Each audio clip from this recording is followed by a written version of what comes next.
Y'all know I had to do it. I watched this fake outrage video, and I cannot stop laughing at the ridiculousness of it. I don't know if y'all seen this. It happened in Georgia. This guy goes into a vape store, and he has some Trump stuff on. I think he had a Trump hat and a shirt. And this freaking liberal lost his mind. I don't even know if he started crying at some point. I mean, he lost his mind. And I'm telling y'all, this is exactly what Trump derangement syndrome is. Like some of y'all think it's a game. Some of y'all think people just making this up because Trump supporters are making up some shenanigans about this derangement. But when you have a grown man working in a vape store, literally spazzing and screaming at another man because of Trump apparel, and he's not giving any legitimate facts. All he's doing is screaming CNN propaganda. Let's watch this, man. I want to do a reaction to this because I just had to. Let's watch this together. For some of y'all who don't know what exactly is going on here, we're gonna watch it together. Let's roll. Here we are at Exhale Vapor City in Tucker, Georgia, and I have just been asked to leave the store.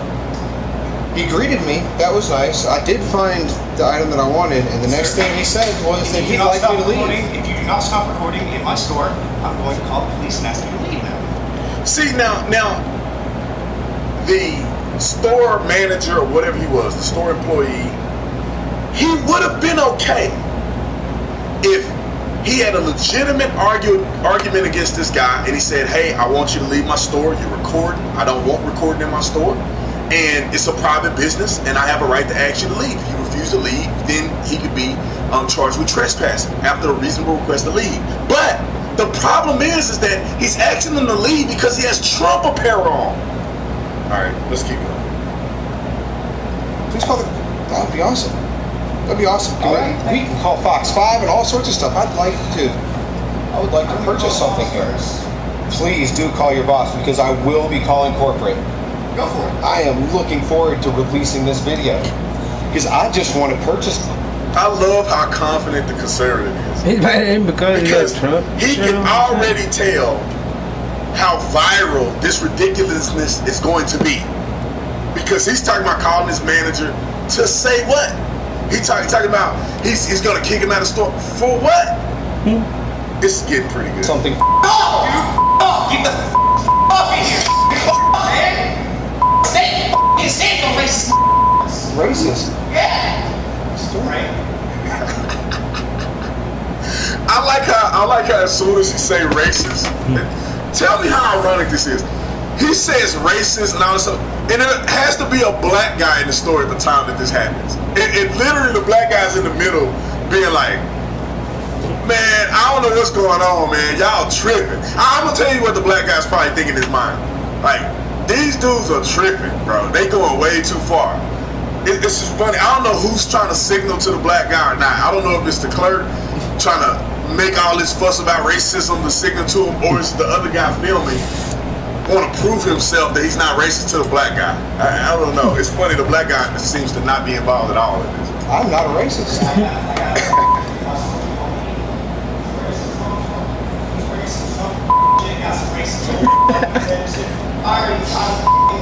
I'm not serving you one of that. He don't even know how to explain himself. He start making up stuff. He's got racist Trump stuff all in his. How is it racist to wear a Trump hat and a Trump shirt? That's the dilemma. And when he's trying to explain it to his boss, I mean, I don't know if y'all know, I should have said this at the beginning of the video. He got fired, by the way. But when you're trying to explain something to your boss and you have no articulation about why any of this is racist, other than CNN talking points, you're in trouble. I don't have a problem with you, sir. Whatsoever. I don't. Treasonous. I just want good health care for my kids. I don't have a problem with the color of your skin or yours. I'd like to purchase some of this naked vape juice, though. That would be all right. All right, see, because... Okay, here's where we're at. Leave the store. Here's where we're at. Leave the store. Here's Leave where, the store. Here's where Leave we're at. the store.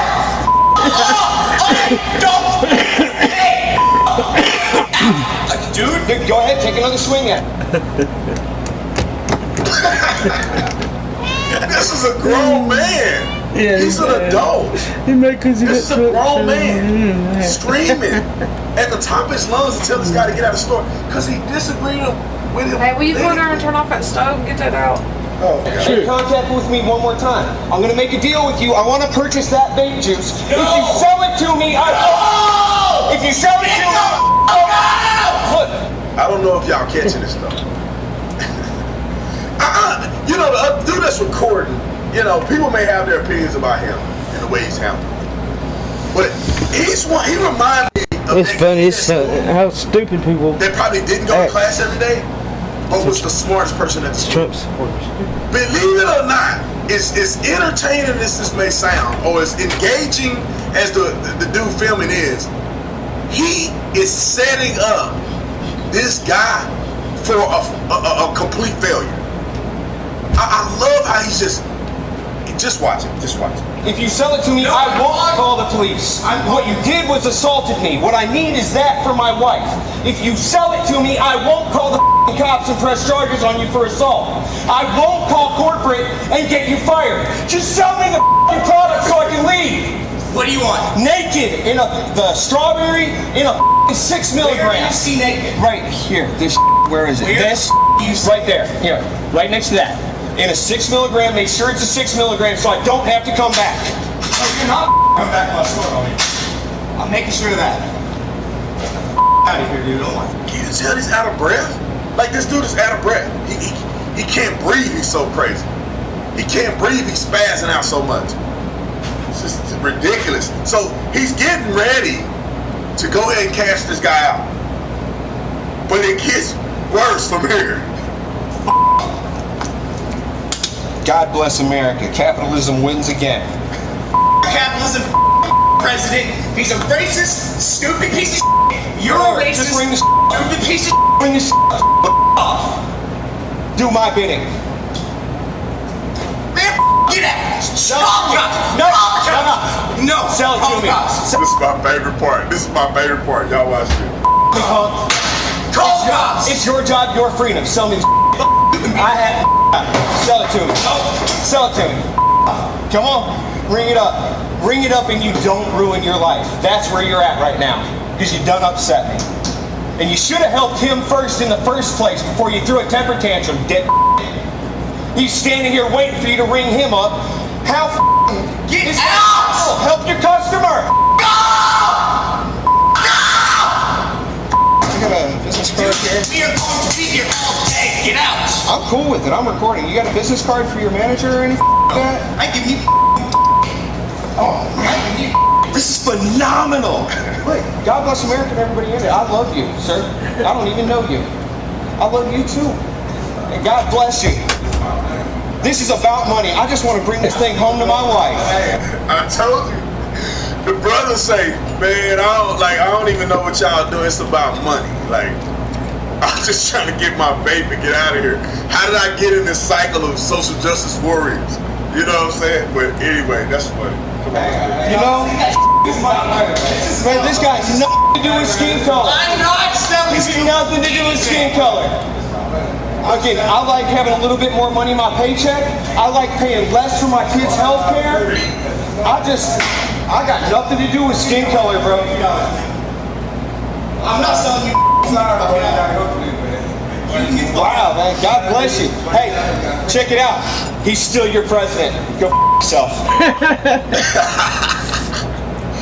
He had to finish it with the insult to injury.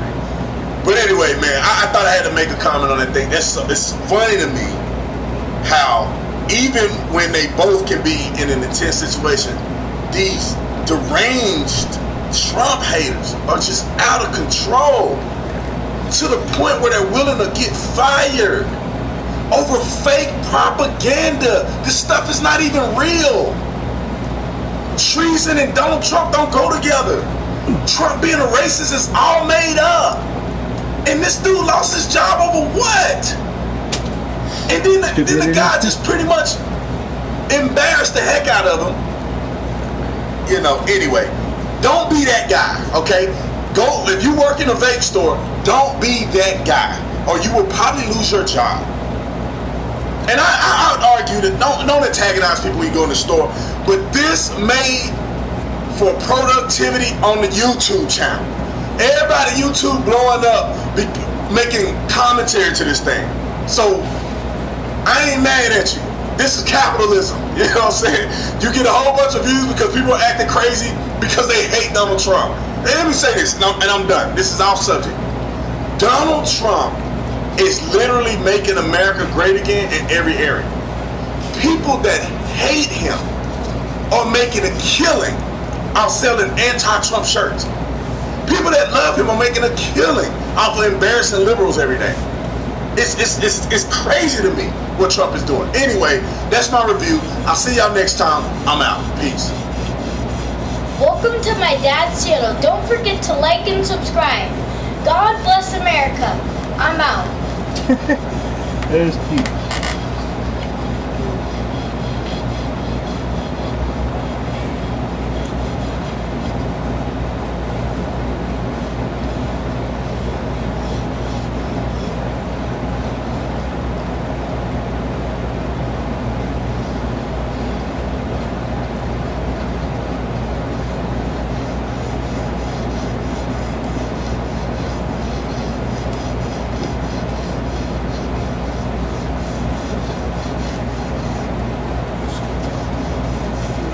Breaking news, a surging high tide sends waves rushing into neighborhoods in Newport Beach.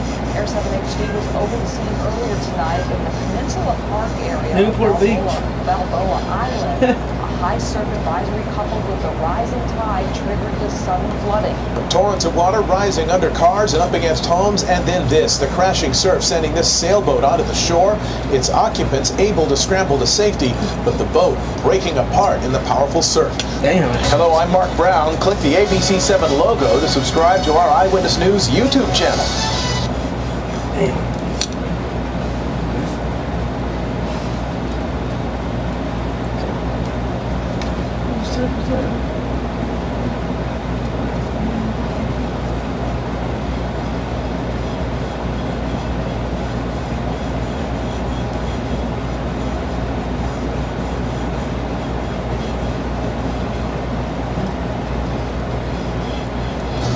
But first, a Toledo police officer killed in the line of duty. A look at what led to his death and his ties to Metro Detroit. Officer Anthony Dia was shot while responding to a call of an intoxicated man. This happened overnight. Officer Dia leaves behind a wife and 2 sons. And as Larry Spruill reports, he also left behind family in Dearborn. Although Officer Dia is from Toledo, Ohio, he has strong connections here in Metro Detroit. He was married here and he has family here as well. No shit, and what he's happened to married. him is hitting everyone hard. The last few hours have been tough for Ahmad A.C. Shaib. He talked to me for about 15 minutes via FaceTime. It really had me distraught. I just needed like maybe about 2 or 3 hours, by myself just to get away. That's because he just lost someone very close to him in such a terrible way. Oh, my heart dropped. I couldn't believe it. You're talking about a 26-year-old young man. I couldn't understand, why, and what, and especially the senseless act that it took for him to lose a life. That life was his nephew, Toledo police officer Hussein Anthony Dia. Officer Dia was shot and killed in Toledo early Saturday morning when responding to a disorderly conduct call at this Home Depot. Police say Officer Dia was trying to calm the guy down. Hussein kept walking towards him, and then out of nowhere, the guy just turned around because his back was towards Hussein, from what I've gathered, and he just turned around and he started shooting. AC tells me the people of Toledo are hurting right now, but that pain stretches across state borders, all the way to Metro Detroit. We have family up in Dearborn, but we're basically, for the most part, we're all born and raised here in the Toledo, Ohio area. They got married up there, Muslim way, the Muslim tradition, and then he's, since then he has 2 beautiful boys. I think His oldest is 8 and his youngest is 6. Now a wife and 2 sons are missing a husband and a father. Saturday, Toledo Police Department released this on Twitter. The death of Toledo Police Officer Anthony Dia weighs heavy on the hearts of officers and all those who knew the passion with which Officer Dia loved his family and served his community. Larry Sproul, Local 4. Damn, that sucks.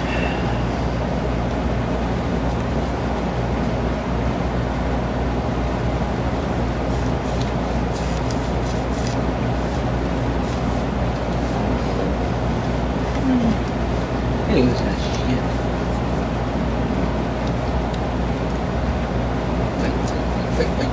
Fight. Hurt.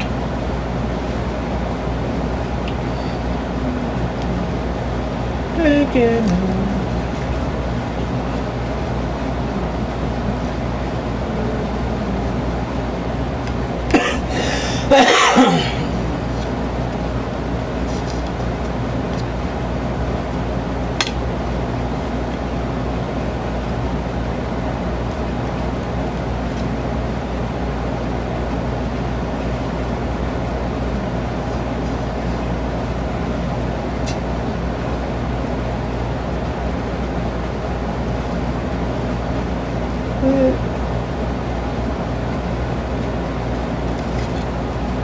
This is pretty cool. AR mirror. I don't know what AR is. Mirror allow customers to review product without touching it. As South Korea battles second wave of coronavirus, like many others, even cosmetics industry. Coronavirus is gone until Trump fucking holds a rally or something. Outside of flagship cosmetics store allows customers to review the products before buying them. Our next report brings you all the details.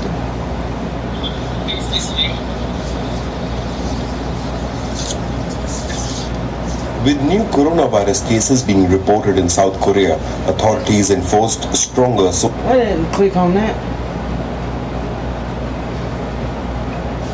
It says mirror. As South Korea battles second wave of coronavirus, like many others, even cosmetics industry has been upended. But now an AR mirror outside a flagship cosmetic store allows customers to review the products before buying them. Our next report brings you.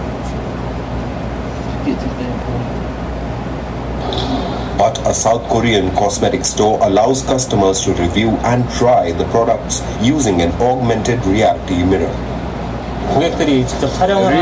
Customers can take a picture of them and check their skin type and condition through that photograph and get recommendation for them. They can also try out various makeup products such as lipstick or mascara without applying them on their own faces because they use AR technology, which is way more convenient.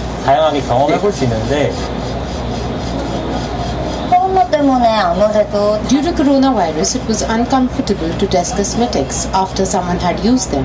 However, this is very convenient as I can see the actual color on my face in the form of an AR image without even touching my face. It's also very hygienic, so I can try without any concerns.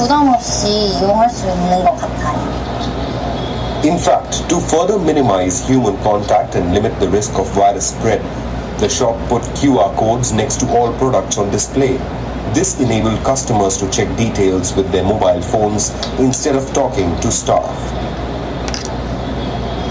Malls and most of the public places continue to remain open because South Korea successfully managed to control the spread of the virus. Rather than impose a blanket ban, the government used its data to limit movement only where it was necessary. Bureau Report, WION, World is One.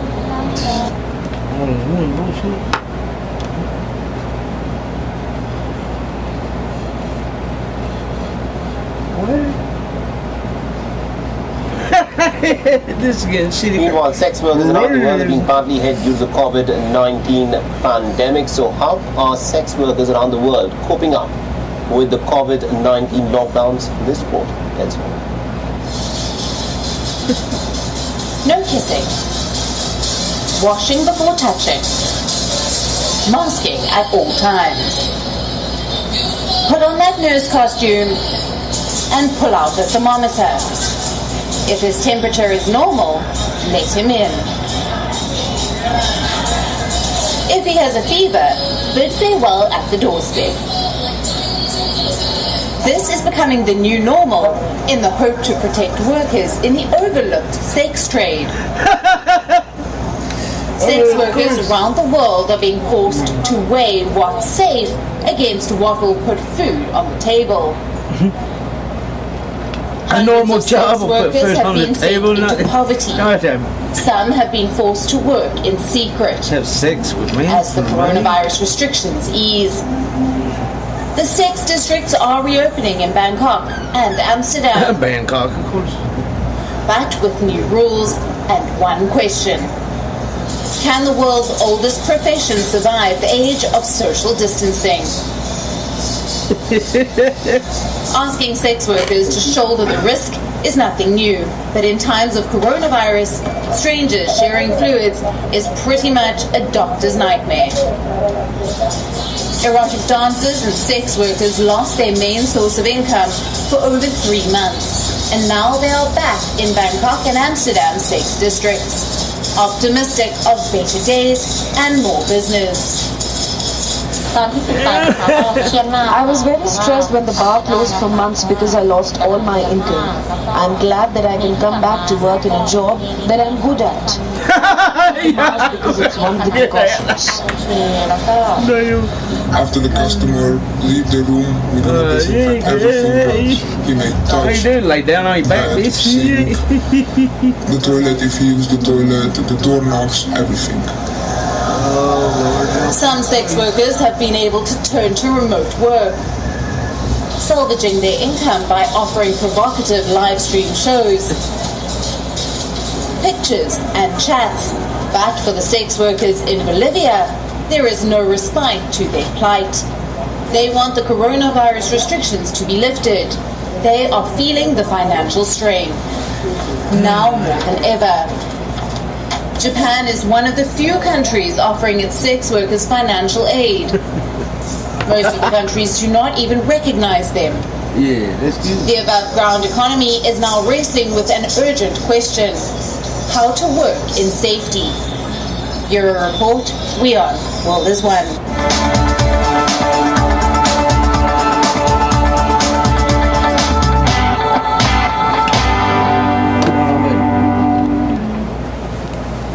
It's so stupid.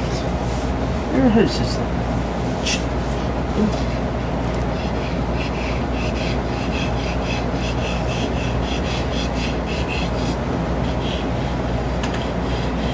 What?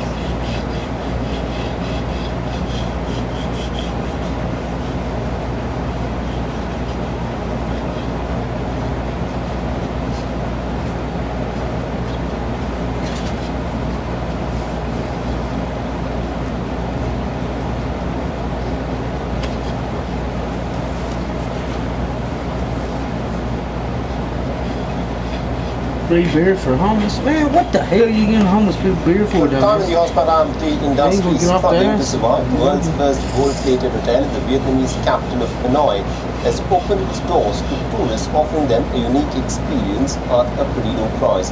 Our next post tells you. I can't hear you, man.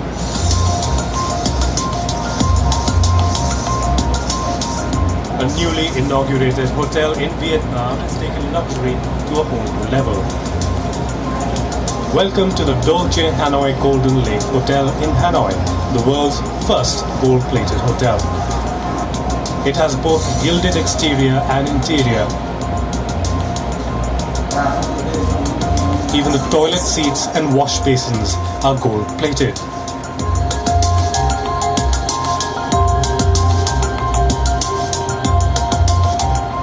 The hotel roof also comes with a 24-carat. Well, this is Vietnam opens world's first gold. Oh, gold plated. Okay, I started to say gold. If you're gonna say gold, you gotta have it fucking gold, man. You can't have it plated. And if that was not enough, even the meals served will have a gold substance. At the moment, there is no other hotel like this in the world, in which the outer walls are covered in gold-plated bricks. The interior of the building includes bathrooms with gilded sinks and toilets. So this is the most spectacular, unique and lavish hotel in the world. It cost approximately $200 million to build the hotel. Its owner says the price was significantly reduced as they used a Vietnamese factory to manufacture the gold-plated items. While the hotel has garnered a lot of attention, it has received fewer guests. This as international tourism still remains mostly closed due to the coronavirus pandemic. However, the hotel has been attracting domestic guests. With nearly 400 COVID-19 cases, Vietnam has largely been able to control the outbreak. When I stepped into this gold-plated hotel, I felt like my status had been raised, and I really enjoyed the luxury and elegant atmosphere over here. How much does it cost to stay in this gold-plated hotel? $250 per night. The stay comes at a relatively cheap price. Usually a stay at a high-end hotel for the same duration will cost you double. This is because the hotel is giving a discount for 1 year. Our aim when we built this hotel was that everyone, including ordinary people, could stay at this hotel. Therefore, our room rate for the first year is 50% compared to the most high-end hotels in Hanoi. How does it aim to make profit then? Well, according to its owner, the hotel aims to provide luxury to everyone from common people to VIPs, so profit has taken a backseat for now. My criteria for this hotel is that it's a hotel for everyone. A normal person can stay at the hotel because the room rate is very low. In fact, if not for the COVID-19 pandemic, the hotel room should be only booked by international guests. However, the hotel hopes to increase its fortunes next year, hoping for a recovery of the global tourism industry. Bureau Report, WION, World is One.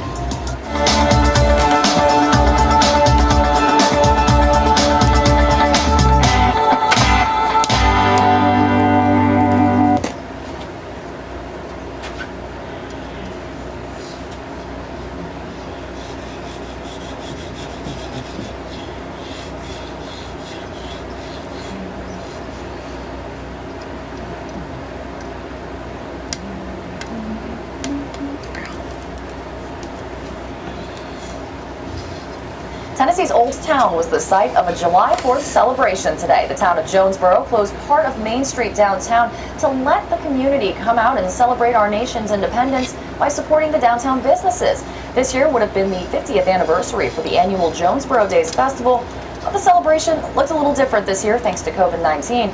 People were still able to shop, browse vendors, and eat at local restaurants.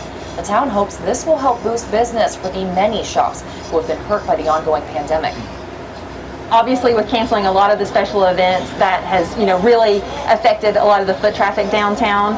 So instead of having vendors and a lot of the other things that we didn't feel that we could do, we thought we would like to just put the emphasis on. That'd be something decent. One decent one.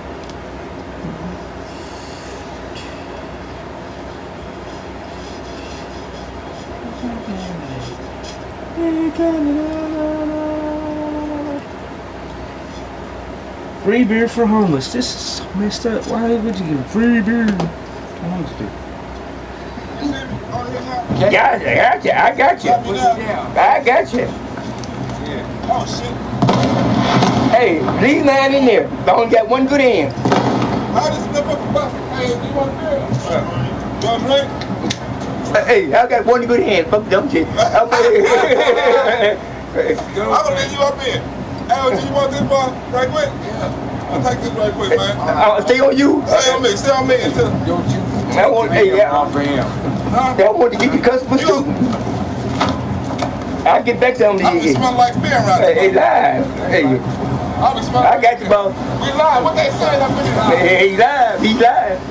That beer. They talk too. Why are you giving beer to homeless people? Hey, I was in the back. They know them shit. You're homeless here, have beer, get drunk. I'm getting your customers too. Hey, who will you give it to? Everybody say no. Say it to me. I'm going to the roof. I'm going on the roof. You trying to get away from it, Joe. Hey, get away, homeless Joe. They gave you a beer.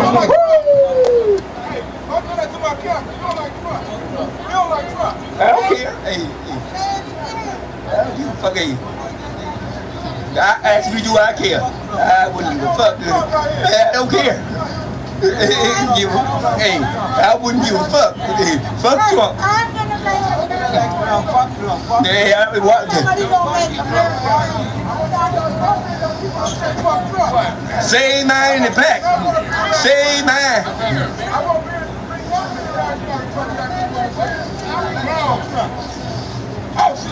Say mine. Hey, I got you, boss. The boss? How's that for you? Hey, every day.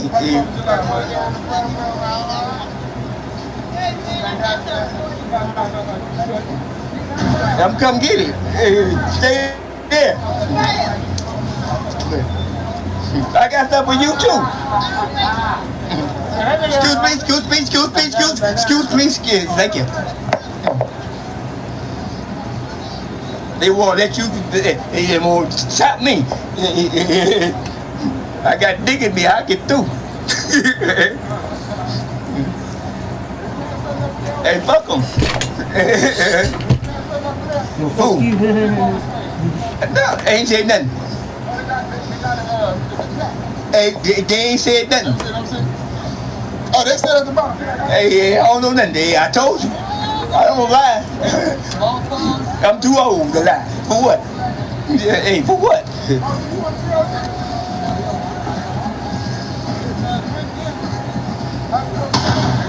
Leave mine in the box. You hear me, huh? That's crazy. Leave mine in the box. You ain't getting that. Just shut up, man. That camera. Shut your mouth.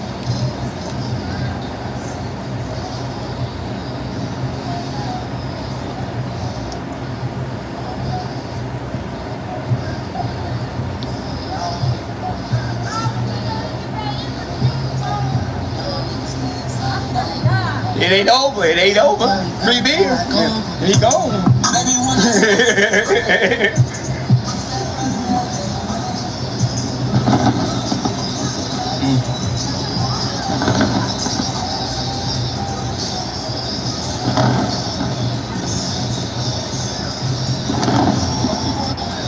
I ain't been paid no damn bill. What's wrong with him? Something wrong with him. Hey, dumb. Hey, I did it steady.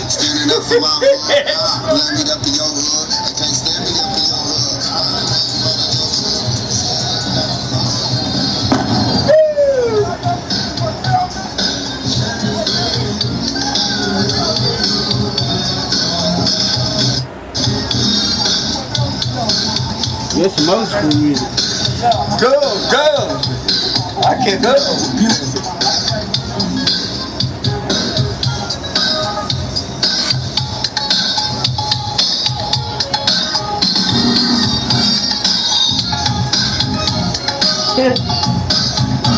Well, they old school people, so of course they listen to old school music.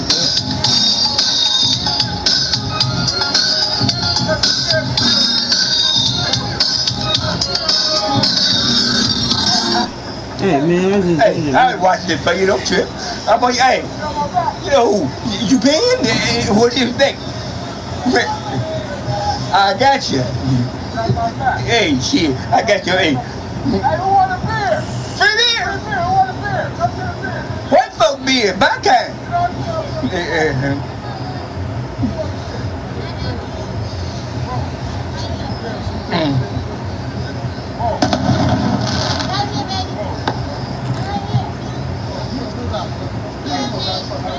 He gonna get you, girl. He gonna get you. Hey, you know what I'm saying? Please, I got one, y'all. That nigga better wake up. I ain't got enough to sleep. You got to be everything. Hey, I only got one hand. I got a problem. That's gonna help you being on your chin. Hey, you ain't got to tell me nothing.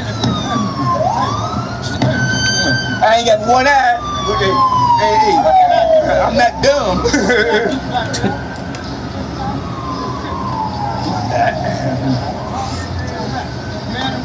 One-armed homeless guy manning the camera with one eye. Shit, man,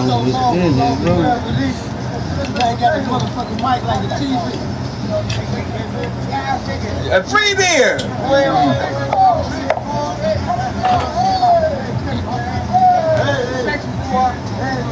Hey, same man in the box.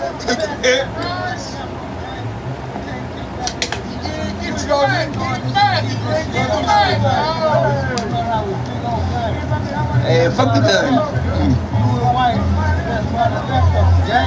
Hey, tell him about the thing. I don't care. Push one button, man.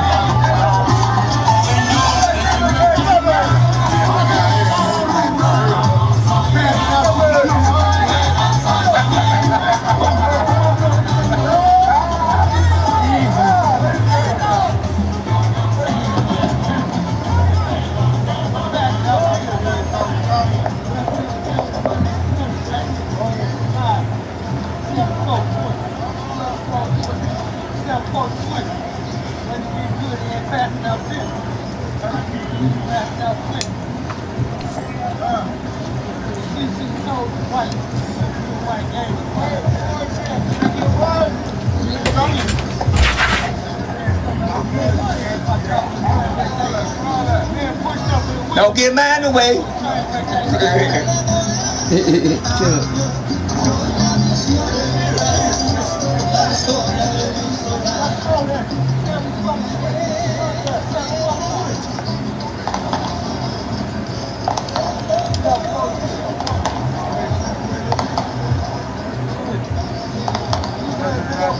Yeah, that was funny as hell. Give away beers.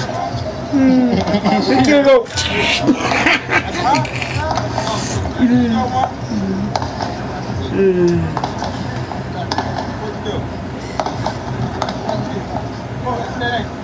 Go on here and shine it. You ain't telling everybody.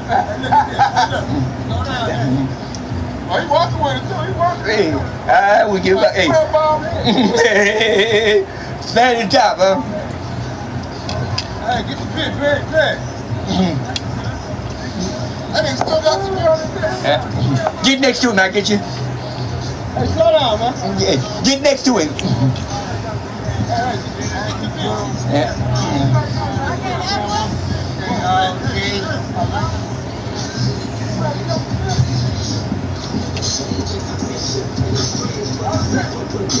I'll get you.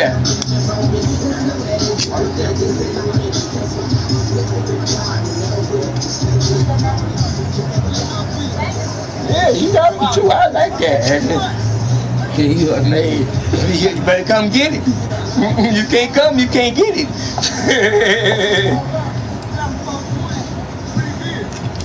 Yeah. What you? Hey, yeah, I'm not gonna look for it. Hey, just hold mine. Y'all the boss. Woo! You some boss.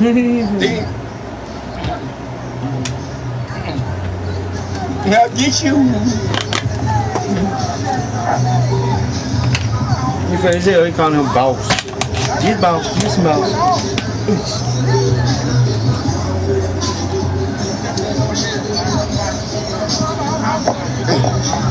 Get me, I'll click for him. You working?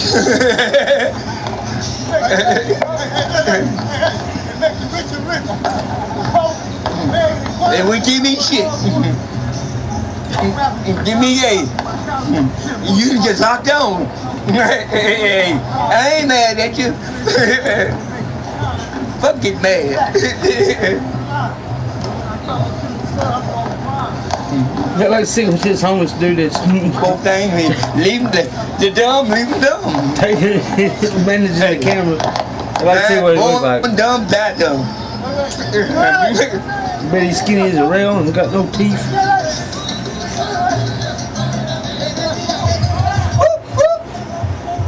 Shoot!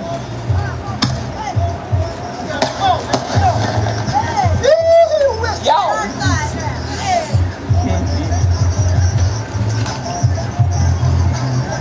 I don't know it.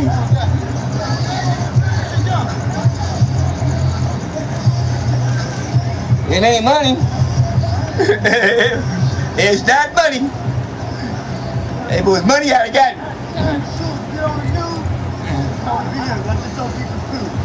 Hey, I ain't confused.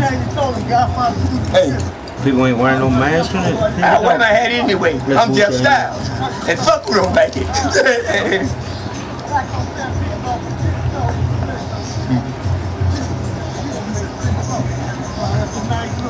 I'm gonna take me some thighs up on the roof.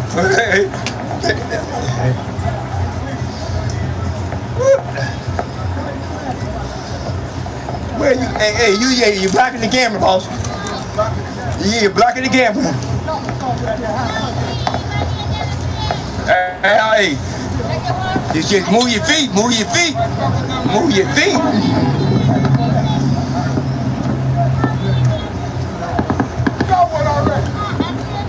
They getting beer to homeless people. Move it. In your case, move the wheels. Hey, oh, you got that? I don't care. No, you got that.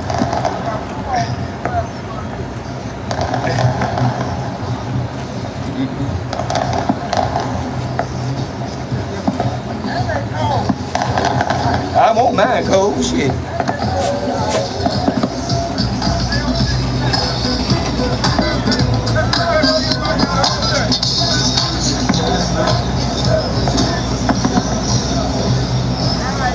Yeah, I popped it.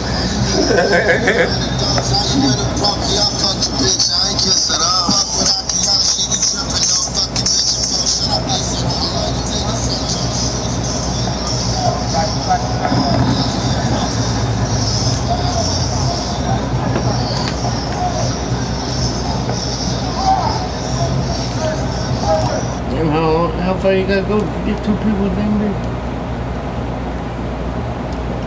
Yeah. Hey, I want to see this dude. I want to see what this dude looks like. If you show it. I don't know nothing about nothing. Hey, I don't know nothing about nothing. Hey, don't care.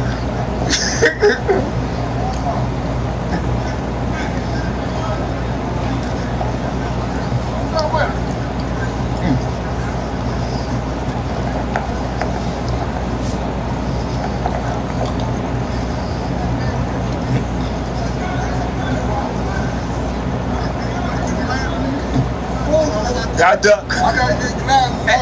Wait a minute. Whoa. They got I told you, my hand is damn good.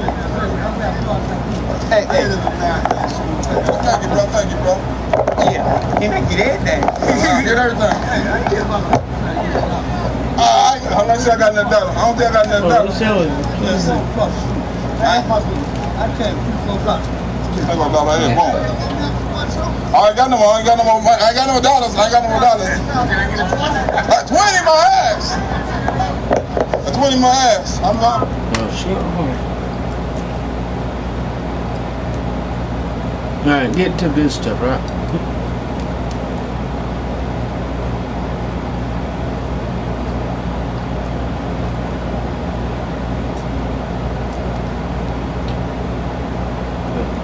We'll just go to history of whatever. Watch, so we'll get there. First, I want to show y'all what he's talking about.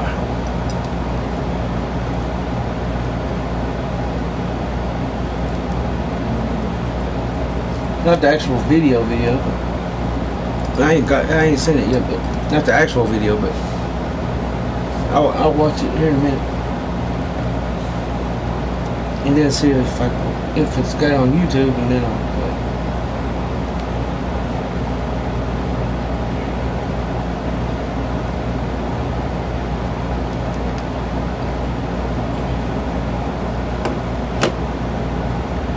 of you may have already seen, which features a white Jaguar traveling.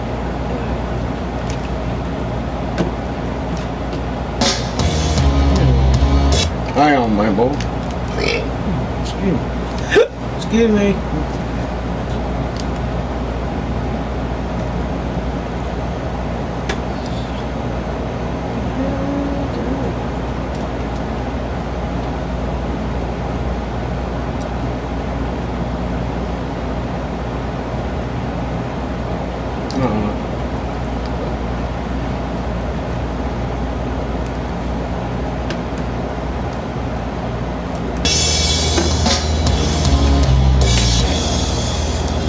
How's everybody doing? My name is Anthony Brian Logan, and today we got to talk about a video that many of you may have already seen, which features a white Jaguar traveling on the interstate over in Seattle at what appears to be regular interstate speeds that winds up crashing into a group of so-called protesters that had blocked the interstate off for their Black Femme March.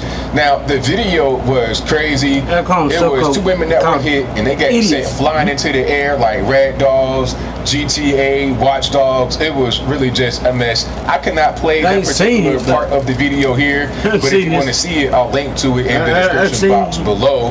What I'm going to play right here is some video of them streaming themselves before the actual incident happened, and then you'll hear things as they start to kind of just descend into chaos. After we get done watching that, I'll talk about what was said in the video, what any other context maybe, then I give you my 2 cents, my detailed analysis, and then I wrap it on up with a nice bow on top. So without further ado, let's go ahead and roll it. Also, Mo actually already gave us that information. The badge number, okay. Let me make sure it matches. Oh, it match alright. And it workshops? So batch number 5677. That's what I got. Molly, yeah. And at pork chop, Brad's getting really harassed by cops. The one cop said that he was trying to keep filming, and another cop is like, they're roughing him up. I don't know, roughing him up, but like, fucking pressure him off. Head back up. Yeah, pressure. Yeah. McBud? Yeah, you make a phone in and say, what?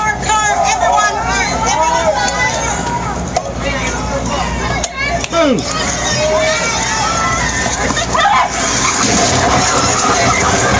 All right, so you saw that, you heard that. Now, this whole thing was just really crazy. It was a mess. But you know what? It was totally avoidable. Let's talk about how this incident happened, all right? They're standing in the middle of I'm reading things on Twitter. I'm reading things, different news publications. They're kind of being vague. On Twitter, they're just saying things that don't make any sense at all. No headlights. One thing I see a lot is people on Twitter, on the Twitter sphere, they're saying that the police had blocked Interstate 5 I-5 off for the protesters. How does this make any sense? First of all, you're not going to block an entire interstate. You may block off portions of a neighborhood street or a city street during regular hours, not in the middle of the night. This is at 1:30 in the morning. It's a dead of night. They have no lights on. They have no high-vis vests, no nothing. They have vehicles that are like parked in the road to block it off. There's not police vehicles, it's like their cars. And they also had some just random stuff blocking off the ramp, I suppose, to that particular part of the interstate. Here's a picture I placed on the screen before you.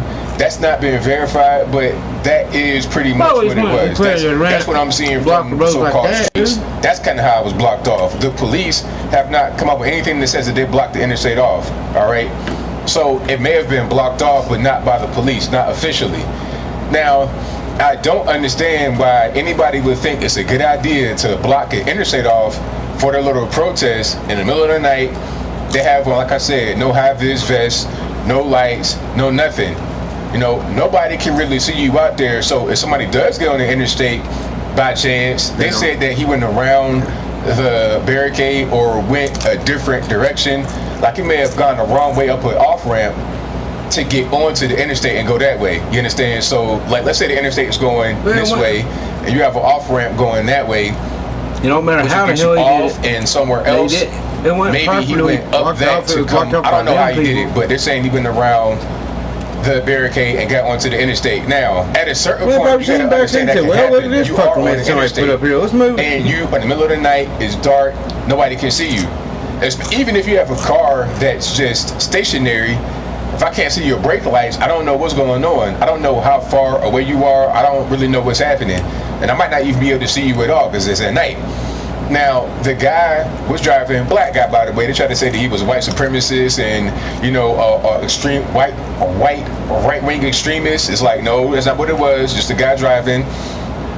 He's driving interstate speeds, and he probably at a certain point sees this little blockade, this makeshift blockade in the road. So he swerves around it, and then unfortunately hits two protesters. They fly up in the air, ragdoll effect, PlayStation 4. It was really unfortunate. Now, luckily, nobody has died. One person has critical injuries that are life-threatening, but as of right now, today, which is Independence Day, July 4th, in the morning, they have not passed away, and the other person has serious injuries but not life-threatening.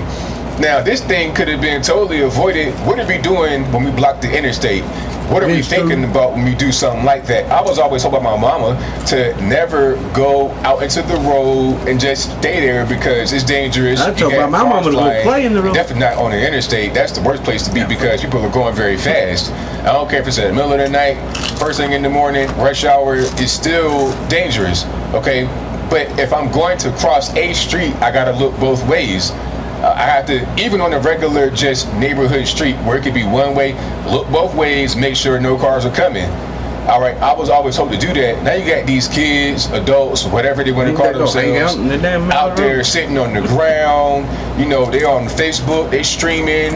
It's like, what are we doing? This is an interstate here. Cars can come.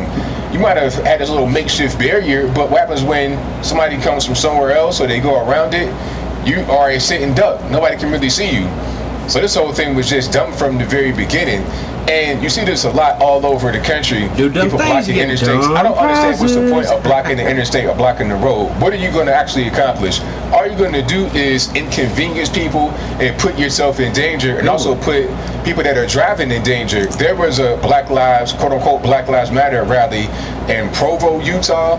Not sure how many black folks live in Provo, Utah, but different story, I digress.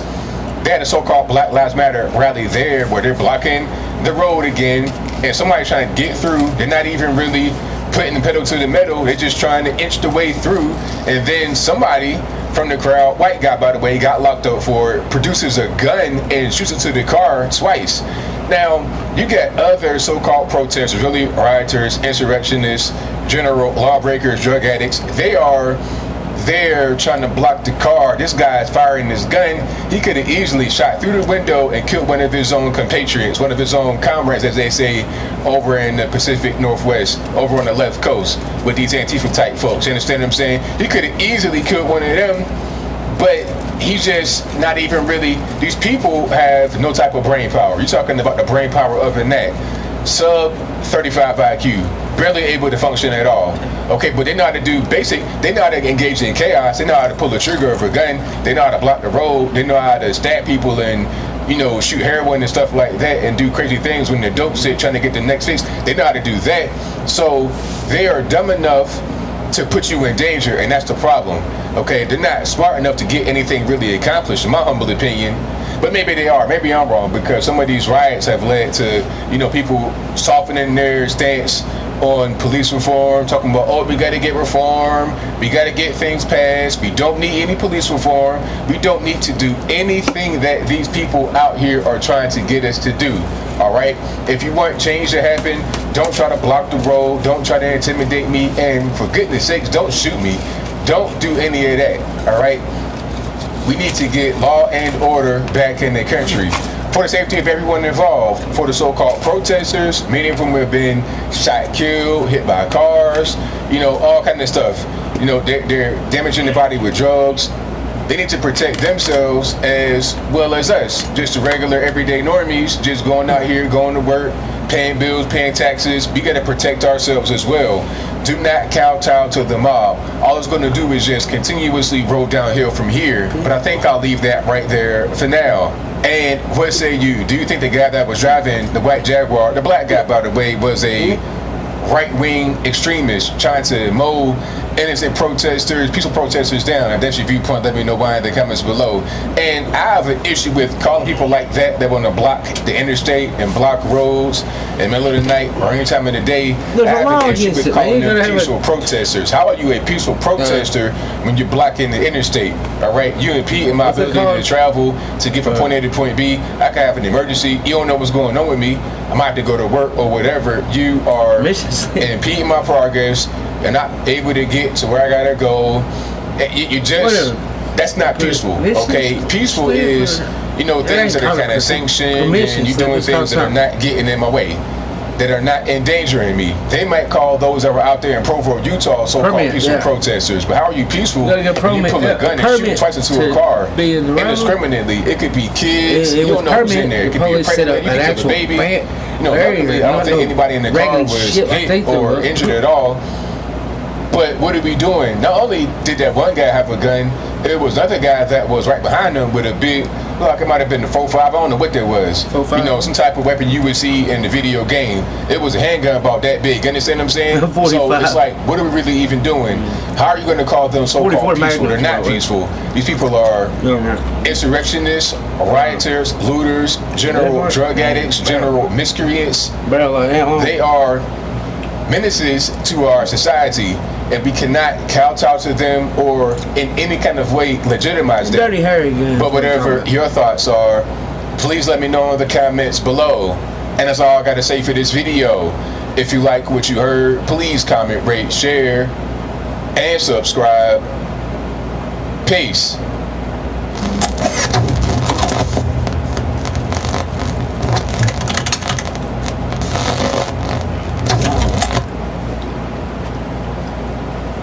That shit was funny. Right? Car! The camera goes sliding and flying everywhere.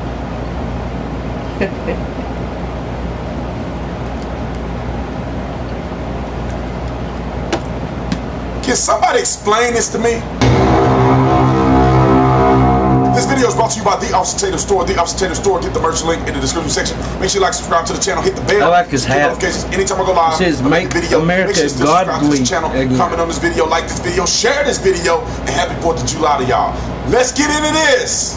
So somebody explain to me, how does it make any sense to protest on the I-5 in Seattle, Washington at nighttime? No reflective vests, fake barricaded vehicles with no lights on, no hazard material, nothing. No flares, no nothing. How does that make sense?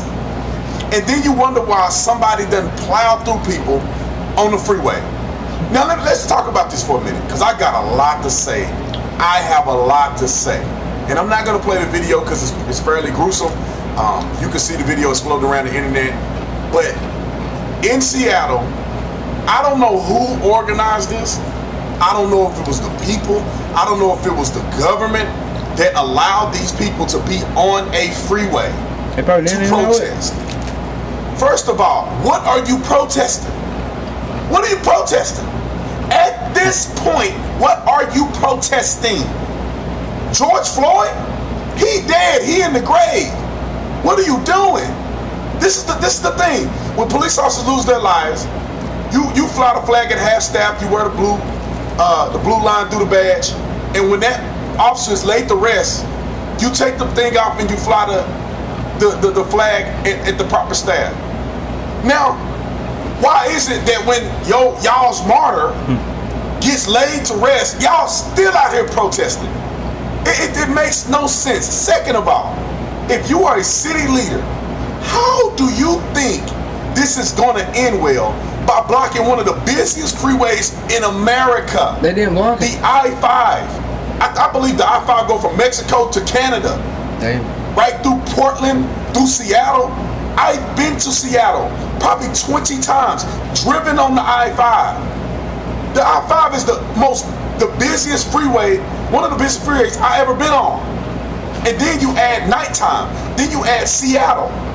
It's always overcast, dew, mist in Seattle. So it's probably impossible for someone to see People wearing dark clothes standing in the middle of the freeway. Number 3, what are you doing with these barricades? They got 3 cars parked across the freeway, not the whole freeway, just a part of the freeway. No lights on, no nothing. It's in the freeway. And then the people aren't even standing near the barricades. So this guy is driving down the freeway. He swerves to miss cars parked in the middle of the freeway. Then there's people on the shoulder. So he swerved to miss the people on the shoulder because they're on the side of the freeway. He ended up driving around them and running into 2 ladies that was standing in the middle of the freeway. These are all young people. The driver was in his 20s and the 2 women are in their 20s. One of them is in critical condition. She may not make it. The other one has serious injuries.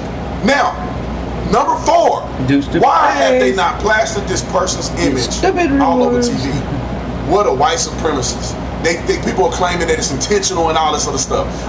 Because rumor has it that he's black. That it's a black man that was on the freeway that ended up running over these people. It was a white dude. So all of this narrative, and it could be wrong, but I read a few articles that said that it was a black man. But who knows? Who knows? Fake news is everywhere. Let's go to number 5. As a former police officer, if anybody were to decide, any regular person were to decide to go onto the freeway for any reason, you can accidentally ride your bicycle on the freeway, you are going to get a charge. You are going to be stopped by highway patrol. You cannot get onto the freeway. And you definitely can't walk on the freeway. You can't even walk in the middle of a public thoroughfare. In the middle of the street. You will get a ticket. You get on the freeway, you will get a ticket. But all of a sudden, if you protesting, you do whatever you want to do. You can put your life in danger, put everybody else's life in danger. You can do whatever you want to do. Number 6, ladies and gentlemen, riddle me this. How is it that some people's constitutional rights can trump other people's constitutional rights? How is that possible? Your constitutional rights end when it begins to obstruct another person's constitutional rights. There is no way in the world that people should be able to stand on a freeway blocking other people's access to the road that they pay for, to go to a job that they need to get paid to feed their family. How on God's green earth is it okay that people just protest and block roadways? It's not okay. That's not normal. Damn. That's not okay. That's criminal. Well, you expect the police to be sitting there every these liberal cities, they're pushing it. They're pushing it. Dumbass. They're pushing this stuff. They should be arrested. All of these political leaders, all of these city leaders, the city manager, the mayor, city council, anybody that allow these things like Chad Zone and people blocking the freeway, if you allow these things to go on, you should be held criminally liable. You are vicariously responsible. You hold responsibility for what happened in your city when you allow stupid stuff to happen. Multiple shootings in the Chad Zone, multiple people killed, multiple rapes, arson, criminal damage, all kinds of behaviors. They let just go on and on and on in the Chad Zone. People died because of that. And where's the responsibility from the city managers, from the mayor, the governor? How you have no responsibility?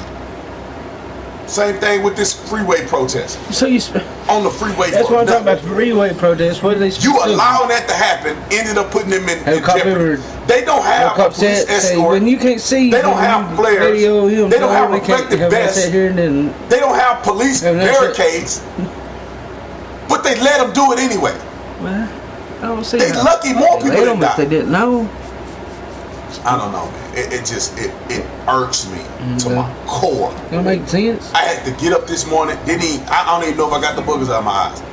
I cannot stand this anymore. It is out of control. I mean, you drive through a freeway, people blacked out, you hit somebody, now you in trouble. Now you got to worry, you're going to lose your life. So people assault you like the lady. I'm gonna make a video about her. They no damn trouble. They beating on her car, talking about they gonna kill her and all this other stuff. She pulls out a gun on them, and now she's the white supremacist of the year. When 99% of that conversation, she was being kind to these people and saying, "Look, I love you, I care about you. This is a misunderstanding." And they get to beat her car up, threaten to want to pull out of the car, beat her down, and she get out and defend herself, threaten the use of deadly force, which seems appropriate to me. If you feel like your life could be in danger, these people are barricading you in, they can't let you leave. You don't need to wait on the police. That's what you got your own gun for, your own rights. They want to put these people in jail. These people tear down a fence, come into a gated community with tack vests on, talking about they're gonna burn your house down. You come out with your AR, saying get from around here. If you white, you in trouble. If you black, you're a hero. You be on CNN right now. You are a hero. I'm tired of this, y'all. I am tired. I am sick of it. And I'm gonna tell you this, and some people may not like me saying this. Hey man, when you on the freeway doing that, you gonna get what you get. And if that man was driving this car and he went around barricades and was doing stuff he shouldn't have done, then he gonna get what he gonna get. Yep.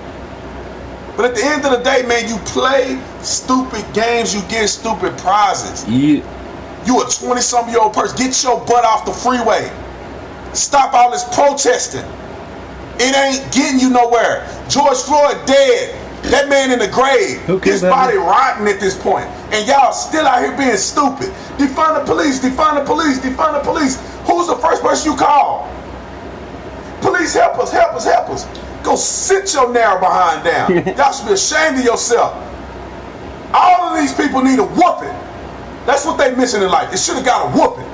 They got a whooping like they supposed to, then they wouldn't be out here. Anyway, I could talk about this for 45 more minutes. But I want you to watch the rest of my videos. Comment in the comment section. Is B. Tatum tripping? Am I insensitive?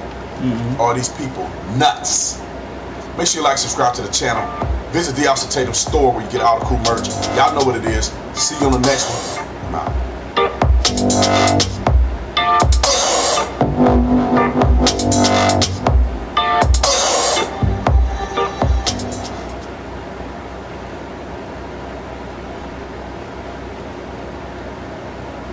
Okay, wait, hold up, man.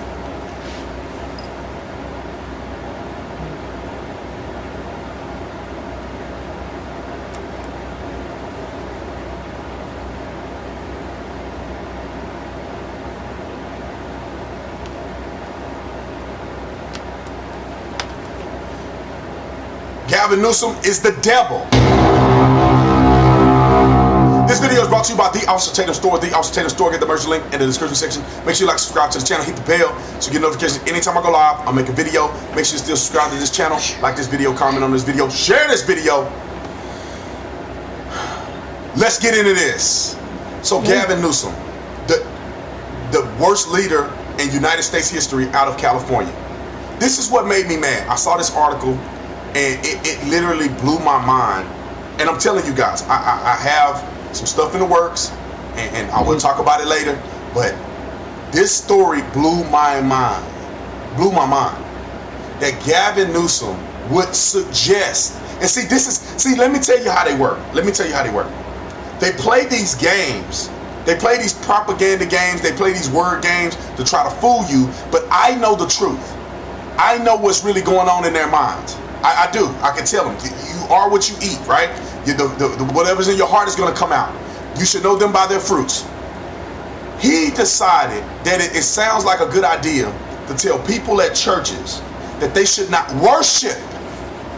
They should not sing and worship in the church because of the fear of the spread of COVID-19. How stupid. Explain to me this.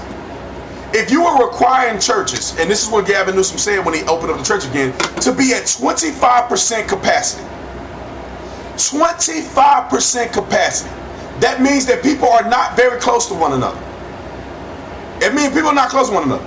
Then people have the option to, I don't know if they require them to wear a mask. So you got a mask on. You can sing behind the mask. You can worship God. You can worship God in your silence. But Gavin Newsom don't want, I'm telling y'all, they want to control the church. That's why he mentioned worship. Because they don't want you worshiping God. They can't, constitutionally, they can't stop you from being in the house of God. But they want to tell you that you can't worship God, that you can't serve God, you can't sing. Like, that's the point of church. That is church. You can't tell the pastor, amen, hallelujah. Come on, man. These people are devils. They're testing the water. They put a little bit in, see how far y'all gonna go. See how far you fake Christians gonna go over to the Chinese propaganda side, where you can never openly be a Christian. They are just dabbling in it. So when they find the right time to add in the LGBTQ plus two-spirited monster, I call them the monster alphabet. When they throw that in there, not the good conscious people. Let me clarify this, because I need people to understand this. Yeah, because you don't want to. Man, look, you live in America, you can sleep with whoever you want to, you can date whoever you want to. I'm talking about the people, the LGBTQ people with a propaganda, with a mission to destroy the patriarchy and the nuclear family and all of the propaganda pushed by the organization, the alphabet. Not the people, the alphabet organization. And y'all know what I'm talking about. They're going to link up with these people, and they're going to deem that churches are propagating hate speech because they're talking about heaven and hell, and they're talking about, you know, how God ordains that there be a male and a female in the house, not two males. They don't want to talk about that, and they're going to deem it hate speech, and you're not going to be able to go to church. You're going to lose your right to worship. You're going to lose your right to be in a facility. They already tried it out with this COVID-19 stuff, because it is unconstitutional for you to not have the freedom to assemble. That is in the Constitution of the United States of America. First Amendment. But anyway, this is where they're going, ladies and gentlemen. Gavin Newsom is spearheading it, along with other people. Just pay attention. Just watch out. You know, my boy Marcus Rogers have been talking about this. You don't follow Marcus Rogers, you need to look him up. He's been talking about this for years. Before I even had a YouTube channel, I was following Marcus Rogers. Talking about how they're slowly but surely pushing an agenda. And they're going to accomplish the agenda. Y'all hear people like Alex Jones and them? Man, listen. Don't just write these people off. They own to something. There's no reason for them to even be talking about what goes on in the church. If people want to be in the church and they want to crawl on the floor and kiss each other for 30 minutes, you should be able to do whatever you want to do in the house of God. They want to tell you you can't worship in the house of God, but they don't mind you protesting and showing up at George Floyd's funeral. They don't mind you crying and weeping on each other at George Floyd's funeral. But you can't praise God in the house of God. They don't take God seriously. Listen, this is not religion. I feel sorry the for them faith when they in die. God, the faith in the Most High, the faith in His Son Yeshua, whichever way you want to call it, the faith in the Torah, the faith in the Bible, the New Testament, the faith in God, Yahweh. You can call him Jehovah, whatever y'all want to say. The faith in God is not some game that people just want to play like rolling dice or something. Nope. God is the creator of the heavens and the earth. All power and authority has been given to Christ to rule the earth. Healing, deliverance, miraculous things happen at the power of God, and God has given ability through people as well to do the same things that Jesus did. Now, how is that going to exist in the same realm as secular people trying to diminish God by saying, oh no, you can't do the prayer because you might get COVID? Well, if God look, God is in control. If God wants you to have COVID, you're going to get COVID. If God don't want you to have COVID, you ain't going to get COVID. If it is in God's will for you to recover from COVID, like 99% of people in America, then you're going to recover from COVID. Y'all forgot the spiritual power? You've got the power of the Holy Ghost? Wait a minute, what's going on here? Anyway, I can talk about this forever, man. But back to the subject at hand, Gavin Newsom and others are trying to destroy our faith in God. They're trying to destroy church. They don't mind if you're an atheist doing stuff, but they'll come at you if you're a Christian. They'll shut your church. The first thing they want to close is the church. First thing they want to close is the church at 25% capacity, saying you can't praise and worship because the COVID-19 to get out there. Man, look, I care about COVID when y'all care about the COVID on these protesters. They out here, they ain't not social distancing, and some of them ain't even wearing a mask. And some of them wearing masks because they robbing stuff. They ain't even wearing masks out here. And y'all talking about churches. Anyway, I can talk about this for I don't know, 10 more hours. But I want you to watch the rest of my video because I got a whole bunch of bangers today. Watch the rest of my videos. Comment in the comment section, what do you think about Gavin Newsom? I'm not even going into the rest of the foolishness that's going on in California. I'm just sticking with the church. Let me know what you think, what's going on with people obstructing the church in America. Like, subscribe to the channel, visit the Austin Tatum store. We get all the cool merch. Y'all know what it is. See you on the next one. I'm out. I don't know what merch is. I know what merchandise is, but I don't know what merch is. I'm stupid. I didn't do that. Oh, you stupid son of a...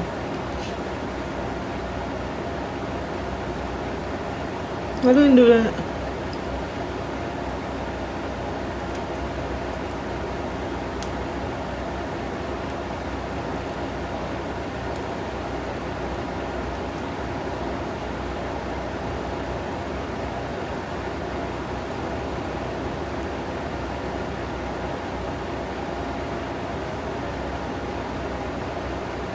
Oh, I want to run something by y'all real quick.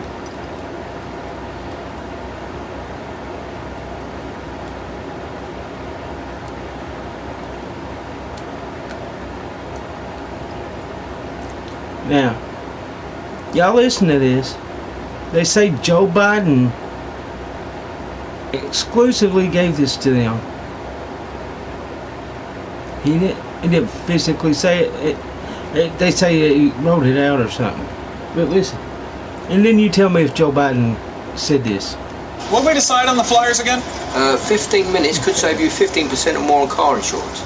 We're going to swap over to over 75 years of savings and service. Oh, we're just going to swap over? Yep. Pump the brakes on this, swap it over to that. What, instead of all this I've already... Yeah. Geico. Joe Biden is out with a new op-ed provided exclusively to NBC News. What is he saying? Really? Well, in the op-ed, Peter, Joe Biden blames President Trump for, as Biden puts it, throwing off course the country's pursuit of a more perfect union.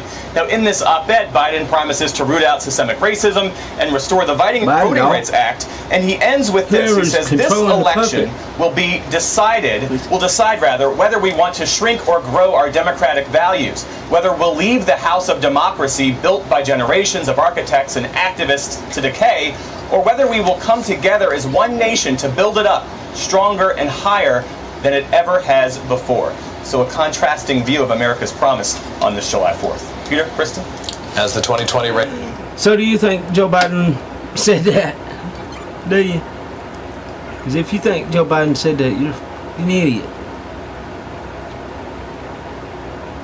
Somebody wrote that and said Joe Biden said it. Bull. Well, I know it's bullshit, man. Bullshit, ain't it? Here, listen to it again. Joe Biden is out with a new op-ed provided exclusively to NBC News. What is he saying? Well, in the op-ed, Peter, Joe Biden blames President Trump for, as Biden puts it, throwing off course the country's pursuit of a more perfect union. Now, in this op-ed, Biden promises to root out systemic racism and restore the Voting Rights Act, and he ends with this. He says this election will decide whether we want to shrink or grow our democratic values, whether we'll leave the house of democracy built by generations of architects and activists to decay, or whether we will come together as one nation to build it up stronger and higher than it ever has before. So a contrasting view of America's promise on this July 4th. Peter? You think... Yeah, I know y'all think. Y'all know, as I know, Joe Biden didn't do that. He didn't say it. He didn't write it. He don't even know it was said. He's too busy listening to you know the thing. He's too busy listening to a record player.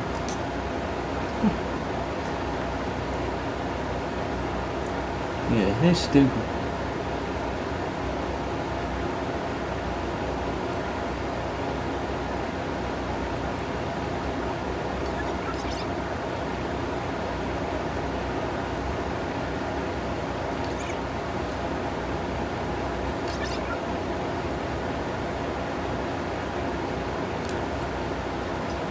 See, listen. It's a 3-meter board. and you fell off sideways, you landed on the darn cement over there. And Corn Pop was a bad dude, and he ran a bunch of bad boys. And I did, and back in those days, to show how things have changed, one of the things you had to use, if you used pomade in your hair, you had to wear a bathing cap. And so he was up on the board, wouldn't listen to me. I said, hey, Esther, you, off the board, or I'll come up and drag you off. Well, he came off, and he said, I'll meet you outside. My car, these were all public housing behind it. My car, there was a gate out here. I parked my car outside the gate. And he said, I'll be waiting for you. He was waiting for 3 guys in straight razors. Not a joke. There was a guy named Bill Wright, Mouse, the only white guy, and he did all the pulls. He was the mechanic. And I said, what am I going to do? He said, come down here in the basement where mechanics, where all the pull filler is. You know the chain, there used to be a chain that went across the deep end. And he cut off a 6-foot length of chain. He folded up, he said, you walk out with that chain. And you walk to the car and say, you may cut me, man, but I'm going to wrap this chain around your head. I said, you kidding me? He said, no, if you don't come back. And he was right. So I walked out with the chain. And I walked up to my car. And they had, in those days, used to remember the straight razor. You'd bang them on the curb, get them rusty, put them in the rain barrel, get them rusty. And I looked at him, but I was smart then. I said, first of all, I said, when I tell you to get off the board, you get off the board, and I'll kick you out again, but I shouldn't have called you Esther Williams. I apologize for that. Hey, yo, sucker, keep my name out your mouth. It's... But you think Joe Biden wrote what that news channel said he did? No, you know he didn't, right? You're not ignorant, are you? No, you're not. You're not ignorant, no. And neither am I. Excuse me.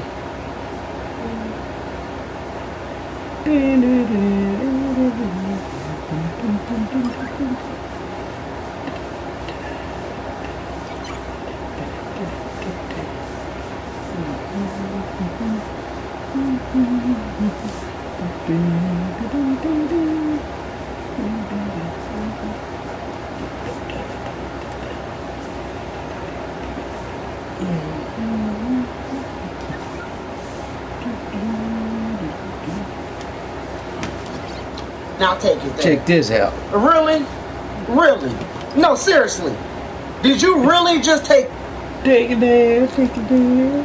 President Trump will be at Mount Rushmore, where he'll be standing in front of a monument of 2 slave owners and on land wrestled away from Native Americans, told that be focusing on the effort to, quote, tear down our country's history.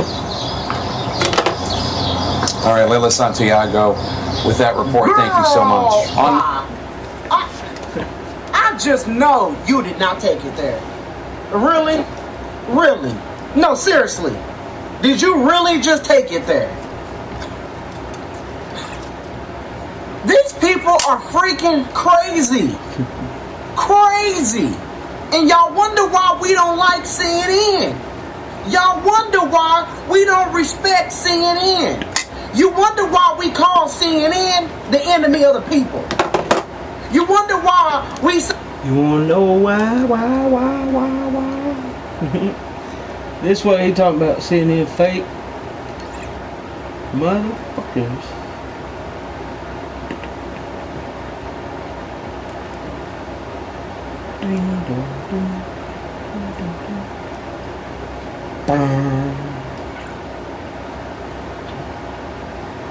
Let's get into this. CNN. If y'all don't believe me at this point that CNN is a fraudulent organization, a propaganda machine, this video will prove it all. This video will prove it all. So President Trump just the other day was at Mount Rushmore. Now everybody know what Mount Rushmore is. Obviously a beautiful structure that we have developed. Many people criticize it because it's on stolen native land. Look, man, when you get conquered, you just get conquered. That's what it is. What it is. You know, I love native people, but look, you lost. All right, you lost. And just like when people want to conquer America, come get it. You ain't gonna get it, so you lost. It's over with. Anyway, I'm not gonna go there. I'm not gonna go there. But Trump is at Mount Rushmore. The media loses their mind. Media loses their mind. I want you to hear what CNN said about President Trump's visiting of Mount Rushmore versus Bernie Sanders visiting of Mount Rushmore. Same channel. Same doggone channel. Check this out. Ladies and gentlemen, and ladies, the most hypocritical station on planet Earth. Roll the first film. Kicking off the Independence Day weekend, President Trump will be at Mount Rushmore, where he'll be standing in front of a monument of 2 slave owners and on land wrestled away from Native Americans, told that, to quote, tear down our country's history. Oh, so Trump is celebrating slave owners. Slave owners. This lady is acting as if this is a disgrace to America. Our founding fathers are a disgrace to America. Only because President Trump is involved. How do you allow the media, how does the media is allowed to exist to be simply propaganda?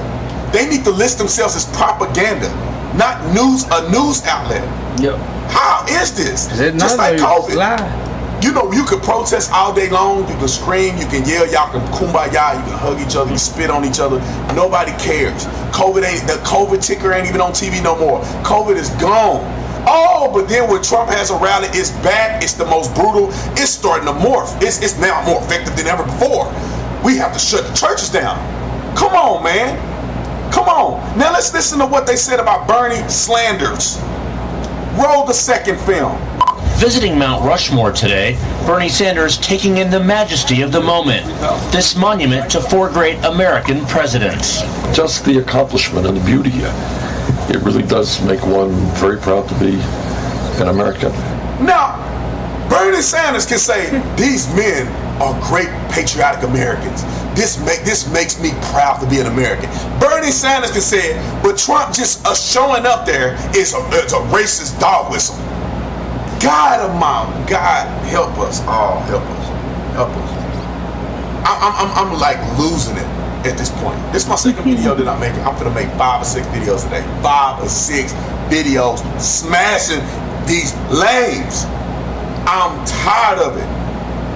How is it that a media outlet can be so doggone biased and people are eating it up? They watching this stuff like, oh yeah, that's right, oh yeah, man. You know, this is the way CNN really believes. This is the way people really think. No, it's not. Let Barack Obama show up there. Everything is good. They'll be willing to put his face up there. Come on, man. Like it eats away at me at the hypocrisy of the news media. 90 plus, I think it's like 98% negative coverage on the President of the United States of America. Do you realize, I want you to think about this for a minute. Do you realize that our country would be a very different place if the media wasn't a propaganda machine? If they would just report facts, unbiased media coverage, people in this country would be at like 98% approval rating of how the country is being run outside of the COVID thing. 98%. We have the best economy we've had in decades.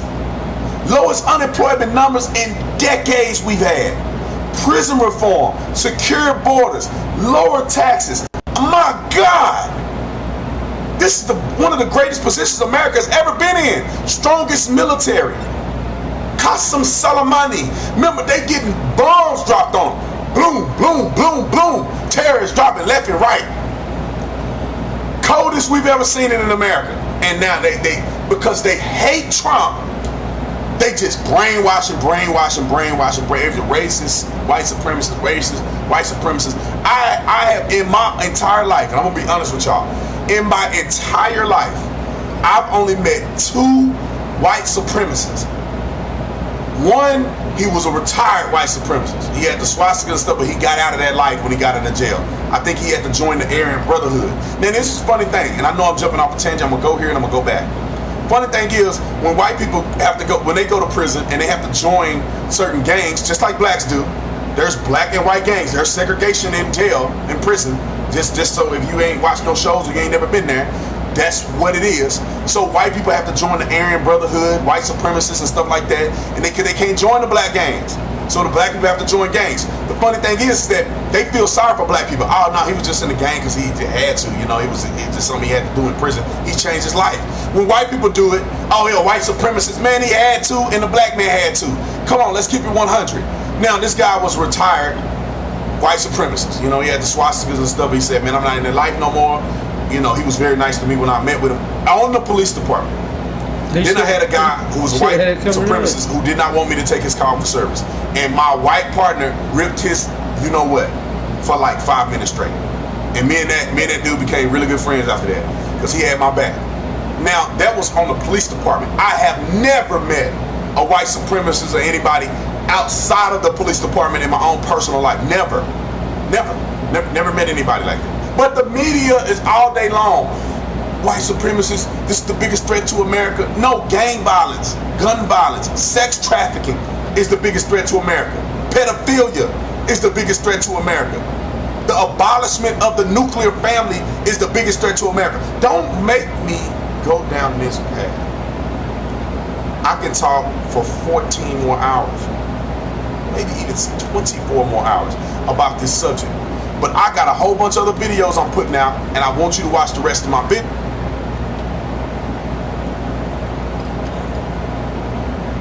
Crazy, huh?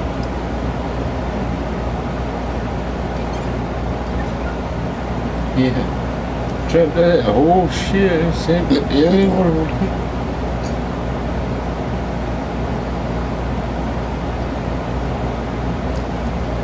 Bernie Sanders goes, hey man, he's great, man.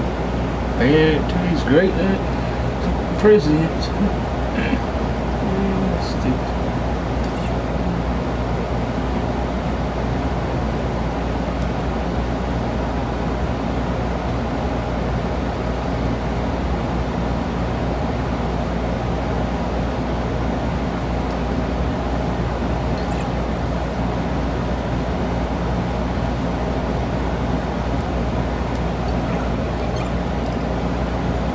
And the NFL is going to hell.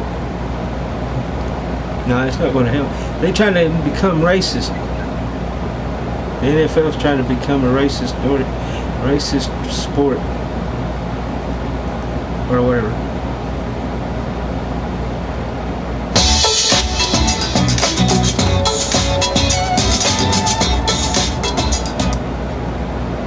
The Black National Anthem. This video is brought to you by The Officer Store. The Officer Store. Get the merch link in the description section. Make sure you like, subscribe to the channel, hit the bell so you get notifications anytime I go live and make a video. Make sure you still subscribe to this channel. Like this video, comment on this video, share this video. Let's get into this. Now, black folks, let me help you out real quick. Let me help you out. Can you stop? Can you stop with the emotional propaganda? Can you stop sabotaging your own career? Why these NFL players want to play the Black National Anthem? Why would anybody even agree to that stupidity? You want to play the Black National Anthem? Let's talk about this for a minute. You want to play the Black National Anthem at a sporting event that's majority white on the teams that are owned by white people, and you want to play the Black National Anthem or else. Y'all don't want to make no money. Y'all don't want to make no money. You don't want to make no money. I'm never watching football again. I will never watch the NFL again. They do this stuff in college. I'll never watch college. I will never watch an NFL game again. Unless they switch out Roger Goodell and they say, look, this is the most patriotic sport. We ain't never kneeling. If you want to kneel, get out of here. I'll never watch it again. And I'm not the only person. Some of my best friends, season tickets for 26 years, got rid of it. Season tickets gone. Multiple people are doing it. Nobody's watching it. Stop with the propaganda. Now let me say this. These fools not only want to do the Black National Anthem, which most people don't even know what it is. I know what it is because I'm black. But most people don't even know what the Black National Anthem is. But anyway, they want to play that Black National Anthem. And they want to have the names of victims of police brutality on their uniforms. Are they going to put white people on their uniforms? Are they going to put the names of white victims of police brutality on their uniforms? And I'm going to keep it 100. 99% of the people they're going to put on their uniforms aren't police brutality. They're just somebody, a thug, getting beat up by the police after he's resisted arrest, high-speed chase, pulled a gun on a cop. Now he's police brutality. Now one of them was not resisting arrest, but they want to put it on their jersey. But when the police officers in Dallas, Texas were slain by Black Lives Matter activists, what do? NFL rejects it. They just wanted a star on their helmet or something. Dallas Cowboys, but Dallas police officers, they said no, we're not doing all that. But they want to let them do the Black National Anthem. They want to let these fools put only black victims of police brutality on their uniforms. I'm assuming the white players got to wear the black police brutality victims as well. You're ruining your money, man. You're ruining the sport. Football used to be my life growing up. I loved watching football. I loved watching every team. I was interested in the players. I wanted to be a running back, so I watched everybody. I watched all the running backs. Ask my daddy and them.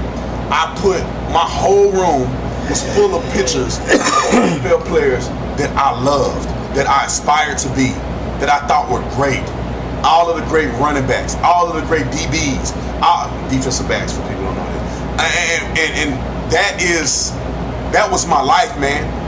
I would sit and watch NFL football every day. When I became a police officer, every Saturday I looked for, in the academy, I looked forward to a Saturday morning with football. Now, man, I don't even want football to come back. Stay gone. Stay gone with your fake privileged self. Y'all running around here making millions of dollars, and I'm oppressed. All that money y'all make, put your money together, do something positive for the black community. Oh, you're not gonna do that because you want a Bentley. I want a Bentley too, but I ain't out here and protesting and being a race hustler. Anyway, these people are sickening to me. They want the NFL to be done with. They want to lose all their money, and then they want to blame the white man. That's exactly what's gonna happen. The white man is saying, let's not bring social issues into this sport. Let's keep making money. Let's bring in billions of dollars so I can pay $100 million contracts, $200 million contracts, so I can guarantee some of this money. No. The black players don't want that. They want to mess over their money, and so their contracts be $20 million when it could have been $200 million. They want to play around with revenue and finances to half of the viewership walk away from the NFL. Do they not realize how the NFL make money to pay them? They want endorsements to be gone. They want to just abolish their own future for George Floyd. Don't get me started. Michael Brown. Don't get me started. I can talk about this forever. But yeah.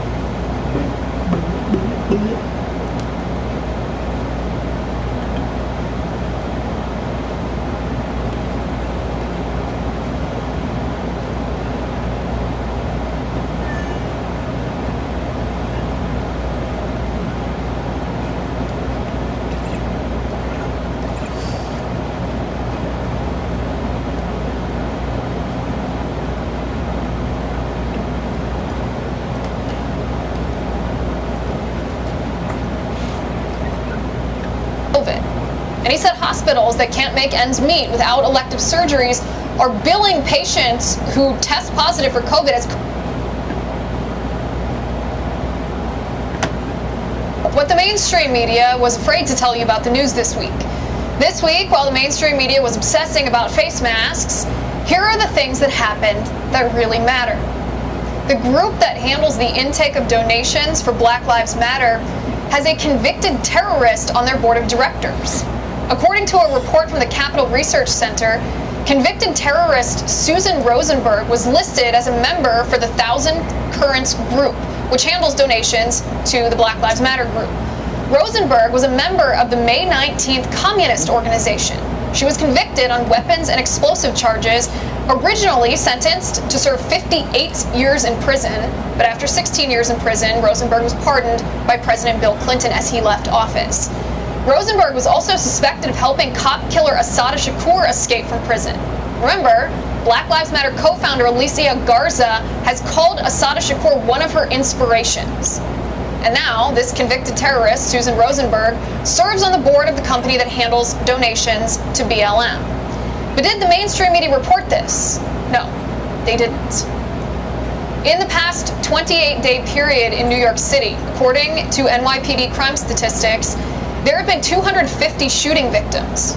Compare that to the same 28-day period last year in 2019, when New York City saw 97 shooting victims.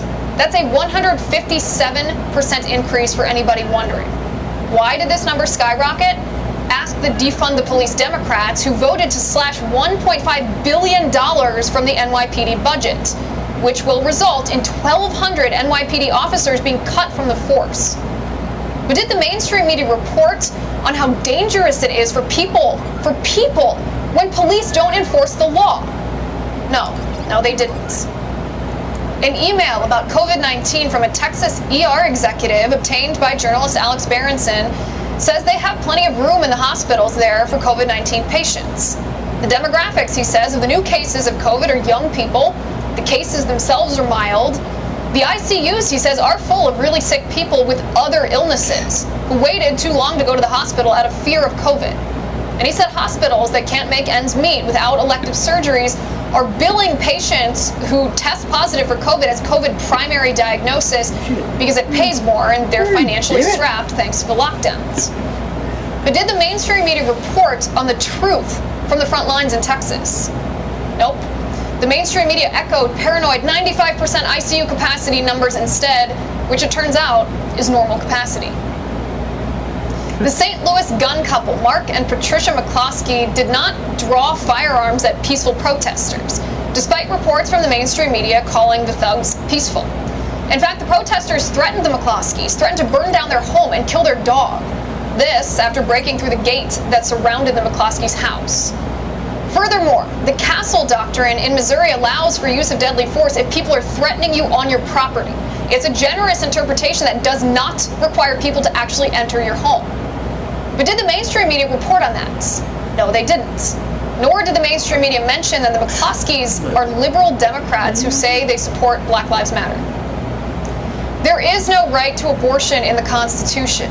After the Supreme Court ruled against a Louisiana law that required abortion clinics to have admitting privileges at a local hospital, just like every other surgical facility in the states, the left claimed the law was an assault on the constitutional right to abortion. But the truth is, there is no constitutional right to abortion. In fact, even Edward Lazarus, who served as a law clerk for Supreme Court Justice Harry Blackmun, who authored the majority opinion on Roe v. Wade, said, and I quote, "As a matter of constitutional interpretation and judicial method, Roe borders on indefensible. Justice Blackmun's opinion provides essentially no reasoning in support of its holding, and in the years since Roe's announcement, no one has produced a convincing defense of Roe on its own terms." By the way, Lazarus says he is personally pro-abortion. Read the Constitution for yourself.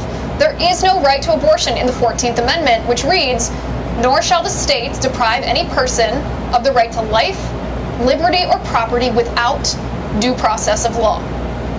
But did the mainstream media report the truth? No, they didn't. The mainstream media doesn't care to report any of that to you, so we will.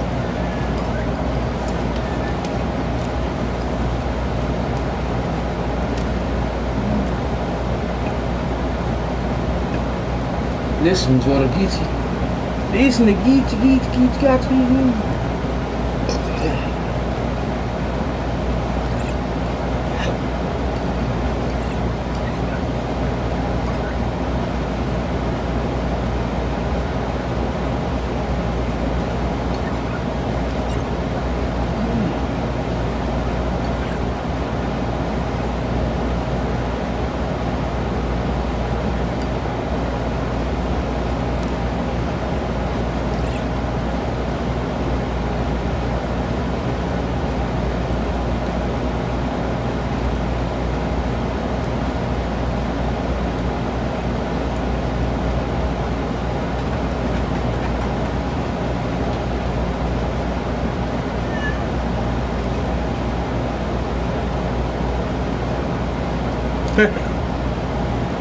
We'll have to prepare for the next one. That, I'd say is will get attention this time. Will get attention this time. High-rise lockup for thousands of residents in public housing and postcodes 3031 and 3051 from midnight. 9 public housing towers in those postcodes will be the subject of a complete lockdown, effective immediately. The unprecedented move in response to skyrocketing infections, 108 in 24 hours. At least 23 cases identified in packed housing commission towers in Flemington and North Melbourne. These numbers are a very real concern to all of us. Approximately 3,000 residents in 1,345 units are locked down for at least the next 5 days. The fact that there are positive cases in some of those towers and logical patterns of movement, friendship groups, family groups, mean that the best and most appropriate step is to be hard lockdown in those 9 towers. I again make the point that is effective immediately. There will be no one going in other than residents who are returning home, and no one will be allowed out of those public housing towers. There will be a massive logistical task to make sure that those people are fed, given the support that they need. I think we're equal to that task, and I don't for a moment underestimate how challenging, how traumatic in some respects that will be for the Victoria Police members who will essentially police that hard lockdown at access points to these towers. There will be a cordoning off. There'll be some distance between where members of the general public can go and these towers. Can I just appeal to media and to everyone? There are many, many vulnerable people who live in these towers. Unwell, the only reason to leave your home is to get tested. If someone knocks on your door and asks for you to take a test, please be sure and answer yes. If someone knocks on your door, because there is door knocking going on across the whole city, please be sure and consent to a test. Entire zip codes have been locked down in Melbourne, ladies and gentlemen. No advance notice, full lockdown. No one in, no one out. Police have surrounded the complex. 3,000 people held hostage in these towers right now. And they're going door to door with mandated testing. Excuse me, can you tell me where your mask is? Sorry? Why are you not wearing a mask when you're going door to door to ask people? But you don't have any mask, right? Why wearing a mask though? Yeah. Did the government not give them to you or who? Yeah, we didn't receive, but I hope from tomorrow onwards we'll getting that. Tomorrow you'll get them? Yeah. Okay, so you're going around to knock on people's doors now with no mask on? No? You're the door knockers, are you? Sorry? You're the door knockers? Yeah. Yeah. Yeah, okay. Are you giving the test? Yeah. No, you're giving the test. Where are you from? Where? Hey guys, how you going? Yeah. I just wanted to ask you a question. Where's the social distancing? We are just discussing in the lab. Okay, but where's the social distancing? We are just discussing about it. How come only one person's wearing a mask?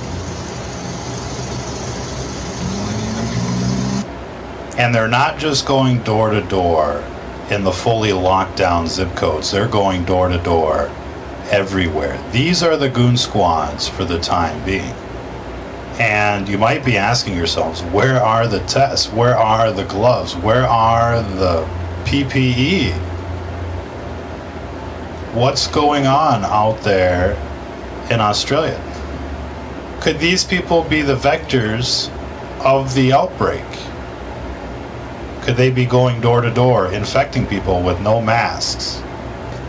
And then all of a sudden you have to lock everything down. Is what the government doing right now causing the outbreak? That's a question everybody should be asking right now. Because that wouldn't be the first time we've had information like this. Ladies and gentlemen, we learned that the CDC sent out contaminated tests in the first round of testing. all of the tests were contaminated with the virus, of all things. Could have been Ebola, guess we're lucky. But people were actually contaminated taking the tests. Feeling sick, get tested. These are the door knockers.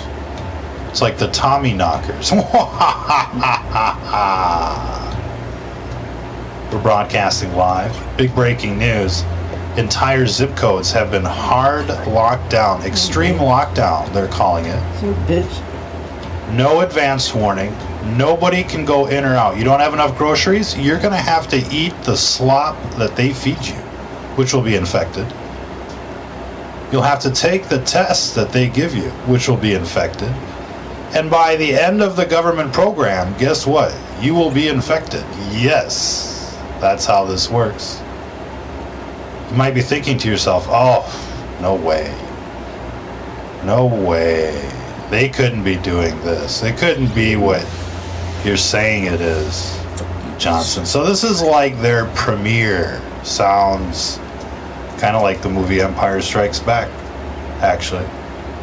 Their premiere, the Sith has come online and says, you must all get tested. Notice the background here.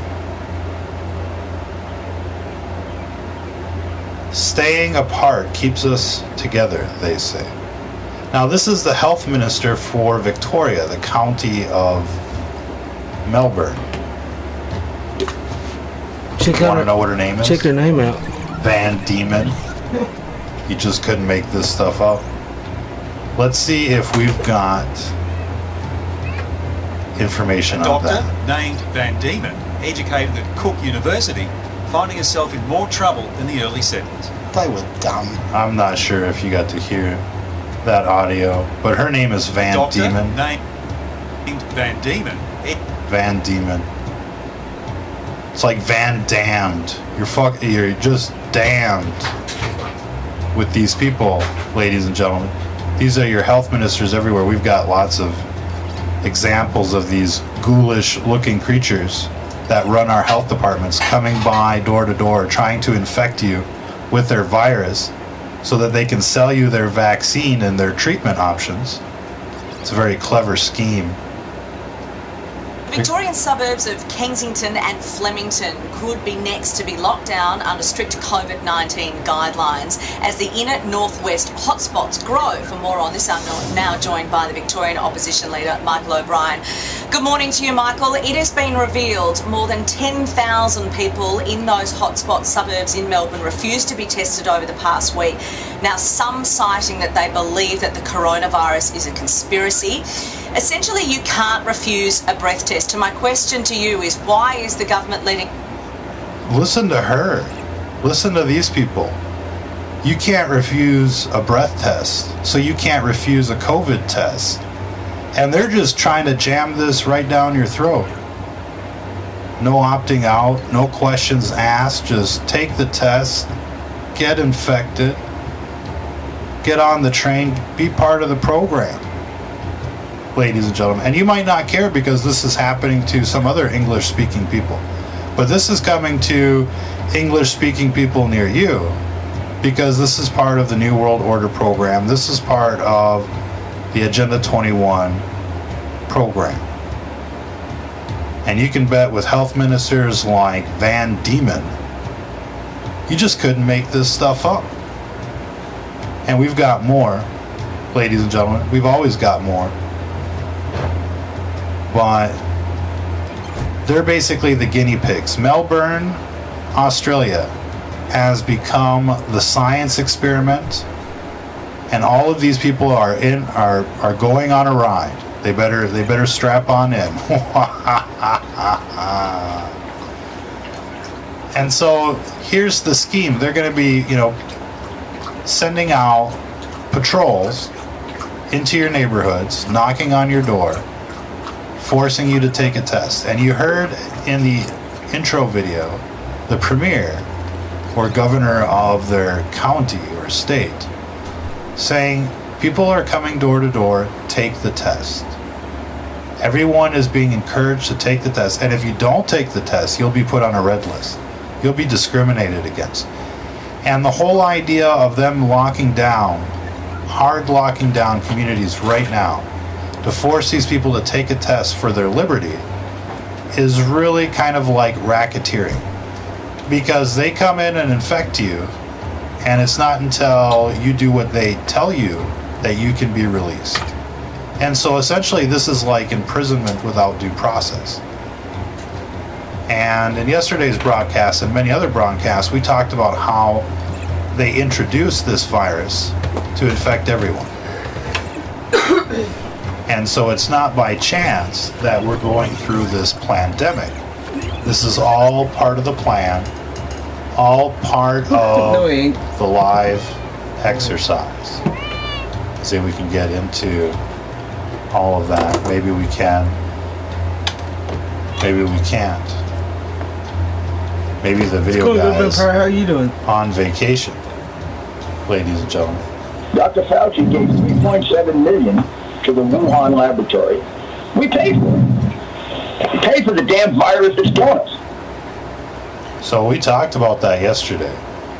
We paid for this virus. Fauci was sending nearly $1 million every year to the Wuhan lab for gain-of-function coronavirus research. I'm good. And then he's in charge of the biosurveillance, lets the virus in, right? And our Mission Impossible forces were nowhere to be found. You're good. Even though they had advance warning. And so when you understand the big picture, that they're trying to infect everyone with this virus so that they can sell you therapeutics, vaccines, as well as lock you down and discriminate against you. Once you realize that they've, attacked you with a bioweapon, then you understand what's really going on. And then you have to ask yourself, so what now? As you can see today, most conservatives stayed at home. And guess what happened today instead of celebrating your independence? Today, we're celebrating hard lockdown in an English-speaking country, Australia, in Victoria. They're the testing ground. They're the litmus test. They're the guinea pigs. If they can get away with it over there, it'll be coming over here. And this is what we saw at the very beginning with Dr. Van Diemen, educated at Cook University, with the China syndrome. Now, originally in China, we saw them sending goon squads door to door and locking people in their buildings. And we were saying, this is coming to our countries. And people were like, no way. No way would they lock down an apartment building or some kind of condo because of this virus. People were saying a lot of things back then. But if you remember this footage where they're locking people in their apartment buildings, first it was like individual apartments, and then it became the entire buildings, like the movie I Am Legend. Forced extractions, mandatory testing, and they show you pretty pictures of quarantine motels and sell you stories of everybody having sex. It was a wonderful experience. But that's just a front. Many people are going to go missing. This is a liquidation. This is an extermination program. And this is a bioweapon that came from a lab. Lock down whole apartment and complexes. so, I think this is an act of war, ladies and gentlemen. Not sure what happened to the video guy. We were trying to cue something else there, but the video guy missed that. Imagine if maybe we can was in those find it again. It towers. Doesn't matter. We'll get back to it. Can't leave. We're broadcasting live on the ScrewTube channel. Big shout out to the studio audience out there. Would you like it? But the big breaking news, if you're just joining us, I don't think you is the full lockdown. I know I did. Of a residential complex in Melbourne, Australia. Hard lockdown. Nobody in or out. At least 3,000 people. That's like a 9/11. Totally locked down. no escape, no coming out for at least 5 days. Not even for groceries. At least 5. Remember the first round of lockdowns? You thought, oh, this wasn't so bad. They're gonna eat all that shit. You got to go out, to go grocery shopping, and drive around and just kind of like acclimate to your new world. Not anymore. Now entire postcode zip codes are being locked down. Some hard lockdown, no in or out, like a Fukushima. Right. And we know that their tests don't work. We've known that since we've talked about it.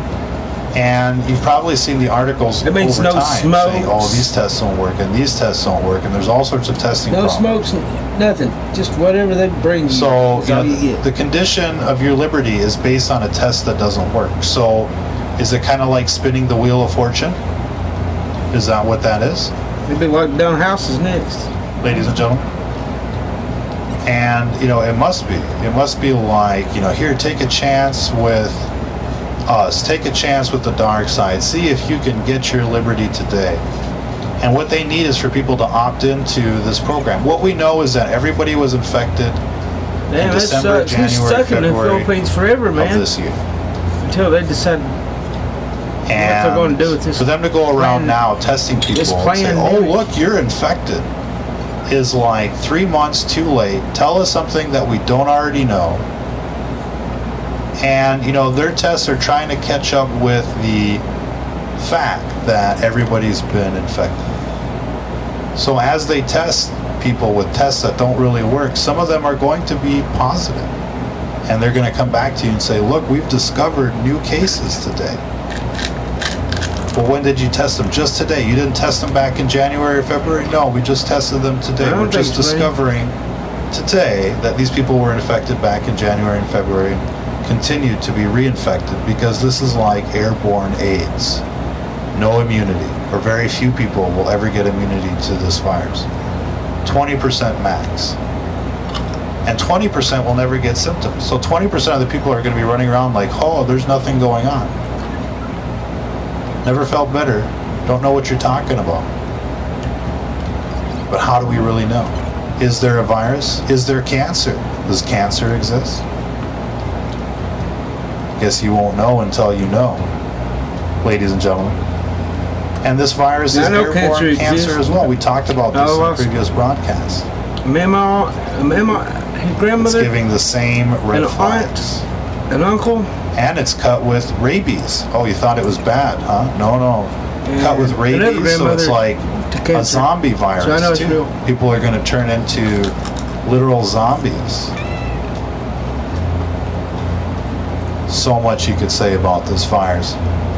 We're probably one of the world's leading experts on this virus. Do you think CNN gave us a call? Do you think 60 Minutes gave us a call? No. No, you think the White House gave us a call when we were calling this thing 2 months before everybody else? Nope, nobody called us. But it's not surprising because we're learning that the Defense Intelligence Agency was sending out bulletins to every other government agency back in November. At Thanksgiving, they were having briefings at the White House on this virus, and you didn't even know. That's a fact, ladies and gentlemen. We're in a live exercise here to get this right. We're in a live exercise here. Live exercise, like 9/11, exactly like 9/11. And what's happening now in Melbourne is exactly like what happened in China. In China, they could get away with it because nobody pretends like they're free. It's only in Western civilizations that we pretend like we're free. So we go through this charade, we go through this act like, oh, we're free, so we'll just bring this in gradually. But it's happening. What do you guys think about that? So today you're celebrating your independence, are you?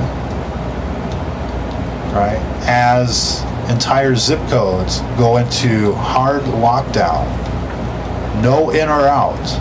Now you might not care right now. You're like, oh, that's happening to them.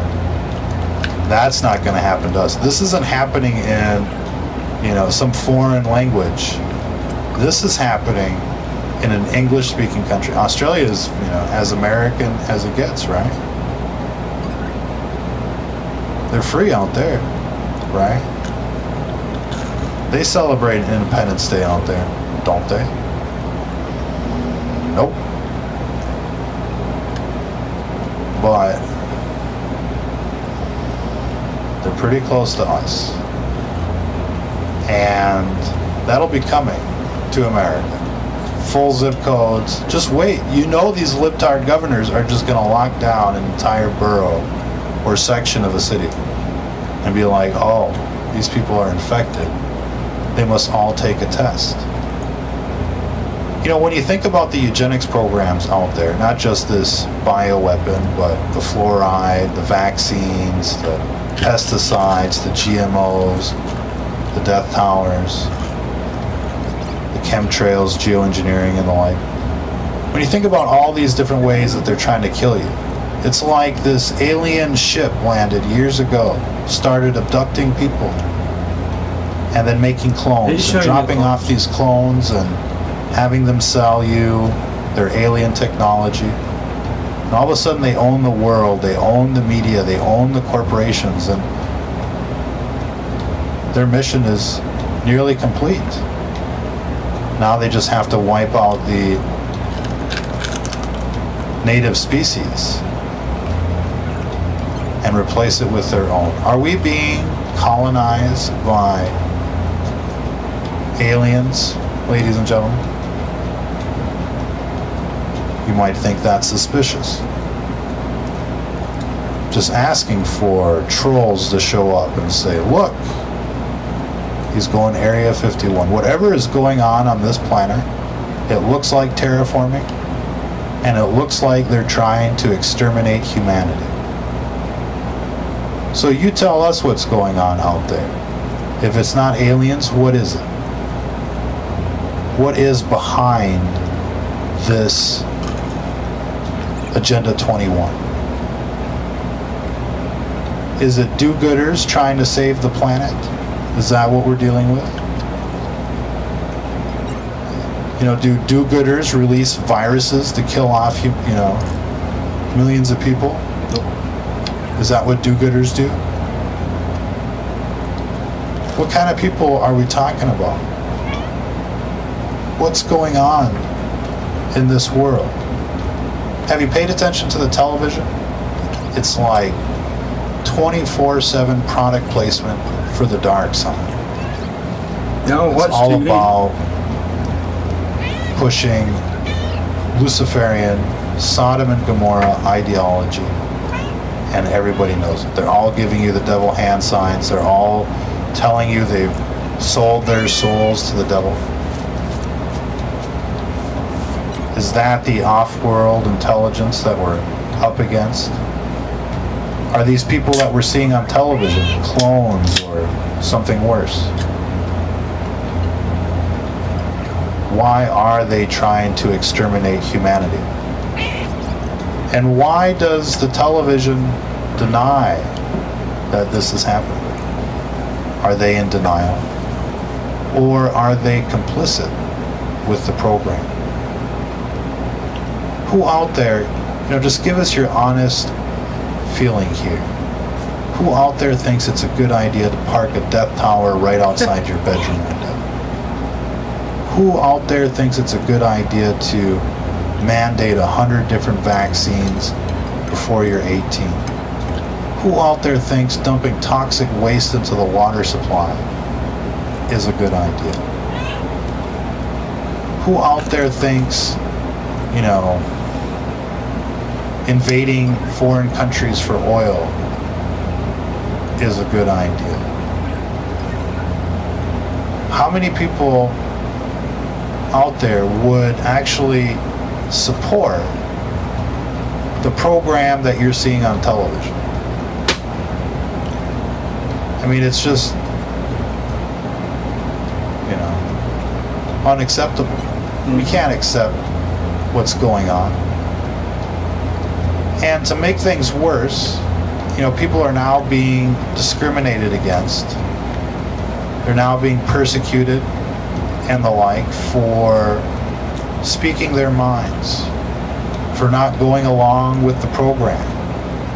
They're being harassed and bullied.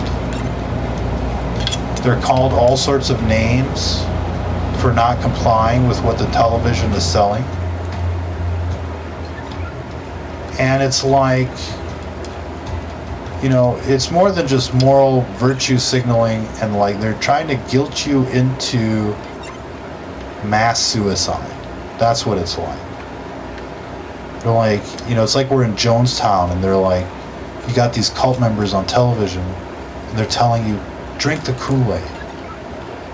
You know, let's stay together forever. Drink the Kool-Aid. And it's like, no, I don't want your Kool-Aid. I don't want your vaccines. I don't want your death towers. I don't want your fluoride. I don't want your Sodom and Gomorrah propaganda. I don't want to see these rainbow flags everywhere. I don't care who these people are. I'm tired of it. I'm tired of this whole thing. The people have got to go. We need a Christian homeland where we can be safe from these people, from these radicals that keep bullying you and trying to discriminate you and persecute you. We need a Christian homeland, and that's what America is supposed to be. You know, when they wrote in the First Amendment, freedom of religion, they weren't thinking about Buddhists or Hindus or Luciferians. They were thinking about Catholics and Protestants. That's what they were thinking about. We're a Christian country. That's why there's a church in every town. And now these Luciferians want to burn those churches down. And if you don't like it, they want to infect you with their virus, and they want to silence you, and they want to, you know, bondage you and sodomize you. You better get your astro blind. None of you showed up for the boogaloo. I'm not surprised, ladies and gentlemen. Did the Pentagon receive an intelligence assessment on COVID in China last November from the National Center for Medical Intelligence of DIA? Oh, I can't recall. What is the video guy doing? What is this? You didn't show it for the boogaloo either. Well, this is the Secretary of Defense talking about a secret defense intelligence report back in November. Listen again here. Did the Pentagon receive an intelligence assessment on COVID in China last November from the National Center for Medical Intelligence of DIA? You said how old you was earlier, and I told you how old I was. Why can't they remember? recall? Of course they can recall. But they don't want to talk about the intelligence reports from last November. Well, we've got some interesting breaking news from Melbourne, Australia. The premier here, it's like His Highness out there. Well, basically, it says 9 sites will be closed and contained. Residents will be required to stay inside their homes. Hard lockdown. And this guy is talking about it being outside of this complex. Cops everywhere harassing everyone. And they're like, you know, pinned in those buildings. They can't escape, right? We're talking about 3,000 people. You probably don't care, but it's coming to you, so you better care. You better fight you better fight for every zip code, every city block where they want to come in and exterminate. How many of these people are going to go missing? How many of these people are going to get liquidated, infected, transported to the hospital for execution? It's like Soylent Green. They're people. Melbourne's hard lockdown orders residents of 9 public housing towers to stay home permanently. And they start with like the 5 days. But it's going to go much longer than that. Looks like we got a few people out there. Happy that you found us here on the Backup channel, broadcasting as 5G Genocide. But you can find us on the Facebook, STFN Reloaded, or on our website, stfnreport.com. Big shout out to everybody in the audience. Afisha, Haynes, Thinker, The Real Deal, American First, Not an Imposter, Secret Siren, Bev, Jaho, DD, Perfect Society. What is the perfect society? World of Aviation. How's it going? Toasted Webs. Want to give a big shout out to Luke Skywalker and our Facebook administrator, Miss Bella Marie, who's actually in Melbourne, and we feel that Melbourne is being targeted because of Bella Marie. Everybody should give a big shout out to Bella out there. And everybody that's involved in this fight is, being attacked. We're all being attacked now. We've all been infected by this virus. You need to start acting accordingly out there. Do you understand? They're trying to kill you. Stand your ground. You didn't show up for the boogaloo, and now the real lockdown begins. You give these people an inch, they'll take a mile. And when we yield to tyranny, it only gets worse. Ladies and gentlemen, this is what happens when we don't lock up the criminals. And we've got prime suspects. We know who's responsible for this outbreak. And receive an intelligence assessment on COVID in China last November. We know who's responsible for this outbreak. We've got the receipt. We know that Fauci is linked to this virus, as per Rudy Giuliani and the mainstream media. Check this out. Dr. Fauci gave $3.7 million to the Wuhan laboratory. We paid for it. We paid for the damn virus that's killing us. Thing that gives you high confidence that it originated in that Wuhan lab. Or that there's enormous evidence that that's where this began. Now, Fauci was sending nearly $1 million a year since 2014, according to public records, to the Wuhan lab for gain-of-function research on coronavirus. So what are the chances of all the labs, of all the viruses in the world, that this would be the one that Fauci was funding? And then we've got the links to Bill Gates and, them trying to sell you a vaccine and being in charge of biosurveillance. If the world got infected, it's because of Fauci. And now we're learning that Fauci funded the virus. And then, when the first round of testing was happening in America, we found out that all the tests from the CDC were infected, contaminated. We'll have to prepare for the next one. That, I'd say is will get attention this time. Will get attention this time. High-rise lockup for... You see how they smirk? You see that? Take a picture of that. Take a snapshot of that. But in any case, ladies and gentlemen, we know who's responsible for this virus, for this worldwide infection. And now they're coming, to sweep and clear. Back in the 90s, but first it'll be, in the high rises, in the condos, and then they'll be coming to the suburbs. They're already going door to door. We've got video of this, and the government is basically labeling them as, door knockers or Tommy knockers, coming at your door like a Stephen King movie, trying to infect you with their virus, ladies and gentlemen. And, everything about them is not without a sense of irony, if you will. Feeling sick, get tested, and they'll make sure that, that you're definitely infected. They should change their slogan, get infected, test with us, or something like that. But people in Australia must be outraged. I know they're outraged because we're talking to people yesterday, and it's going to be 90-some degrees and they're today. very concerned. They've locked down numerous zip codes, and their numbers are so low.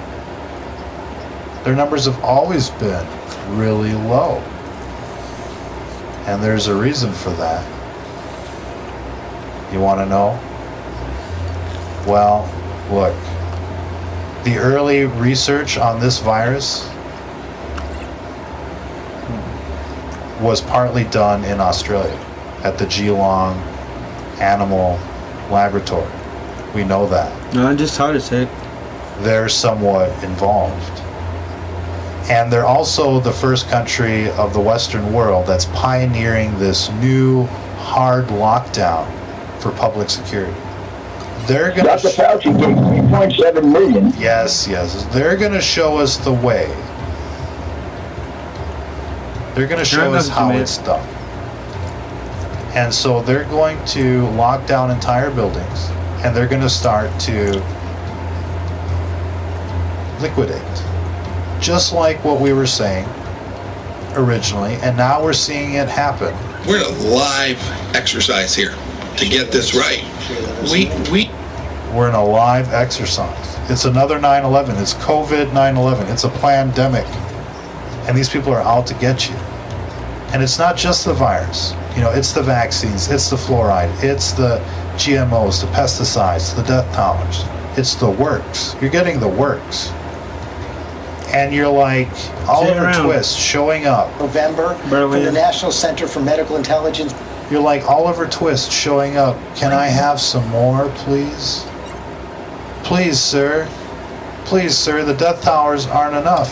Please, sir, the GMOs, the vaccines, the pesticides, they're not enough. Please, sir, give us some more. Here's a fucking virus, pardon the language. Oh, you want us to, shelter in place then, do you? Be prisoners in our own home. And, they want you to die quietly in your own home. That way, nobody sees the genocide. An ambulance shows up, a white van shows up, picks up the body. Nobody has too many questions. Oh, just a COVID case. But that's probably just paranoia, probably just a heart attack that they're labeling as COVID. How do you know these days? And that's called plausible deniability. I want everyone to write that down. Plausible deniability. That's what gets people out of jail all the time. Oh, it could have been something else. It's beyond a reasonable doubt, right? So if you've got plausible deniability, all of a sudden, well, maybe you're not guilty. Maybe you are, maybe you're not. Maybe it's the virus, maybe it's something else. How do you know? It's like these death towers. The brain cancers and all the other leukemias and how do you know? Was it the death tower? Was it something else? Yeah, we know, Berlin. Was it Bill Gates? Was it Fauci? How do you know? Might have been the death towers. It might just be simulating the symptoms with radiation poisoning. How do you know? And so, as long as you don't know, nobody's going to prison. You can say that. And look, I think when it comes to war crimes, I think we really need to err on the side of caution. And if a few, politicians get executed in the process by mistake, it'd be basically no different than what's happened to countless citizens in the pursuit of justice. Anyways, how many people on death row are actually innocent? How many innocent people have been executed by the Department of Justice? Nobody knows for sure, but we know there are cases. We need to start rounding up these people that are suspected of releasing this bioweapon. They might not all be guilty, but some of them will be. And that's justice in America these days. Why would it be any different for them? These people need to be held accountable, not only for this virus and the other eugenics programs, but for what they've done to our society. We've gone from the happy days, Leave It to Beaver, normal people, right? And now all of a sudden it's like a freak show. It's like the zombie apocalypse everywhere you go, and people are miserable. They're miserable despite, all of the technology and all of the conveniences and all of the drugs, they're miserable. And nothing good can come out of miserable people. There's nothing worse than miserable people. And all we do in this country now is spread misery around the world through our movies, our music, our news, our society. And it's just misery pretty much everywhere. And, that's all coming from the dark side. Those are fruits from an evil tree. And that's why we need a Christian homeland. We need to root out this evil from our land and separate it from us. We need to renounce evil and get rid of it. Because evil is like cancer, and it spreads. And one sinner can cause a lot of damage, ladies and gentlemen. So we need special reservations for these people. We'll have to leave it there for this broadcast. Big shout out to everybody out there. Until the next time, if you're listening to this, you are part of the resistance. You are the resistance, yeah.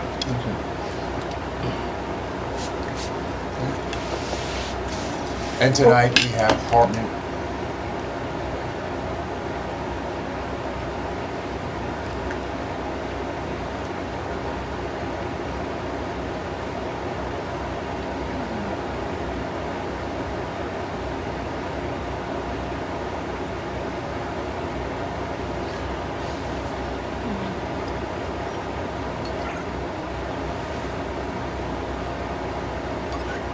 No, just suck my last one. Get my last one out. Maybe.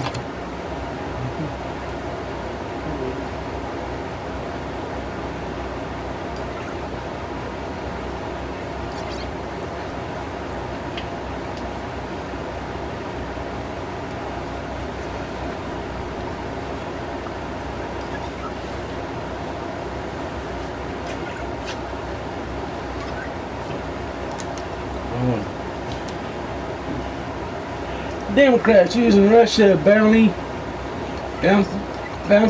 and Trump to go to war.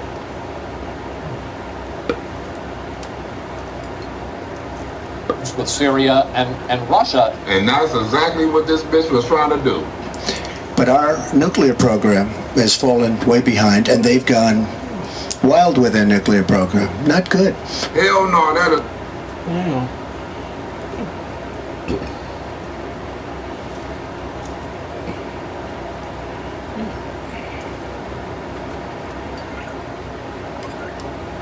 Guess who want to go to war with Russia and would have went to war with Russia if the bitch would have got elected? Oops, I gave it away.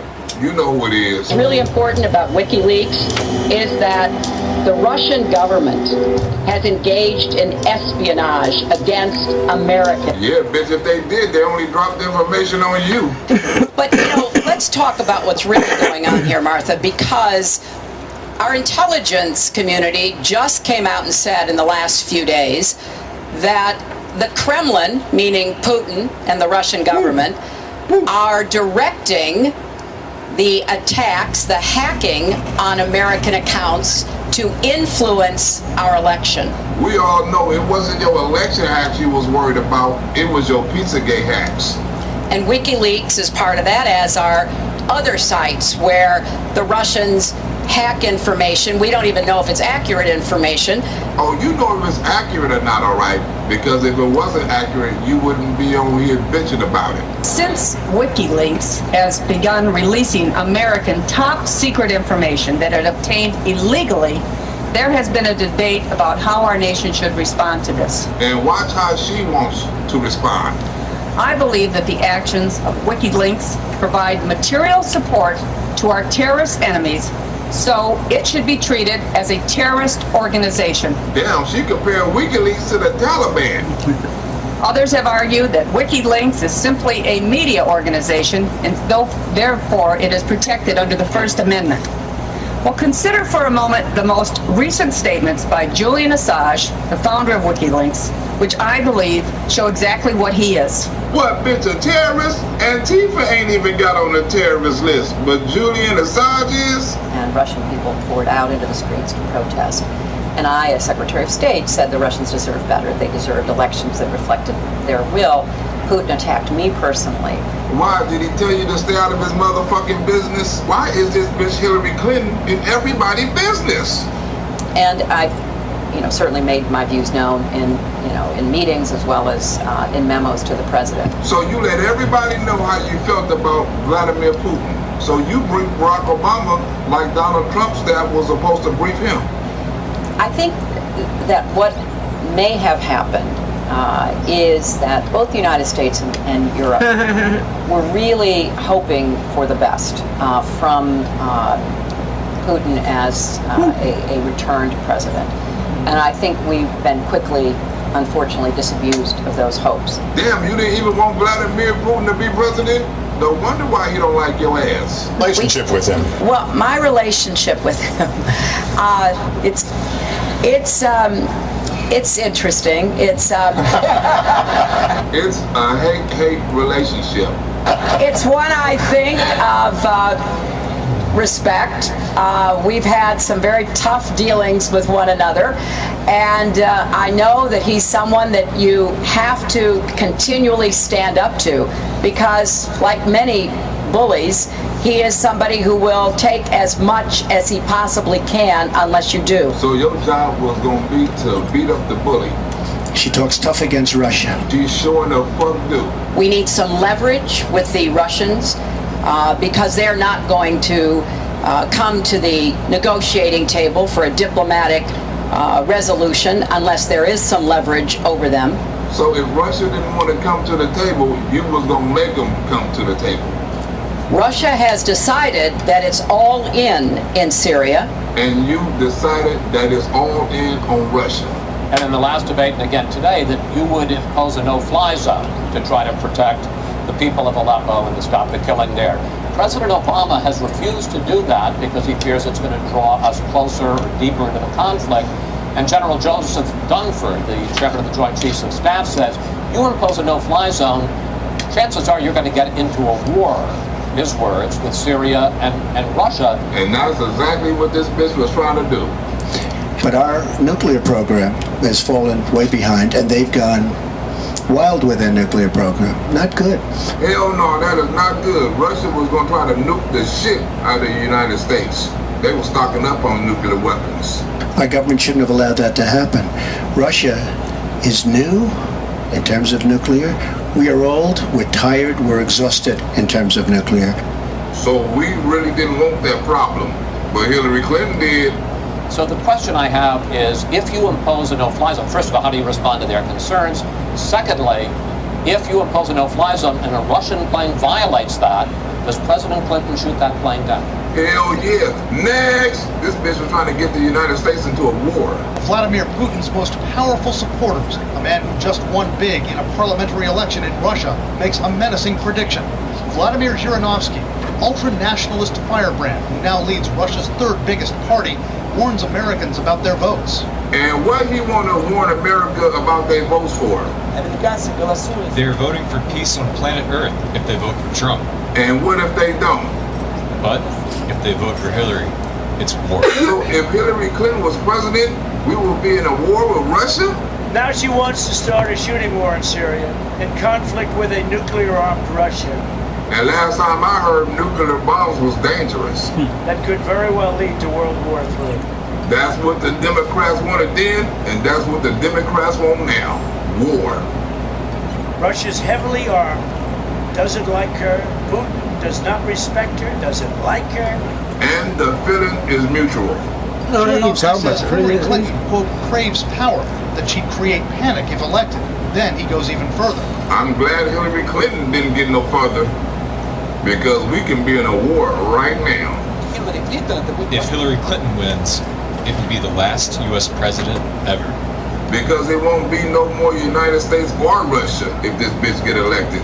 We're going to end both. The Kremlin scrambled to distance itself from Zhirinovsky, a Foreign Ministry spokeswoman telling CNN that was just his personal opinion. Yeah, that he got from somebody personal information, just like somebody giving out personal opinions about Vladimir Putin. The Obama administration has just publicly named and shamed Putin's government for hacks of the Democratic Party. Like Barack Obama lying ass. Accusing the Kremlin of trying to destabilize America's political system. Well, you was the president, why you didn't stop it? And if you knew Russia was trying to help out Donald Trump over Hillary Clinton, why you didn't put that shit to an end? Or maybe you couldn't put an end to it because maybe you wasn't worried about government files. Maybe you was worried about Pizzagate files. Putin says the U.S. is trying to deflect from the damaging content of the stolen emails. That's good. Content? I don't know. Content like, let's say, kid porn, blood drinking, human sacrifice. They started this hysteria, saying that this hacking is in Russia's interests. No, it's in the swap's interest. All the illegal shit that's on them emails. A person in our government, Katie, would delete or get rid of 33,000 emails. That gives me a big problem. Because it's not how many she deleted, it's what she deleted. After she gets a subpoena. She gets subpoenaed, and she gets rid of 33,000 emails. Good. That gives me a problem. It should give everybody a problem, but the Democrats see that as normal. Now, if Russia or China or any other country has those emails, I mean, to be honest with you, I'd love to see them. Wouldn't we all? Russia, if you're listening, I hope you're able to find the 30,000 emails that are missing. I think you will probably be rewarded mightily by our press. And not by me, because I can't do shit for you, because I'm the president. But we might need them little emails you're holding ransom. This has nothing to do with Russia's interests. No, it's in the swamp's interest. All the illegal shit that's on them emails. Analysts say if there's anything to what U.S. officials accuse Putin of doing, this is unprecedented. When them emails was released and we saw what was on them, Hillary Clinton was doing some shit that was unprecedented, like drinking kids' blood. I have never heard about nobody talking about hot dogs and pizza so damn much. Obama gave was fucking unprecedented. The Democratic Party and Hillary Clinton's presidential campaign helped pay for controversial research into President Trump's ties to Russia. Controversial research my ass. The dossier was fake. The Washington Post first revealed the Democrats' connection to the research dossier that leaked back in January. It contained unsubstantiated claims connecting the president to Russian interests. Substantiating claims my ass. It was proven to be a substantiating lie. President Trump questioned the origin of what he calls the fake dossier last week. He tweeted, "Who paid for it? Russia, the FBI, or the Dems, or all?" I would go with D. I'm not getting a PlayStation 5 Since January, the allegations if they don't in the dossier change have the gained controller credibility in the eyes of FBI agents working in the Russia investigation. Yeah, because they gave it credibility. It's like a crackhead having perfect credit. CBS News confirmed earlier this year that parts of it were being used as a roadmap as agents unraveled alleged Trump connections to Russia. As is every investigation about Donald Trump. But with new ties to the Clinton campaign coming to light, the president's supporters are once again calling the Russia investigation partisan. Like Christopher Harris's donation is partisan. Yeah, I don't like the controller design.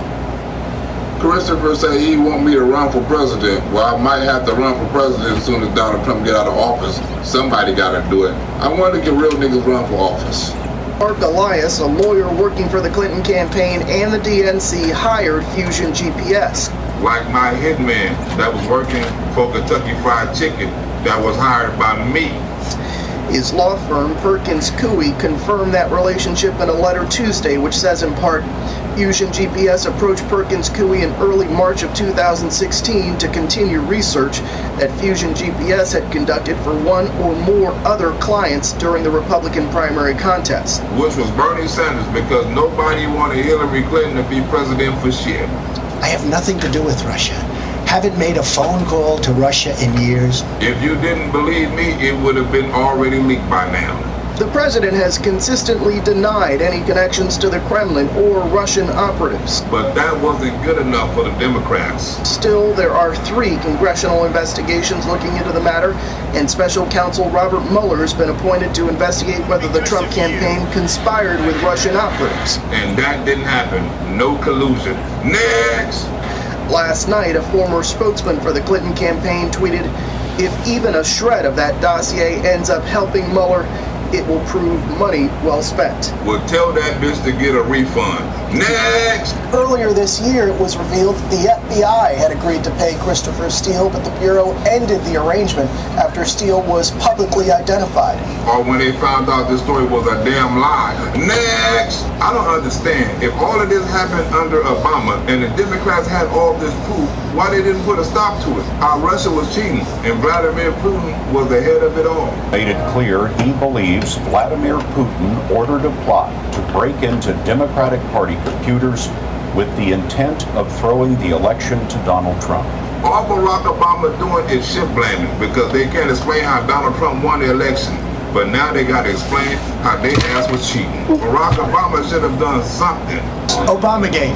It's been going on for a long time. It's been going on from before I even got elected. And it's called Spygate. Today, the Democrats fight Donald Trump more than they fight any other damn country. They do have a name for that, right? It's called Spygate. It's treason. Look. When I came out a long time ago, I said, they've been spying on my campaign.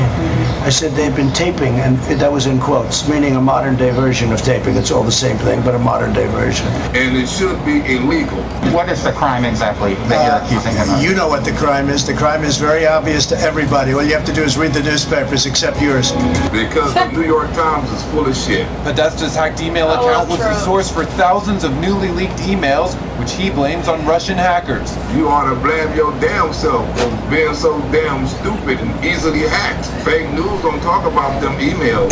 Emails are stolen, but nobody said the emails are false. Podesta has confirmed the FBI is investigating the hack into his email account as part of the ongoing probe of other prominent hackings with Russian ties. Like the hacking of Pizzagate files that have Russian ties. Barack Obama must be scared that Vladimir Putin is holding some type of secrets. Mr. Obama said he warned Putin during this summit meeting in September that Russia must not attempt to hack into any systems for counting votes. Only for counting votes, so I guess any other system is fair game. But Mr. Obama said there is no evidence that they did that. Wait a minute, nigga. I thought you said it was evidence they done that. But in a news conference, the president said the Russians did hack into the Democratic National Committee and the emails of Hillary Clinton's campaign chairman. But he didn't hack into the vote counting system, so it didn't count. He can hack in anything else. That's what Obama said. He suggested that Mr. Trump and Republicans aided the Russian plot by embracing the embarrassing leaks that dominated the media before Election Day. Embarrassing, but not false. And the nigga also lied to us about what he was going to do. Was to talk to him directly and tell him to cut it out. There were going to be some serious consequences if he didn't. You lying son of a bitch. That's why nobody believed anything you was going to do to Russia, and nobody believed anything you say about Russia is true. I know Republicans had. Questioned how some Republicans could believe Putin's public denials rather than the U.S. intelligence community's conclusions. Because Republicans know Putin lied, but Democrats lie more.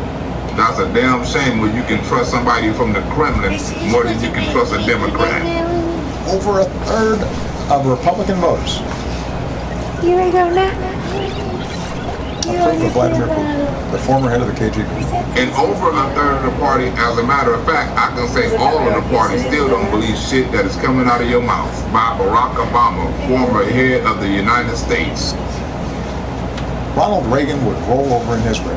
And somebody should be digging my baby mama a grave because she's trying to test my gangster like Putin was trying to test Barack's. United States and Russia on the Ukrainian border. Now it's also going on in Syria. You said a year ago that the United States, America leads, we're the indispensable nation. Mr. Putin seems to be challenging that leadership. Don't act surprised now, nigga. You know Vladimir Putin is treating you like a little hoe. In what way? Let's think about this. Well, he's moved troops into Syria, for one. Yeah. He's got people on the ground. Right. Which is a sign of aggression. Two, the Russians are conducting military operations in the Middle East for the first time since World War II. Bombing the people that we are supporting. So that's leading, Steve? So let me ask you this question. Wait a minute. I thought I was the one asking questions. But I guess when you ain't got an answer, all you can do is throw out a question. When I came into office, Ukraine was governed by a corrupt ruler who was a stooge of Mr. Putin. Is that a question or a statement? Syria was Russia's only ally in the region. Okay, I'm still waiting on the question. And today, rather than being able to count on their support and maintain the base they had in Syria, which they've had for a long time, Mr. Putin now is devoting his own troops, his own military, just to barely hold together by a thread his sole ally. And you're going to ask the question when? He's challenging your leadership, Mr. President. He's challenging your leadership. While you trying to deflect from the question I asked and never ask the question you were supposed to ask. Steve, I got to tell you, if you think that running your economy into the ground and having to send troops in order to prop up your only ally is leadership, then we've got a different definition of leadership. Like we got a difference of what the fuck a question and the answer is. Next! Let's hear how Hillary Clinton almost got us nuked. We know that they are deeply engaged in supporting Assad because they want to have a place in the Middle East. They have a naval base. They have an air base in Syria. They want to hang on to that.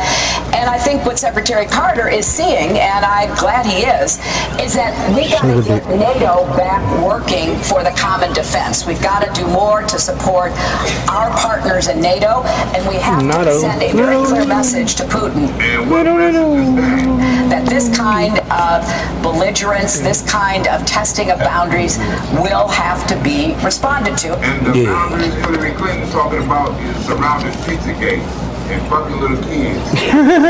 Kids blood. Sorry, he didn't mean that. He didn't mean that. Asked me about whether Mr. Trump knew about the release of the hacked documents, Democratic National Committee email ahead of time. And the answer is yes. And how the fuck you know? Podesta going one step further, telling reporters Trump advisor Roger Stone had been given advance notice of the upcoming leak by Assange. Roger Stone is connected to Julian Assange? No wonder they want Roger Stone ass in jail. As I earlier stated, Mr. Trump knew from Roger Stone in advance about the WikiLeaks drop of emails. Roger Stone better look out for accidents. The Clinton advisor supporting his claim with a tweet Stone had sent back in August saying Podesta's time in the barrel was coming. Hopefully my baby mama time in the casket is coming too. And what Roger Stone knows about those missing Hillary Clinton emails. Oh, if Roger talked to Julian Assange, oh, he knows a lot.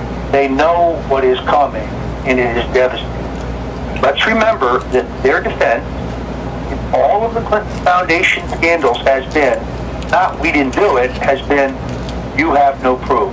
Yes, but you have no proof. Shit, tell them all to watch QAnon videos. QAnon will tell you the truth. Well, I think Julian Assange has that proof, and I think he's going to furnish it. If his ass don't get life in jail first. Because now you're getting life in jail for freedom of speech. And why in the hell they trying to make Roger Stone looking like a criminal by making a criminal look like a criminal? It shows Stone appearing to hold up a Hillary for Prison t-shirt. Because that's where the bitch belongs. Next! You know, WikiLeaks just actually came out. John Podesta said some horrible things about you. Well, me too, so that make two of us. And if you add MAGA, that's over 65 million people that say some horrible things about Hillary Clinton. And boy, was he right. He said some beauties.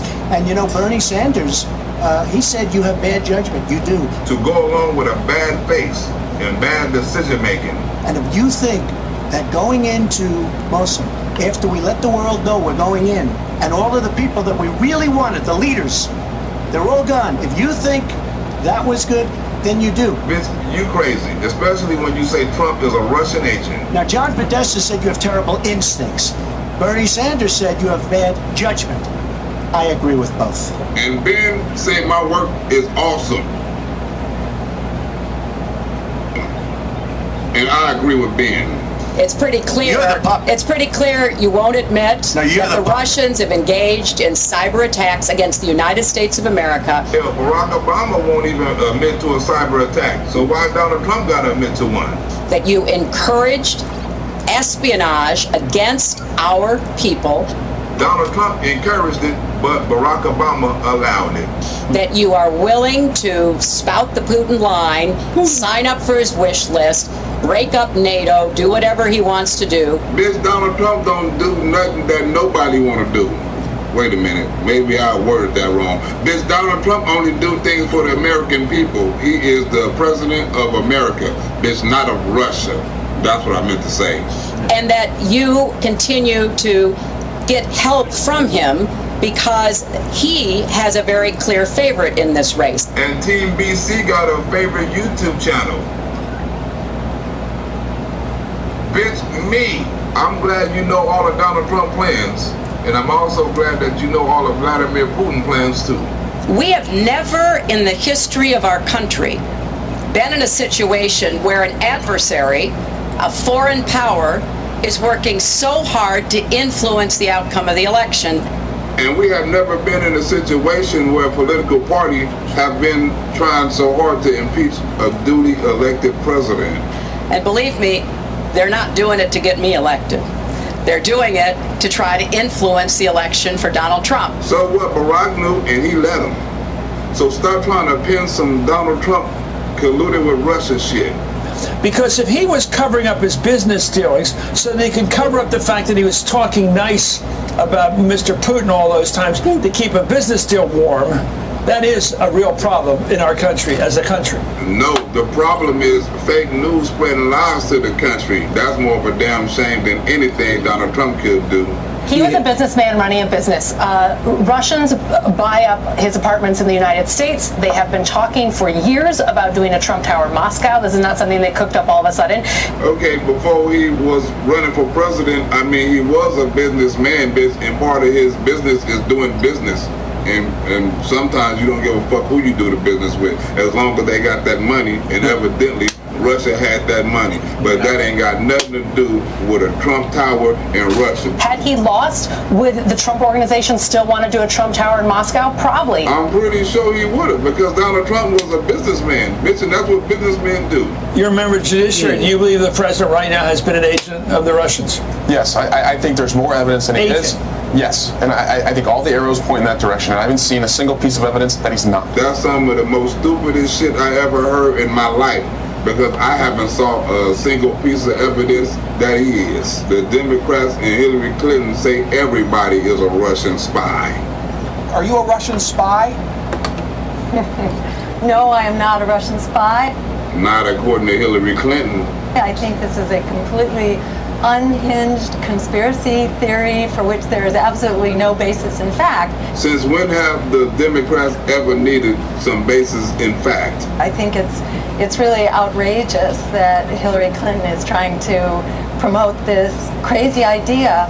You know, you can't just slander people. You have to present some basis in fact. Wrong. Democrats don't work like that, especially Hillary Clinton. Everything I see has no respect for this person. And I only said person because I can't say bitch. Well, that's because he'd rather have a puppet as president of the United States. No puppet. Bitch, he ain't no puppet, and his hair look better than yours. Next! Hillary Clinton, the 2016 nominee, called Tulsi Gabbard, one of the current candidates, quote, the favorite of the Russians. Oh, Hillary Clinton, I bet you tell that to all the candidates. Well, Nora, Hillary Clinton did not mention Tulsi Gabbard by name, but an aide confirms that that's who she was talking about when she made this stunning claim that the Russians had already hit on a way to meddle in the 2020 election, much in the same way they meddled in her election in 2016. It's don't be mad at Trump, be mad at Barack Obama. On a podcast interview, Clinton said, quote, they're grooming her to be the third-party candidate. She's the favorite of the Russians. I'm starting to ask myself, who did Hillary Clinton hate more, Donald Trump or Russia? They have a bunch of sites and bots and other ways of supporting her so far. Clinton was referring to the fact that the Hawaii Congresswoman gets a lot of attention from Kremlin-linked media. And that's a damn shame because Hillary Clinton don't even get attention from her own damn husband. So that has to make Hillary Clinton mad. Now, maybe because he has praised Putin, maybe because he says he agrees with a lot of what Putin wants to do, maybe because he wants to do business in Moscow. I don't know the reason. But I know the reason why you hate Putin so much. He got them damn emails about children trafficking. You probably got that video too.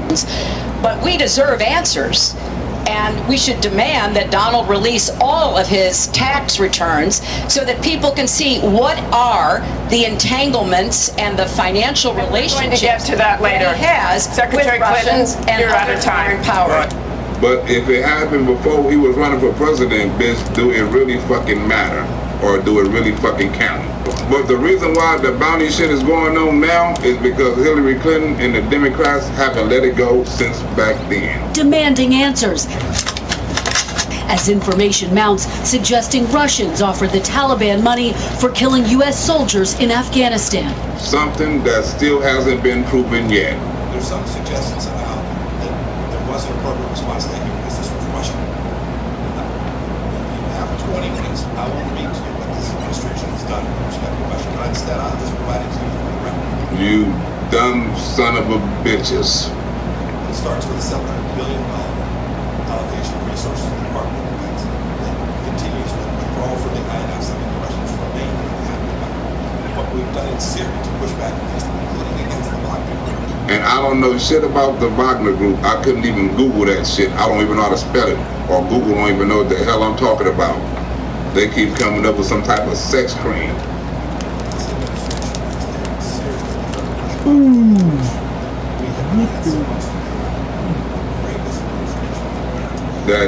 That evidently nobody had nothing to say about.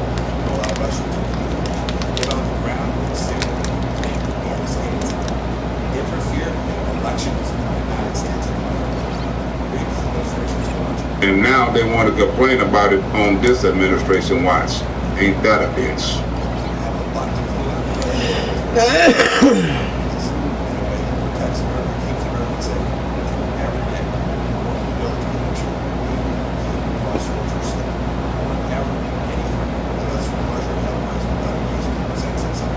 And Donald Trump killed 2 terrorist leaders for fucking with American troops that the Democrats was mad about. Now all of a sudden they worried about a damn bounty when they weren't worried about leaders of terrorists.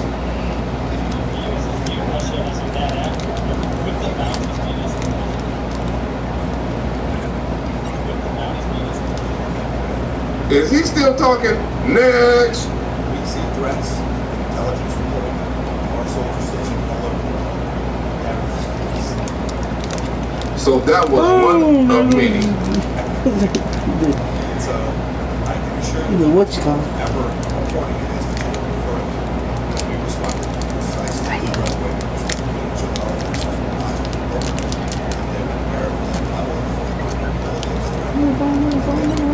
and that's all you need to know. But let me tell you something else. The Russians are engaged in Afghanistan. Contrary to what the Democrats say, members of Congress they suggest that they are shocked and appalled by this. They lying. It's not the same intelligence like we saw. It would be interesting to ask them what they did. They saw whatever intelligence is they did. Because they had access just like the president.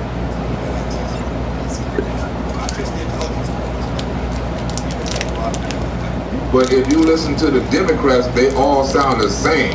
It kind of sounds like they got the same writer. It would be my hope that it isn't true, but it seems clear that the intelligence is real. The question is whether the president was briefed. If he was not briefed, why would he not be briefed? Were they afraid to approach him on the subject of Russia? Bitch, what? Why they're not briefing him? Is this an issue where they cannot tell the president things he doesn't want to hear when it comes to Vladimir Putin and Russia? If he was truly never told, then that means that his own staff either believes he's so compromised by Russia, or they consider him so counterproductive to the running of the country that they thought it necessary to hide critical information about our national security from him. And were they concerned that if they did tell him, that he would tell Putin? Bitch, for what? And how you know? Donald Trump knows that shit would have been leaked. Just like Susan Lawrence's donation was just leaked. On Friday, the president insisted he had never been told about the plot. But the New York Times reports the president received a written briefing in February, but it is not known if he read it. And who in the hell believed the New York Times? I did know that our adversary was helping kill American troops because no one told me is not an excuse for the commander-in-chief of the greatest military on earth. It is in fact a confession of incompetence. Bitch, next, your face is incompetent. Under scrutiny, an April 2019 car bombing that killed 3 Marines. And according to the AP and confirmed by NBC News, top officials in the White House were made aware of the scheme in 2019. The AP reports it was included in the president's daily brief and that his then National Security Advisor John Bolton briefed him. Well, if John Bolton briefed him, you know it's some bullshit. But Alicia, donation not. Now, what John Bolton got to say about that? Bolton declined to comment, but accused the president of failing to protect Americans. When he wanted to go to war and get Americans killed. Next, he talking out the side of his ass. And speaking of asses, you should know about this. I don't know if those conversations took place or they're just afraid of raising this with him or he just doesn't care. The Democrats sound like a bunch of asses trying to spin the same narrative. If the president doesn't want to hear it, won't listen to it, won't hear a bad word said about Putin's Russia, then obviously we need to know about that because then it falls on the Congress to protect the country when the commander-in-chief won't. So how dare he let his own personal cowardice, his inability, or even worse, his disinterest in standing up to Vladimir Putin lead to a reality where those Americans who are actually brave enough to put on a uniform and serve are put at greater risk. The Democrats either want to impeach Donald Trump or send him to war. They trying to say Donald Trump is putting America in danger because his staff is scared to tell him things that will protect the country. Ain't that a bitch? If that is true, it is a level of engagement in the Afghanistan theater that we have not seen previously, and it demands a response. And we all know what the Democrats mean when they say respond.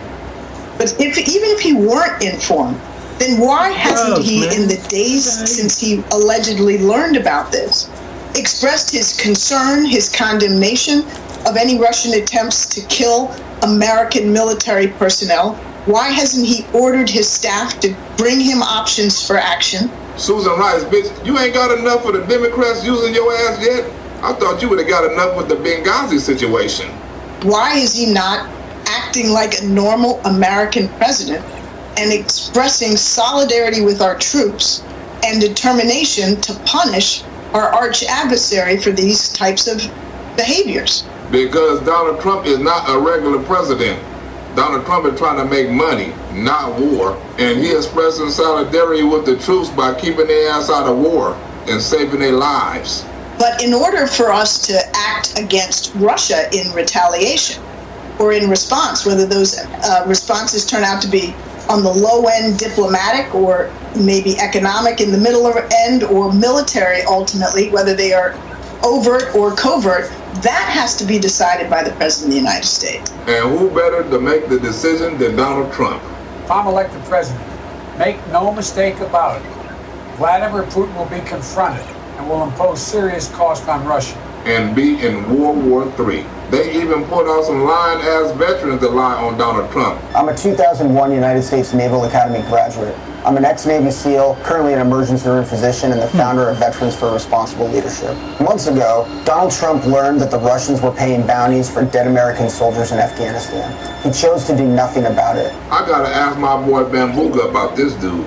Any commander-in-chief with a spine would be stomping the living out of some Russians right now. And the American president with some brains will be trying to get American jobs, food to eat, kids back into school.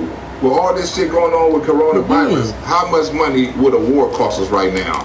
Diplomatically, economically, or, if necessary, with the sort of asymmetric warfare they're using to send our kids home in body bags. So you want to start a nuclear war with nuclear weapons over a lie? Mr. Trump, you're either a coward who can't stand up to an ex-KGB goon, or you're complicit. Which is it? And either you stupid for saying go to war over a lie, or you just don't give a fuck about American lives. Which one is it? Donald Trump is unfit to be our commander-in-chief, and that's worse than useless. I'm a pro-life, gun-owning combat veteran, and I can see Trump for what he is. You bet not say it. A coward. I knew it. We need to send this draft dodger back to his golf courses. The lives of our troops depend on it. Just like the life of my baby mama depend on donations. Well, not actually her life, but at least her funeral, or not what's going on her funeral, but how she's going to get to her funeral. And speaking of depend on, I want to thank Daniel, even though he said don't thank him. How else am I supposed to show my gratitude? Good looking out, Daniel. Our focus was, what did the president know, and when did he know it? And the Democrats refused to believe Donald Trump didn't know nothing about the bounty. But I know Irwin know everything about my bounty, and now it just got $100 bigger. Money flowing to Afghanistan to support the Taliban has been going on since we went to Afghanistan. And more money been floating around my cash app ever since I became a conservative. Ain't that right, Christine?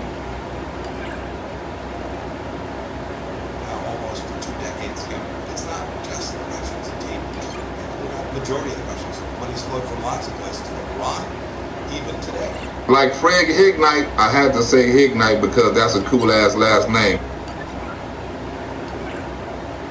Donated me some money today. And what I don't understand, Fred, is why is it so hard to believe if I can put out a hit on my baby mama, why Russia can't put a hit out on the United States?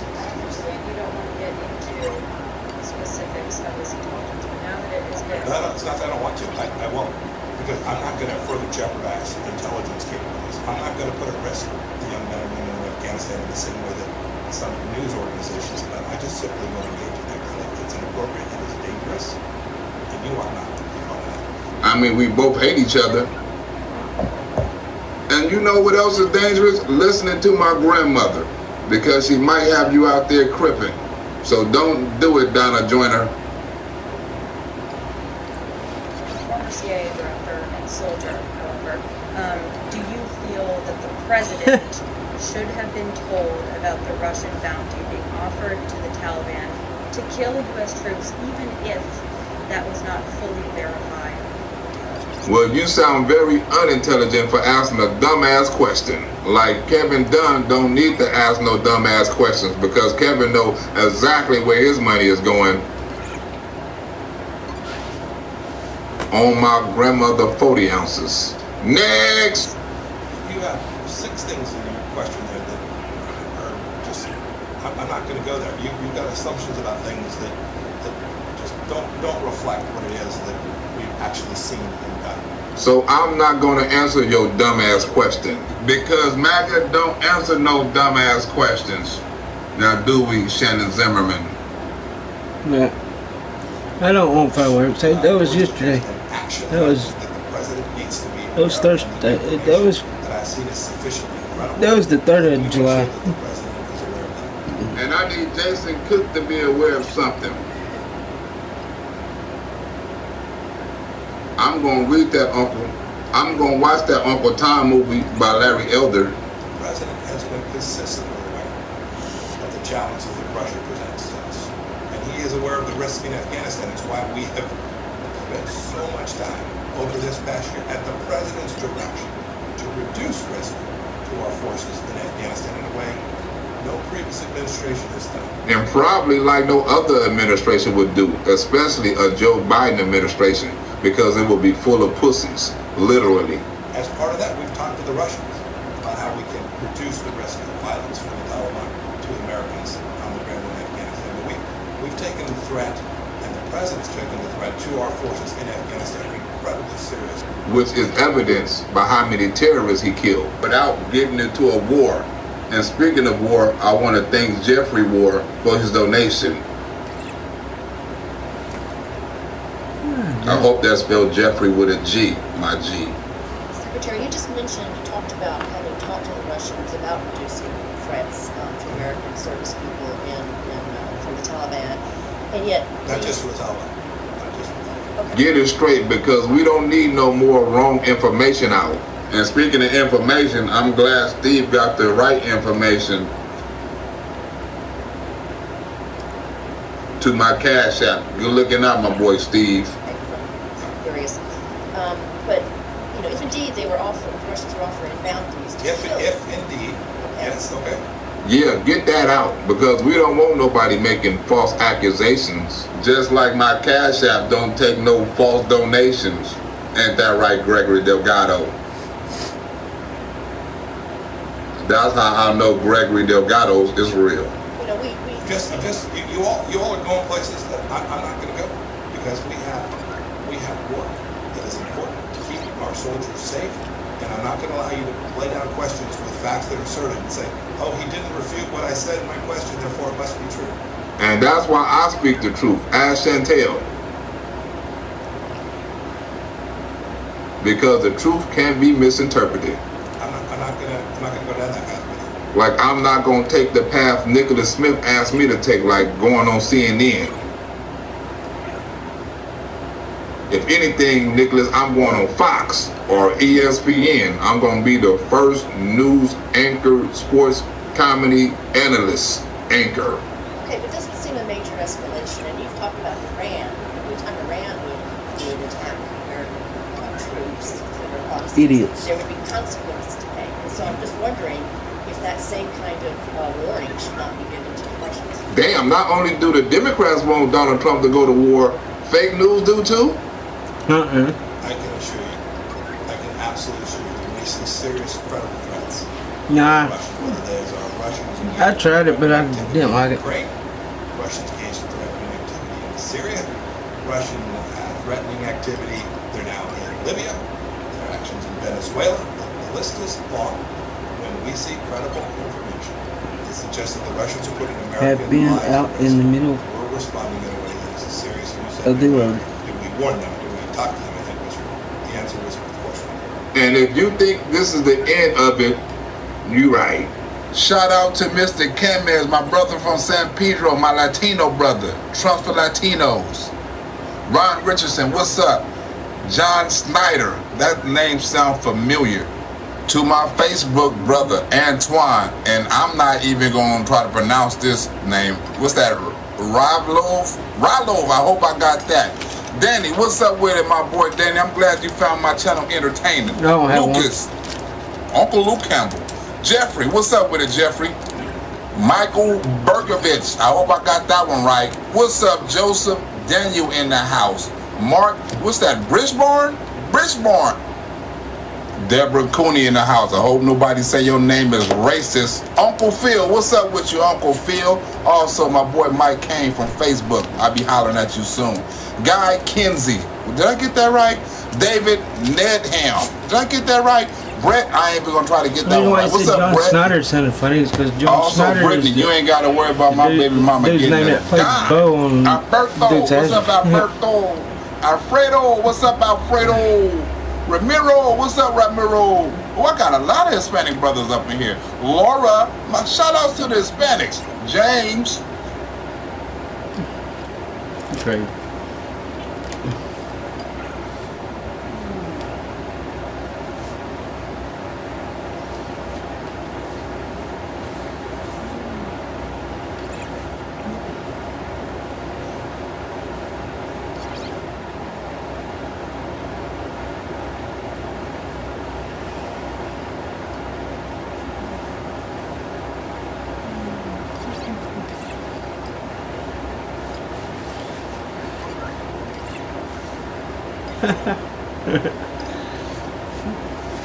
Yeah, everybody trying to defund police. The church here in Tennessee donated $1K to every Jonesboro police department. Ain't that cool? It's okay. It's made in Tennessee, but it's okay.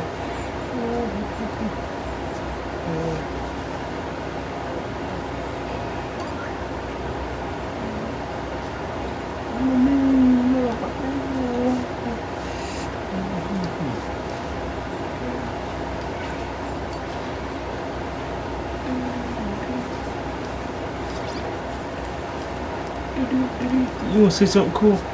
No, it ain't cool. But you want to see something?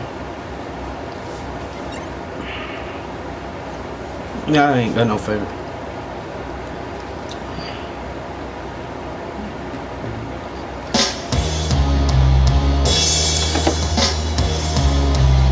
And that barricade. How's everybody doing? My name is Anthony Brian Logan, and today we gotta talk about a video that many of you may have already seen, which features a white Jaguar traveling on an interstate over in Seattle at what appears to be regular interstate speeds that winds up crashing into a group of so-called protesters that was poorly made and not put there by the police.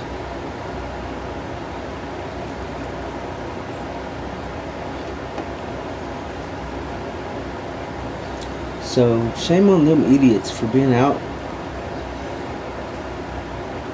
in the middle of the night claiming to be protesting and no one was around.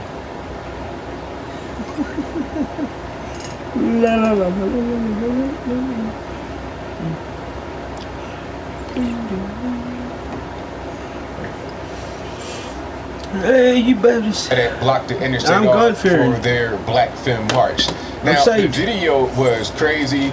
It was two women that were hit, and they got sent flying into the air like rag dolls, GTA, watch dogs. It was really just a mess. I cannot play that particular part of the video here, but if you want to see it, I'll link to it in the description box below. What I'm going to play right here is some video of them streaming themselves before the actual incident happened, and then you'll hear things as they start to kind of just descend into chaos. After we get done watching that, I'll talk about what was said in the video, any other context may be. Then I give you my 2 cents, my deep detail analysis, and then I wrap it on up with a nice bow on top. So without further ado, let's go ahead and roll it. The badge number? Okay, let me make sure it matches. Well, I don't put good away. And it pork chops? The person filming and this bitch. One go this way, one go that way. Pork chop, Brad's getting really harassed by cops. The one cop said that he was trying to keep filming, and another cop is like, they're roughing him up. I don't know roughing him up, but like... It looks like they running. Yeah, for sure. It's worse to me from it looks like they run into it. Watch.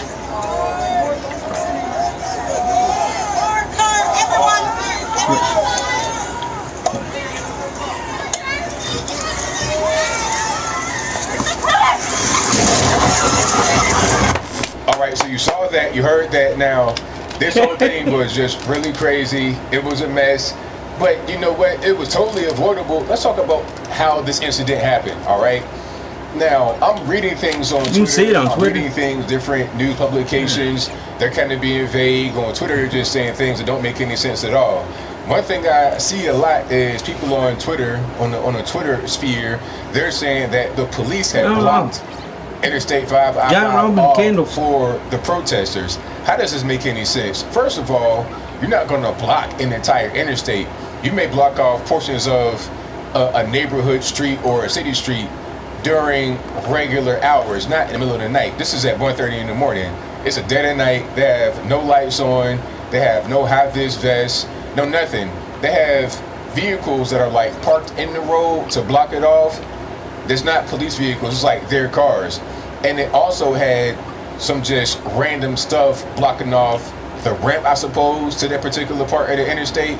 Here's a picture I'll place on the screen for you.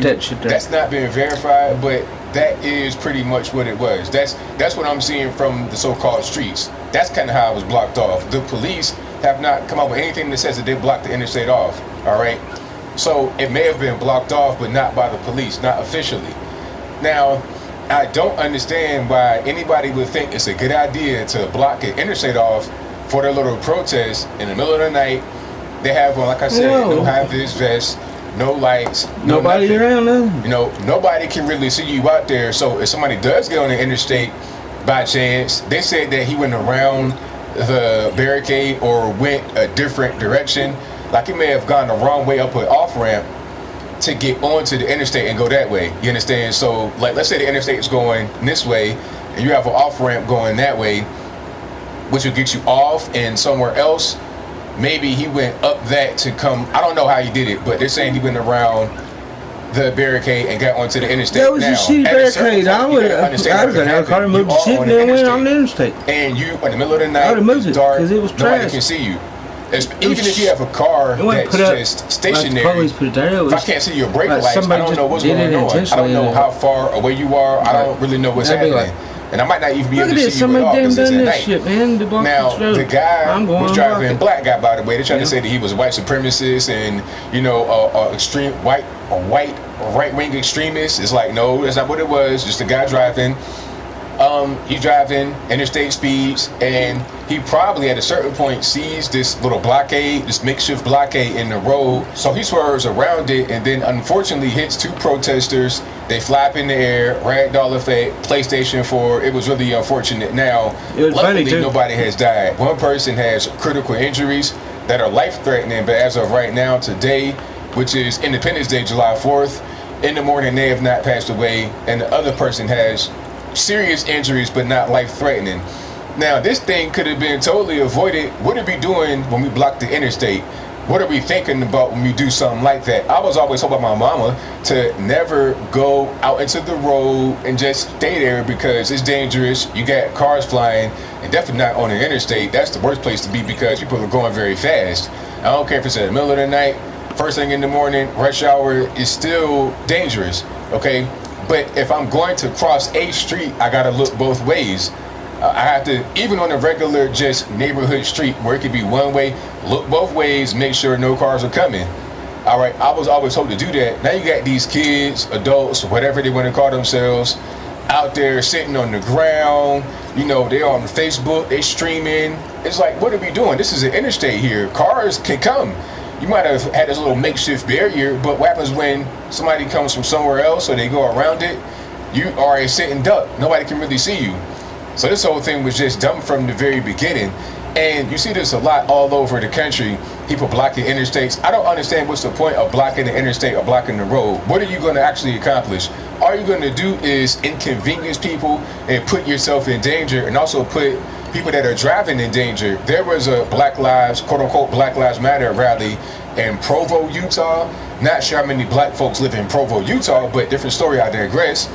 They had a so-called Black Lives Matter rally there where they're blocking the road again, and somebody's trying to get through. They're not even really putting the pedal to the metal. They're just trying to inch the way through, and then somebody from the crowd, white guy by the way, got locked up for it, produces a gun and shoots into the car twice. Now, you get other so-called protesters, really rioters, insurrectionists, general lawbreakers, drug addicts. They are there trying to block the car. This guy is firing his gun. He could have easily shot through the window and killed one of his own compatriots, one of his own comrades, as they say, over in the Pacific Northwest, over on the left coast with these Antifa type folks. You understand what I'm saying? He could have easily killed one of them, but he's just not even really. These people have no type of brain power. You're talking about the brain power other than that. Sub 35 IQ, barely able to function at all. Okay, but they know how to do basic. They know how to engage in chaos. They know how to pull the trigger of a gun. They know how to block the road. They know how to stab people and, you know, shoot heroin and stuff like that and do crazy things when they're dope sick trying to get the next fix. They know how to do that. So they are dumb enough to put you in danger, and that's the problem. Okay, they're not smart enough to get anything really accomplished, in my humble opinion. But maybe they are. Maybe I'm wrong, because some of these riots have led to, you know, people softening their stance on police reform, talking about, oh, we got to get reform, we got to get things passed, we don't need any police reform, we don't need to do anything that these people out here are trying to get us to do. All right, if you want change to happen, don't try to block the road, don't try to intimidate me, and for goodness sakes, don't shoot me, don't do any of that. All right, we need to get law and order back in the country for the safety of everyone involved. For the so-called protesters, many of them have been shot, killed, hit by cars, you know, all kind of stuff. You know, they're damaging their body with drugs. They need to protect themselves as well as us, just the regular everyday normies, just going out here, going to work, paying bills, paying taxes. We got to protect ourselves as well. Do not kowtow to the mob. All it's going to do is just continuously roll downhill from here. But I think I'll leave that right there for now.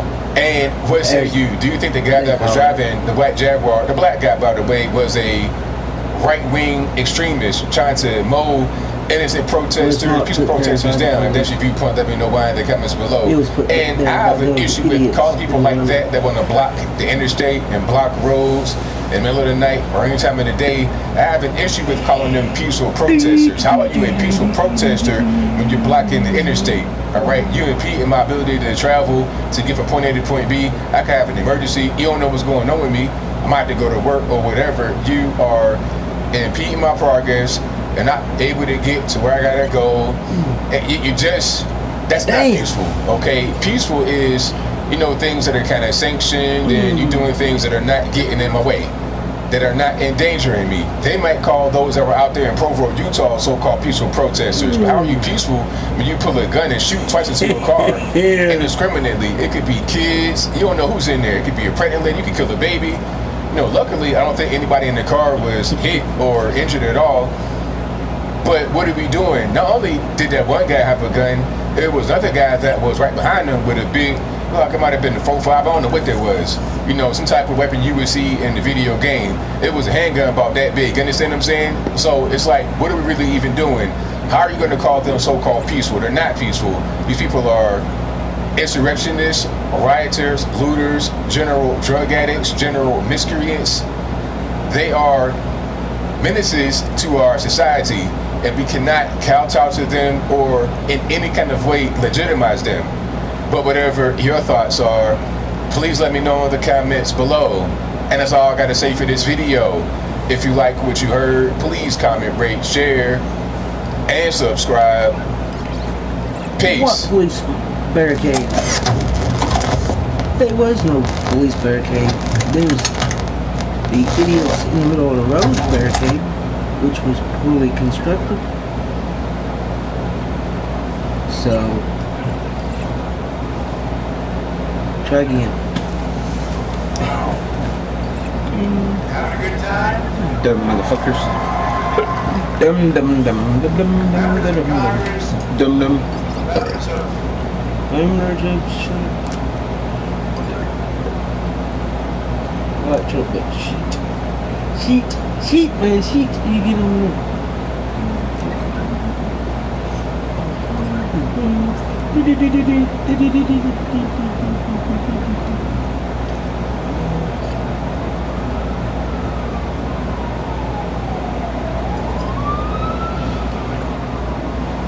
Now it's police.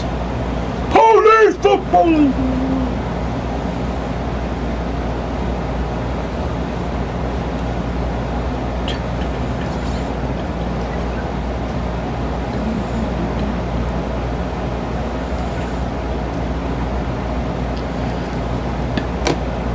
I wonder if they're chasing somebody. They might have been. And we are live. Just how's everybody doing tonight? My name is Anthony Logan, and you're watching and or listening to on the road, but Live. not a being here tonight. You could be almost in the world.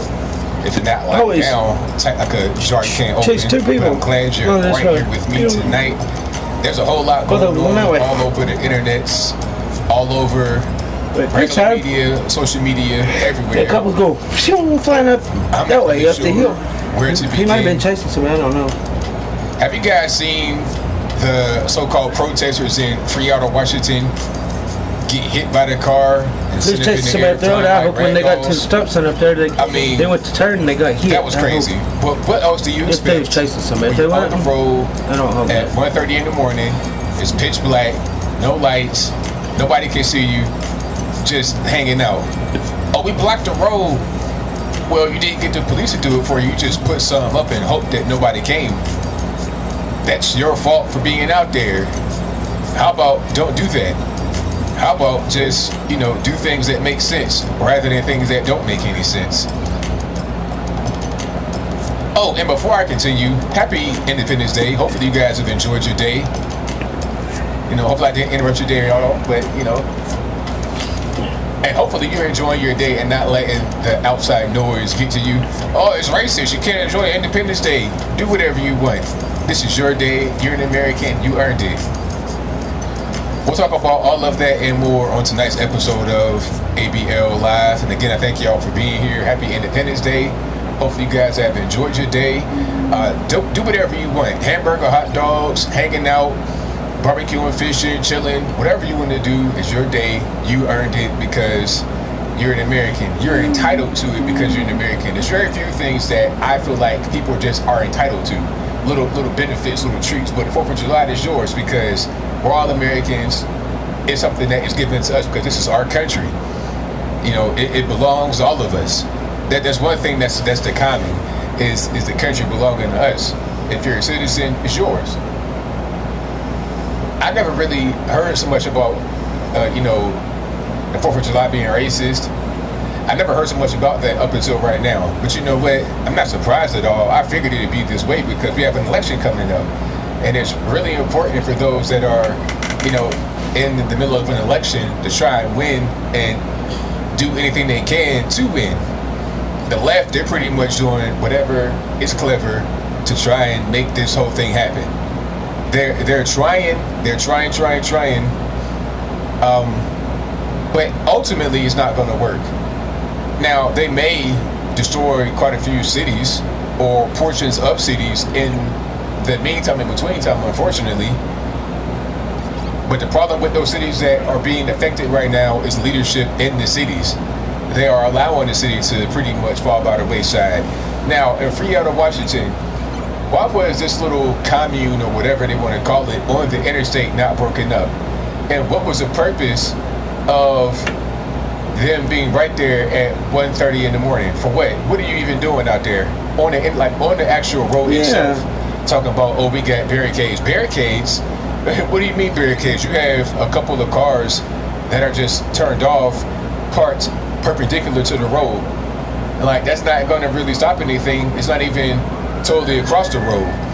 And what if you would have crashed into the actual car because you didn't see it because it's nighttime and you can't see? And he ends up dying, or he crashes through, ejects from the windshield. You got all kind of glass flying. The car might go flying, hit people in the crowd. I mean, there was no real thought process brought into the whole thing. Now, if you don't know what I'm talking about, I'll back up a little bit here and give you a brief explanation. And Freetown, Washington, you guys may know it as Seattle, Washington. There was some kind of protest. I feel like there's a protest. Before I get into it, I feel like there's a protest every single day. All right, it's a brand new protest about something, about some kind of racial grievance, about some kind of intolerant thing. Every single day is something new. Okay, Black Lives Matter, Black Trans Lives Matter, LGBTQ, ABCDFG awareness, dog awareness, cat awareness, goldfish awareness, all kind of stuff. This most recent so-called protest was for black femmes. I have no idea what that means. Are we talking about feminine boys, like as in males, not boys like underage, hopefully not. I'm talking about like feminine gay men, or are we talking about feminine lesbian women? I have no idea what's going on. I don't know. I'm too old to follow all the terms that these cool kids got coming out nowadays. It's like trying to keep up with the latest TikTok dances.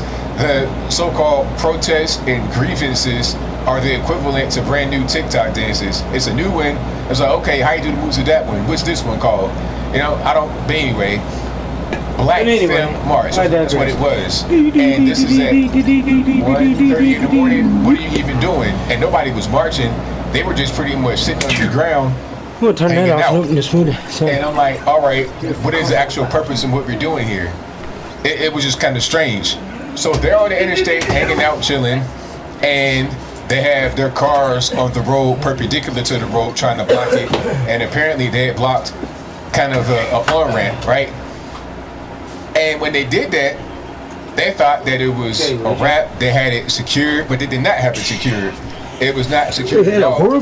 And as a result, somebody got on the interstate, drove at normal interstate speed, and they come upon this, little blockade in the road, a roadblock, like it's Mad Max, some other kind of dystopian future type movie or video game. So they're trying to swerve to avoid it. And as they swerve to avoid it, they go around and see the opening they can just go through. But much to his surprise, unfortunately, there were people right there in the opening. And then they're just going to sit like a deer in the headlights, waiting to get hit, and then boom, boom, boom, boom, boom, boom. They flying up in the air, ragdoll, PlayStation 4 effect. You understand? Like Dark Souls 1, 2, 3, you kill somebody and then the body just go. It was crazy. You talking about Grand Theft Auto? I never seen bodies fly like that. Now, luckily, as far as I know, nobody died. I think one person was critically injured and has life-threatening injuries. The other person is just seriously injured. But I mean, the grace of God was on their side if they don't mess around and die, because talking about serious impact. I'm talking about bam. Yeah, bam. Like the impact just sent them flying up in the air, and then they hit the ground.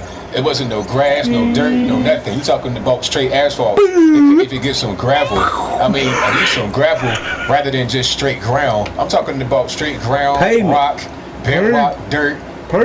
It could have been fresh tar too. It was crazy. So, what else could have happened in that situation? I was always told by my mom, dad, and everybody else, hey boy, don't go out in the street and play. Alright, if you're gonna cross the street, keep the neighborhood street, look both ways. Make sure that you got a button or something like that if you're a little kid. They gonna be out there sitting on the ground on the interstate. What type of sense does that make? Oh, we're taking over the interstate. Well, the interstate took you. How about that? I think what we learned here is that we shouldn't be sitting on the interstate. I think that we had pretty much learned that from the very beginning, from the time that we were little kids, to not get on the interstate. But apparently we don't really know that. And now we have learned the hard lesson. If you were in that bunch of people, do not get on the interstate. Don't try to do stuff like that. See, at least he stopped. If you want to protest and you want to be on the road for some reason, at least he talk stopped. to the local authorities, get a piece of road sanction, get it blocked off, get a security detail, get the police to escort you. You could actually have protests like that. Mercy flashes on because it's going to set it up with the city, and they'll help you run out for you. But you just want to, put dumpsters and cones and stuff. It'd have been made instead of stopping. I'd have kept on going. Cars on the road on the interstate. I'd have kept going. I'd been like, well, hell, they didn't get my license plate number. I was going too damn fast. 1,000%. Okay, but thank you all for being here. He could just. This podcast will be available on audio streaming platforms. Whatever one you're on, it should be there. We're on Google Podcasts. He was actually nice. Apple iTunes, Spotify, Anchor, Stitcher. We're pretty much everywhere. Anchor, of course, as well. There's a link for my podcast, this podcast, in the description box. And from the link, you can go to all the other ones, or just searching your the way they're saying shit nowadays. For whatever you want. Even though it was a brother driving, they still would probably say, "Hey, he's a bit racist, man." Give me a share, whatever you he knew they was out there protesting. He was just want to be racist. On YouTube, go ahead and give me a thumbs up on the video, share the video, like the video, Black Lives Matter or whatever. And if you're not subscribed yet, I don't know what you're waiting on. Go ahead and do that. And when you subscribe, click that bell as well. When you click the bell, you get notified whenever I go live and/or post a new video. Alrighty, but yeah. So the driver of the vehicle out there in Seattle, they hit the people that were occupying. I'm about to call them pedestrians, and not pedestrian. If a pedestrian is somebody that is, they probably get charged now, and they didn't even do that. Road. Okay, he didn't do nothing. Do you call a person that's just driving down the road, center of and then he sees his van sitting in the highway, and he's like, "What the hell?" What do you really call that? And he goes like this, and then I'm thinking a pedestrian be somebody walking on the sidewalk or on the side of the road. not in the actual traffic lane. He hits the breaker right before he gets to the van. Some people that were on the street, and then sees the giant group and he swears. That person got arrested. Then it looks like there's two girls. Instead of they're talking about hitting running right, this way away, it looked like they ran after he hit the people. He didn't stop. If it was a hit and run, he would have just sped off. That's what I said. I'm talking about plowed right through him and kept going. But as he slid, trying to get away from the group of people. It looked like those chicks that was running this way turned around and ran back into the path. But it looked like they ran back into it. So he had to go ahead and keep on rolling because now life is in danger. All right. I want to make sure that whoever got hit is all right, but at the same time, I got to take care of myself as well. So I'm gonna keep on going and keep on rocking and rolling. So they did arrest him. It was slow. He didn't I'm go not fast. sure what he'll be charged with. He shouldn't actually be charged, really, because it's not even his fault that happened. You know, I don't know if he was going the wrong way or whatever, but it's not his fault that happened. They shouldn't have been on the road. As simple as that. It was funny to see people on Twitter reacting. Some of these so-called verified accounts talking about this is a targeted attack. On the right side. White supremacist America, attack. right side we go this way. Left side we go this way. White supremacist attack. You know, we go this way on the right. We go this way on the left. Is that this Not is a so-called like Black Film March. UK where the left they go this way and the right they go this way. It might have been a handful of black people, but for the most part, you had some Asians, some whites. It wasn't even this whole black thing. And speaking of Black Lives Matter protests with no black people, there was also one in Provo, Utah. I can't play it here because it involves somebody shooting, but it's on my Instagram page. If you want to check it out, go to instagram.com/Anthony B. Logan, that is ANTHONY, the letter B, LOGAN.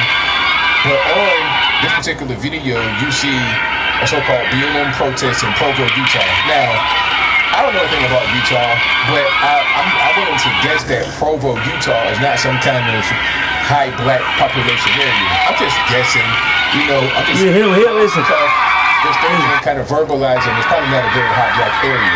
So for some reason, there was a BLM in Provo, Utah, and if there was one black person there, I'd be totally surprised. Okay, I saw white people that were protesting because they're triggered and they are they got this white guilt going on. But anyway, they call themselves protesting but blocking the road. Between 1 and 5 in the morning, they stand in the method of choosing people to block the interstate. I don't really get it because people are being blocked. What are you protesting for? There ain't nobody fucking around.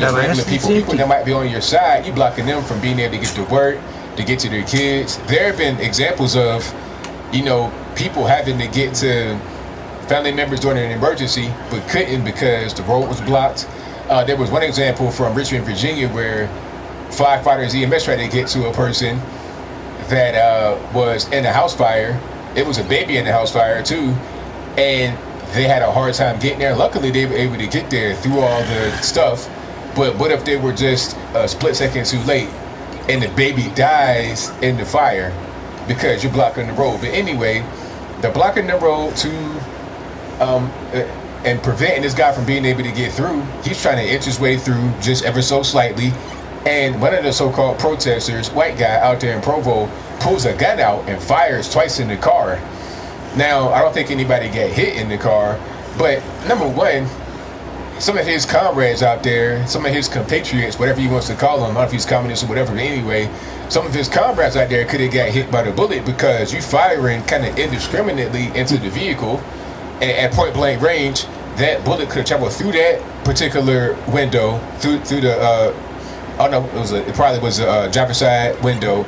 It could have traveled through there, went through the from the passenger side to the driver's side, and then hit one of your people, or through the window hit somebody inside. It could have been kids in there. Who knows? Who knows what's going on?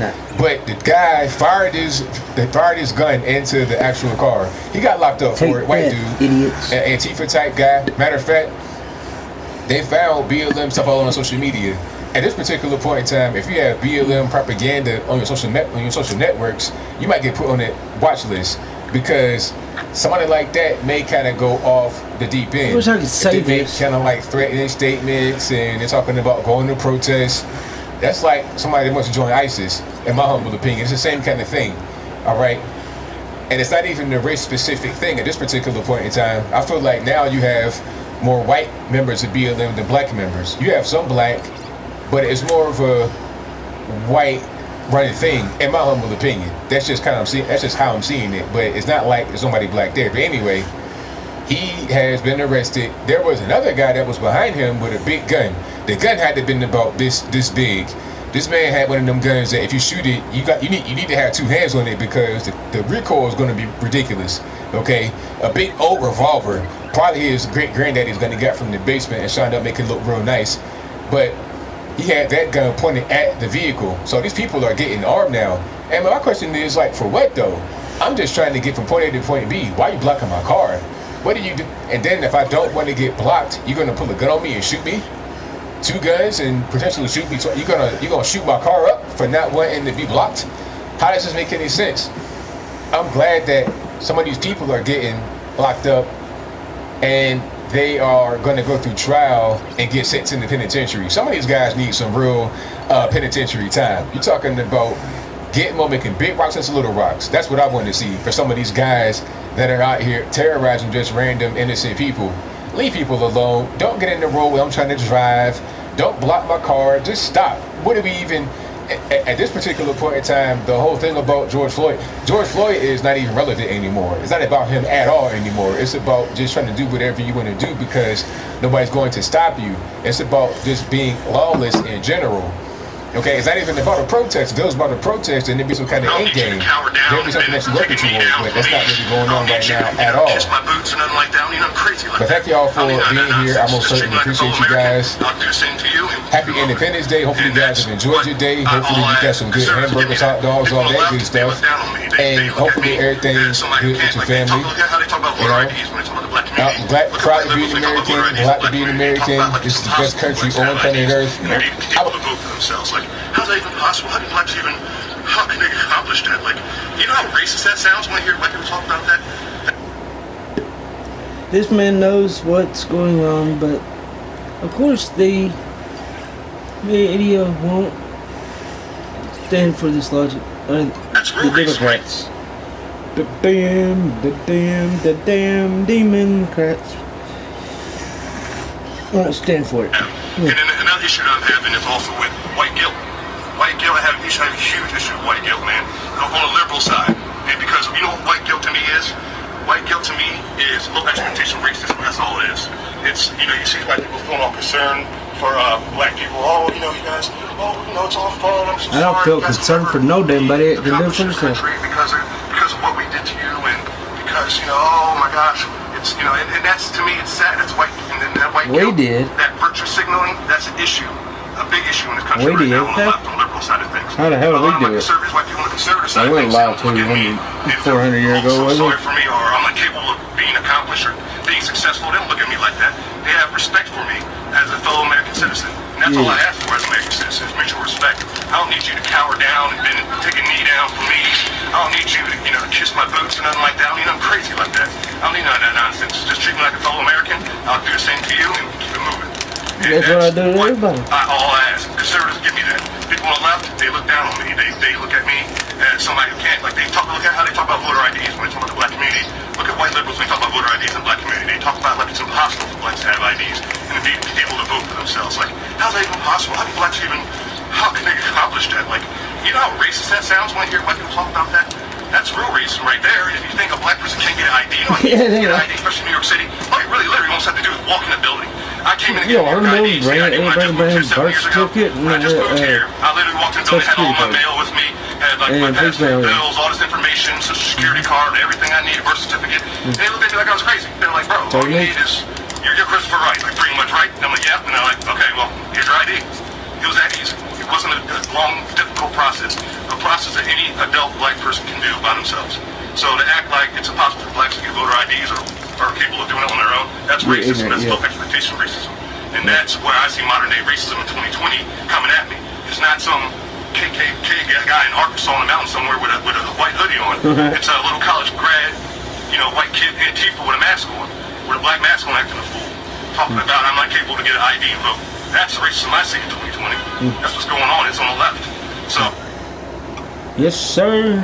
Amen on that, brother. Amen. Never protest for 4th of July. They're talking about, oh, the 4th is racist. hot dogs racist, hamburgers racist. It's like, man, I never really seen this as a kid coming up. Uncle Beans, every 4th of July, or a lot of them, I go to family members' houses. You got, you know, cookouts. 1/4 was great. It was a family reunion right around the same time. We had like this whole big thing of crabs. I mean, I don't know how many crabs are in this thing. It was like they just took a bucket into a crab, a pond, and scooped every crab out of the pond and put it into this big metal tin. I'll never forget it. That was great 4th of July. You know, we're talking about American stuff. You got steak, hamburgers, hot dogs, and then with us, you got the big thing of crab legs. You got your lemonade. You know, the adults got their little beverages or whatever. It was great. That's, you know, American stuff. That's one thing that unites us is being American. Because regardless of what, if you black, white, whatever, everybody likes a hot dog or a hamburger. For the most part, unless you're a vegan, but different story. Everybody likes hot dog, hamburgers, chicken too. These are some unifying things that we all enjoy as Americans.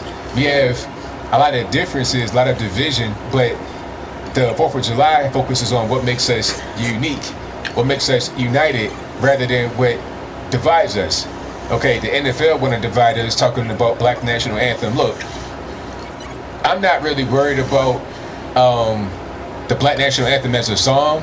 If people want to sing it, then that's fine. I'm not really, you know, it's whatever.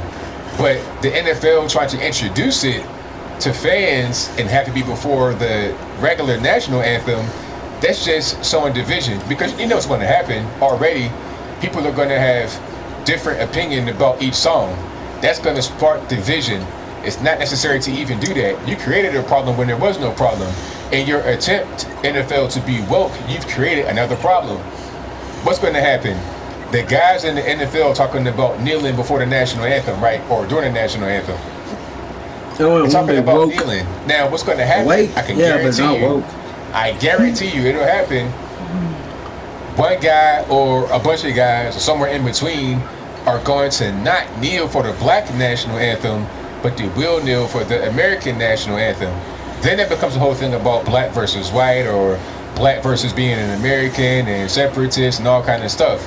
All right, and we don't have any time for that. Really, honestly, all I want to do is just see a game. But they've put so many roadblocks in the way, it's making me not want to watch it at all. I've not really missed the NBA and the NFL, and I've really, really, really enjoyed the game of basketball.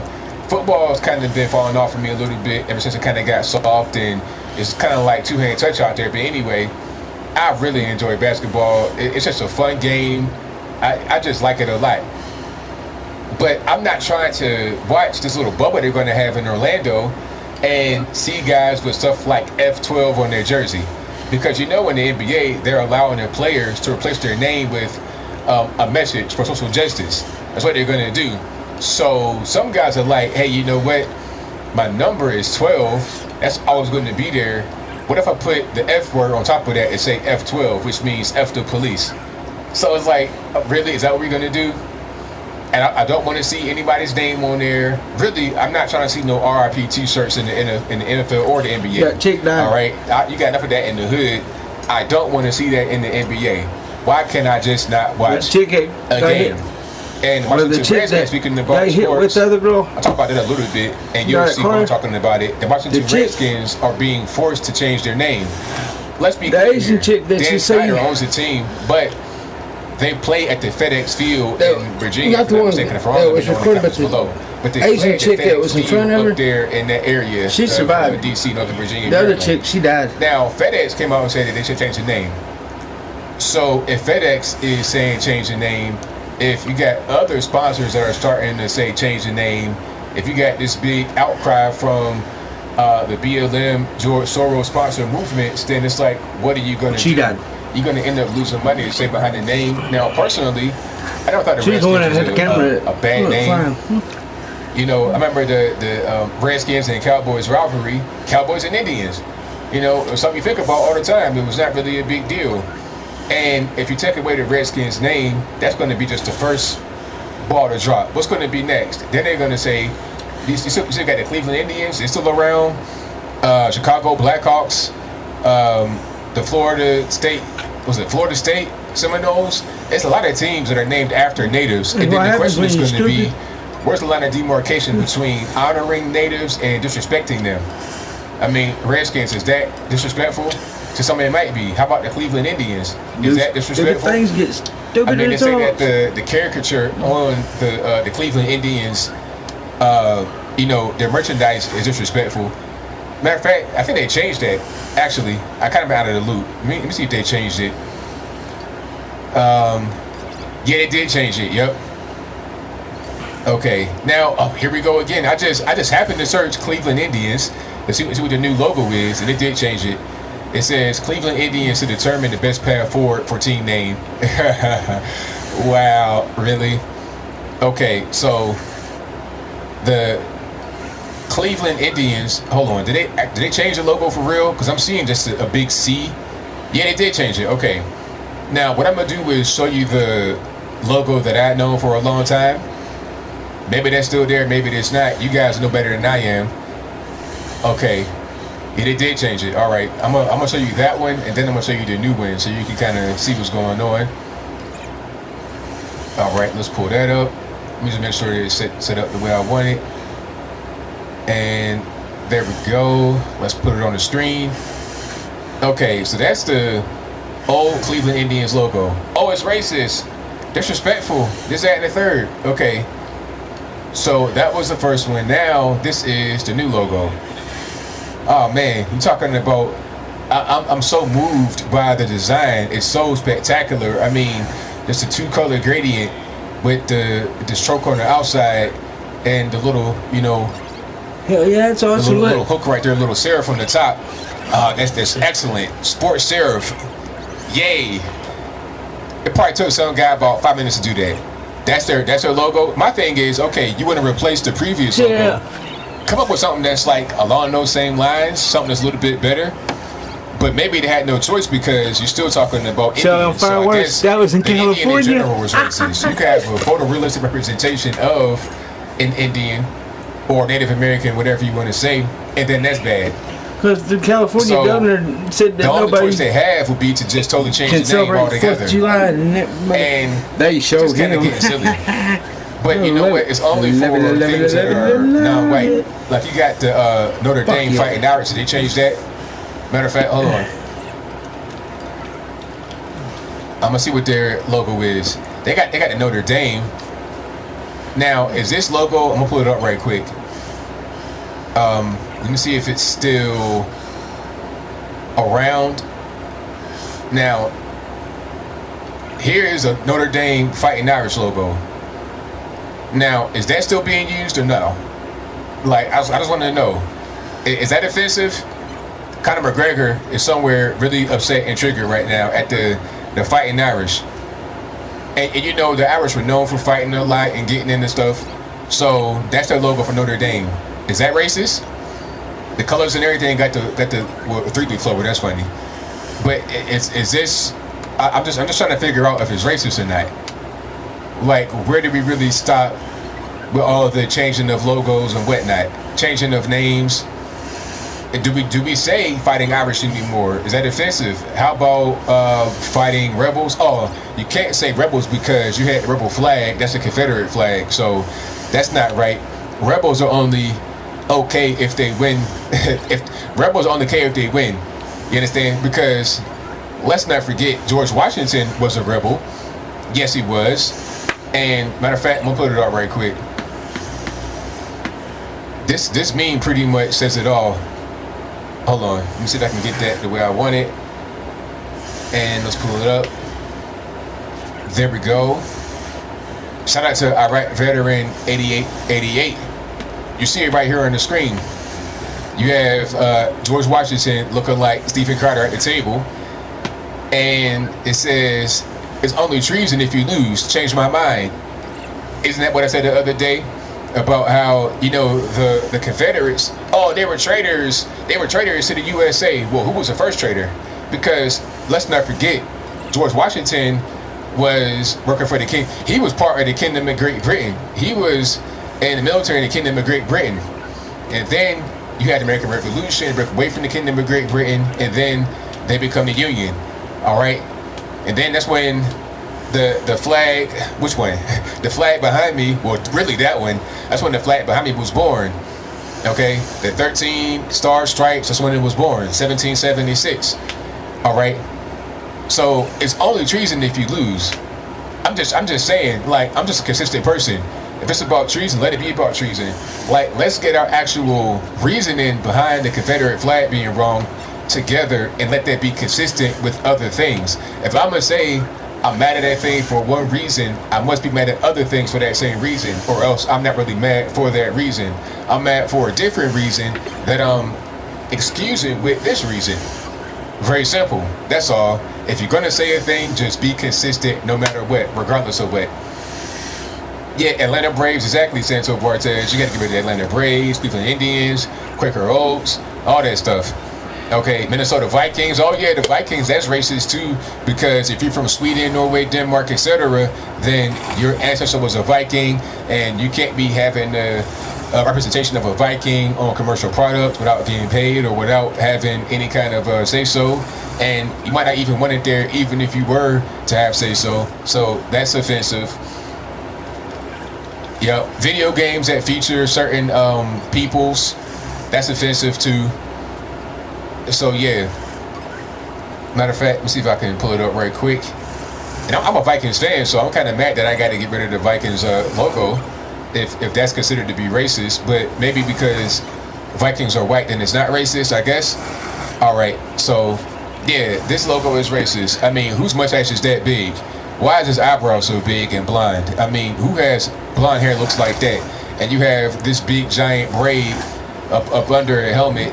You know, I'm just really offended. I'm triggered, and this is racist. You gotta change it right now.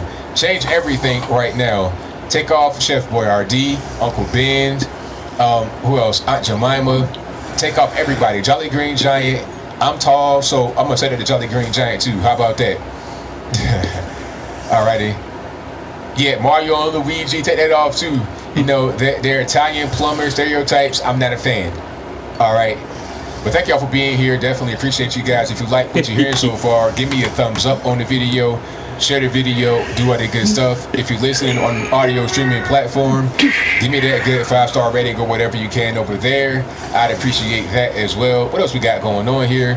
Oh, did you guys see the fight in Detroit between the two women where the pistol got pulled out? Now, the fight, in my humble opinion, was an open and shut case. You have a woman. Well, I'm gonna back up a little bit so we can explain what's going on. And we just hit 4,000 concurrent viewers. Thank y'all for joining. Definitely appreciate you. Let's talk about the Detroit girl fight. Now, the fight happened because you have a mother, the black lady, with her, I think, 2 kids going to Chipotle. This is not in Detroit proper. This is like kind of far out there. I think it's called Orion Township, close to Auburn Hills. But anyway, they're going to Chipotle, and as they are entering the restaurant, a woman is exiting the restaurant with her food. Now, apparently, the woman and one of the white woman and one of the black woman's daughters collide, a bump or whatever. Now, I can't really say exactly what was going on before the camera. It was a bump. And that's why there was a confrontation, because when the first camera started rolling, not when the pistol was out, not that point, but before that, where they're just having a discussion, quote unquote discussion or argument, you got the white lady getting screamed on by the mother and the daughter. And you know what? I'm gonna pause right quick. Your kids your kids watch you. They observe you. They're gonna do what you do. So if you're behaving belligerently, if you cannot control yourself, your kids be the same way. So, you know, that's like the old saying says, the apple does not fall from the tree. But anyway, they're double teaming the lady, and they're right in front of her where her car is. Lady's just trying to get her food and go. She don't want no problem. She don't want no actual issues, but they just keep pressing her. Apologize, you bumped her, is that in the third. So they're cussing and cussing, you know. She's trying to leave, she's trying to go, and they have exchanging words. Lady gets into the car. The white lady did it. She gets into the car. Now, the lady's with her husband, and I think might be some other kids in the back, the white lady. And hold on right quick, let me just see what's going on here. But she's in the car, and she's in the car. They're backing out of the parking spot, And then the black lady, still upset, I guess, is behind the car and begging on the car as they trying to pull out and leave. Oh, you want to hit me? You want to hit me? So then, at this point, okay, she's still cussing, still fussing, hitting the car, getting behind the car, kind of like not letting them leave when they're trying to leave. So now, the lady gets out of the car, and mind you, she's pregnant, by the way, the white lady that is, she's pregnant, gets out of the car, pulled a pistol, and it's like, all right, what's up? Back the F up, right now. Cock the pistol, cock the hammer. She's ready to get rocking and rolling. And then you see the black lady pull out her camera and start rolling. That's where the first piece of footage that we saw started, when the pistol was like right there in the camera. All right, we didn't see all of what happened before, so we have no context. But now we saw the first video, we got all the context in the world. A little argument happened. The white lady was not trying to argue, trying to get into her car and leave. Black lady hopping behind the car for some reason, banging on the car. Then it becomes kind of an issue. The lady gets out the car with the pistol. It's like, okay, back up. And so his husband saying the same thing, back up, back the F up. Then they're trying to say, oh, the white lady was being racist towards the black lady and her kids. And the white lady and her husband got arrested talking about felonious assault. How was that felonious assault? You screaming on me, you cussing at me, I'm trying to leave. As I'm leaving, you get behind my car, you beating on my car. I want you to get away from me and away from my car and away from my kids. How about that? So now I'm pulling my pistol. Now the only thing would be, what are the laws in Michigan? Okay, can you draw in that situation? From what I'm reading, you can, because if you fear for your life, you feel like you're in danger, you can draw. All right, but they may have some legal issues as a result of that. Hopefully a lawyer steps up and says, you know what, let's take this case head on, because we don't want to have any kind of issues. All right, we don't want to have these people get railroaded, sent up the river based upon a thing they really didn't do. You know, trying to defend themselves from a belligerent person. Okay, but that whole thing was crazy. And I saw that clip for a while, the first clip, but I didn't say anything because I didn't know what the context was. But then once I got the context, it was all she wrote. You know, I had everything I needed. And that's just pretty much how that goes. That's right, Joe. She was trying to leave. She was trying to leave. So it's like, all right, now, I mean, now I got to pull the gun, because you're arguing, cussing and fussing, not letting me leave. Y'all will get out of my way right now. Y'all will back up right now that this pistol is out. And if you don't back up, there might be some problems. You know what? People are getting tired of being bullied and harassed out in public. That's kind of becoming popular, to just harass people in some of these city areas. You could just beat on people, harass them. I've been sent all kind of videos from people from all different walks of life, black, white, Puerto Rican, candy stripe, young, old, male, female, all kind of videos, people getting beat up, stomped down in cities. People are tired of it. It's like, all right, look, man, you're not going to just do whatever you want, carjack me, beat me up, stomp me down. I have my gun, and that's going to be that. And speaking of having your gun and protecting yourself, the couple in St. Louis, the McCloskeys, unfortunately, they had to board their house up, at least the bottom windows, because of constant threats from BLM and Antifa and everybody else. Legitimate death threats. The police turning back on them. They don't want to help. Private security don't want to help. And you wonder why people abandon the city. People that have money, they abandon the city. It's weird. You hear about this thing called white flight, right? Oh, white flight is bad when they go to the suburbs. But then when they come back, you treat them like garbage. And you also said they're gentrifying. So it's like, you can't win for losing. How about just get something on your own? Don't look to other people to bring money to you. Okay, you do something for yourself. If you're living in a bad situation, don't look to outside people to make your situation better, because when they do make it better, you're not going to like it. You used to live in kind of an impoverished environment and living in poverty-type wages. But then when they come in, you got to up your game, step your game up. And you can't do that if you don't really want to push forward, if you're looking for the outside people to come and assist you. All right? So don't look for anybody to come in and rescue you, or for anybody to stay if you're not doing right. It takes a collective to make things go right. If you're left behind in a bad neighborhood, ask yourself, why did this happen to me? What's going on? So the McCloskeys had a very valiant thing they did. They come back into the city, urban pioneers, built this old property over like 30-something years. You know, back into the city, big tax base, helping people out, doing work for a lot of their black clients, probably pro bono. They're doing all of that, and to get what? Treated like this. Even their own neighbors are writing letters against them and all kind of stuff. Talk about abandoning your own, you know, not even caring for your neighbor. What kind of quality is that? I mean, if you are neighbors, if you're friends or whatever the case, and you see that people are being harassed or being targeted, band together. You know, don't just leave them out high and dry. That's terrible. Now, I don't know what can be done to support the McCloskeys. I have no idea. Maybe some people that live out there can volunteer to be some kind of private security or do something. You know, they're out in St. Louis in that general region. Hopefully they can be, you know, given some assistance in that particular way. They were told to board up and leave because they're going to keep coming back and there's like legitimate death threats. So it's like, what are you really going to do? All right.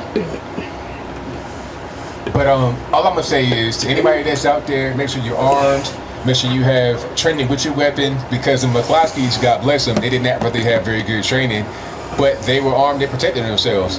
You know, it's better to be in a bad situation PR-wise rather than being pretty much high and dry with nobody to save you when the mob breaks in and does whatever they want to do to you. So it is what it is. Yeah. Thank you to Jordan. I appreciate you. If you want, happy 4th from London. Thank you for that. Appreciate you. If you want to finish watching this, it's just type in ABL on YouTube. ABL. It's Anthony Brian Logan. That's his name. But ABL is the easiest way to get it. To get to it is ABL. It's ABL. Apple. A is in apple, B is in ball, L is in looting. Yeah, ABL.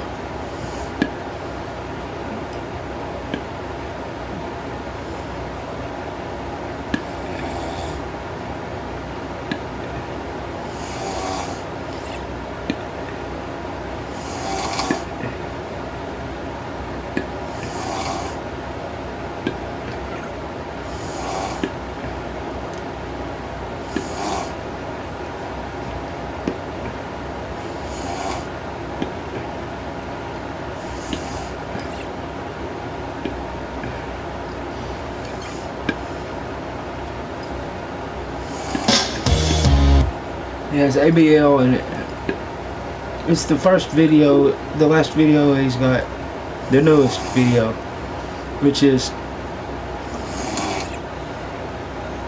the the newest, aka last video.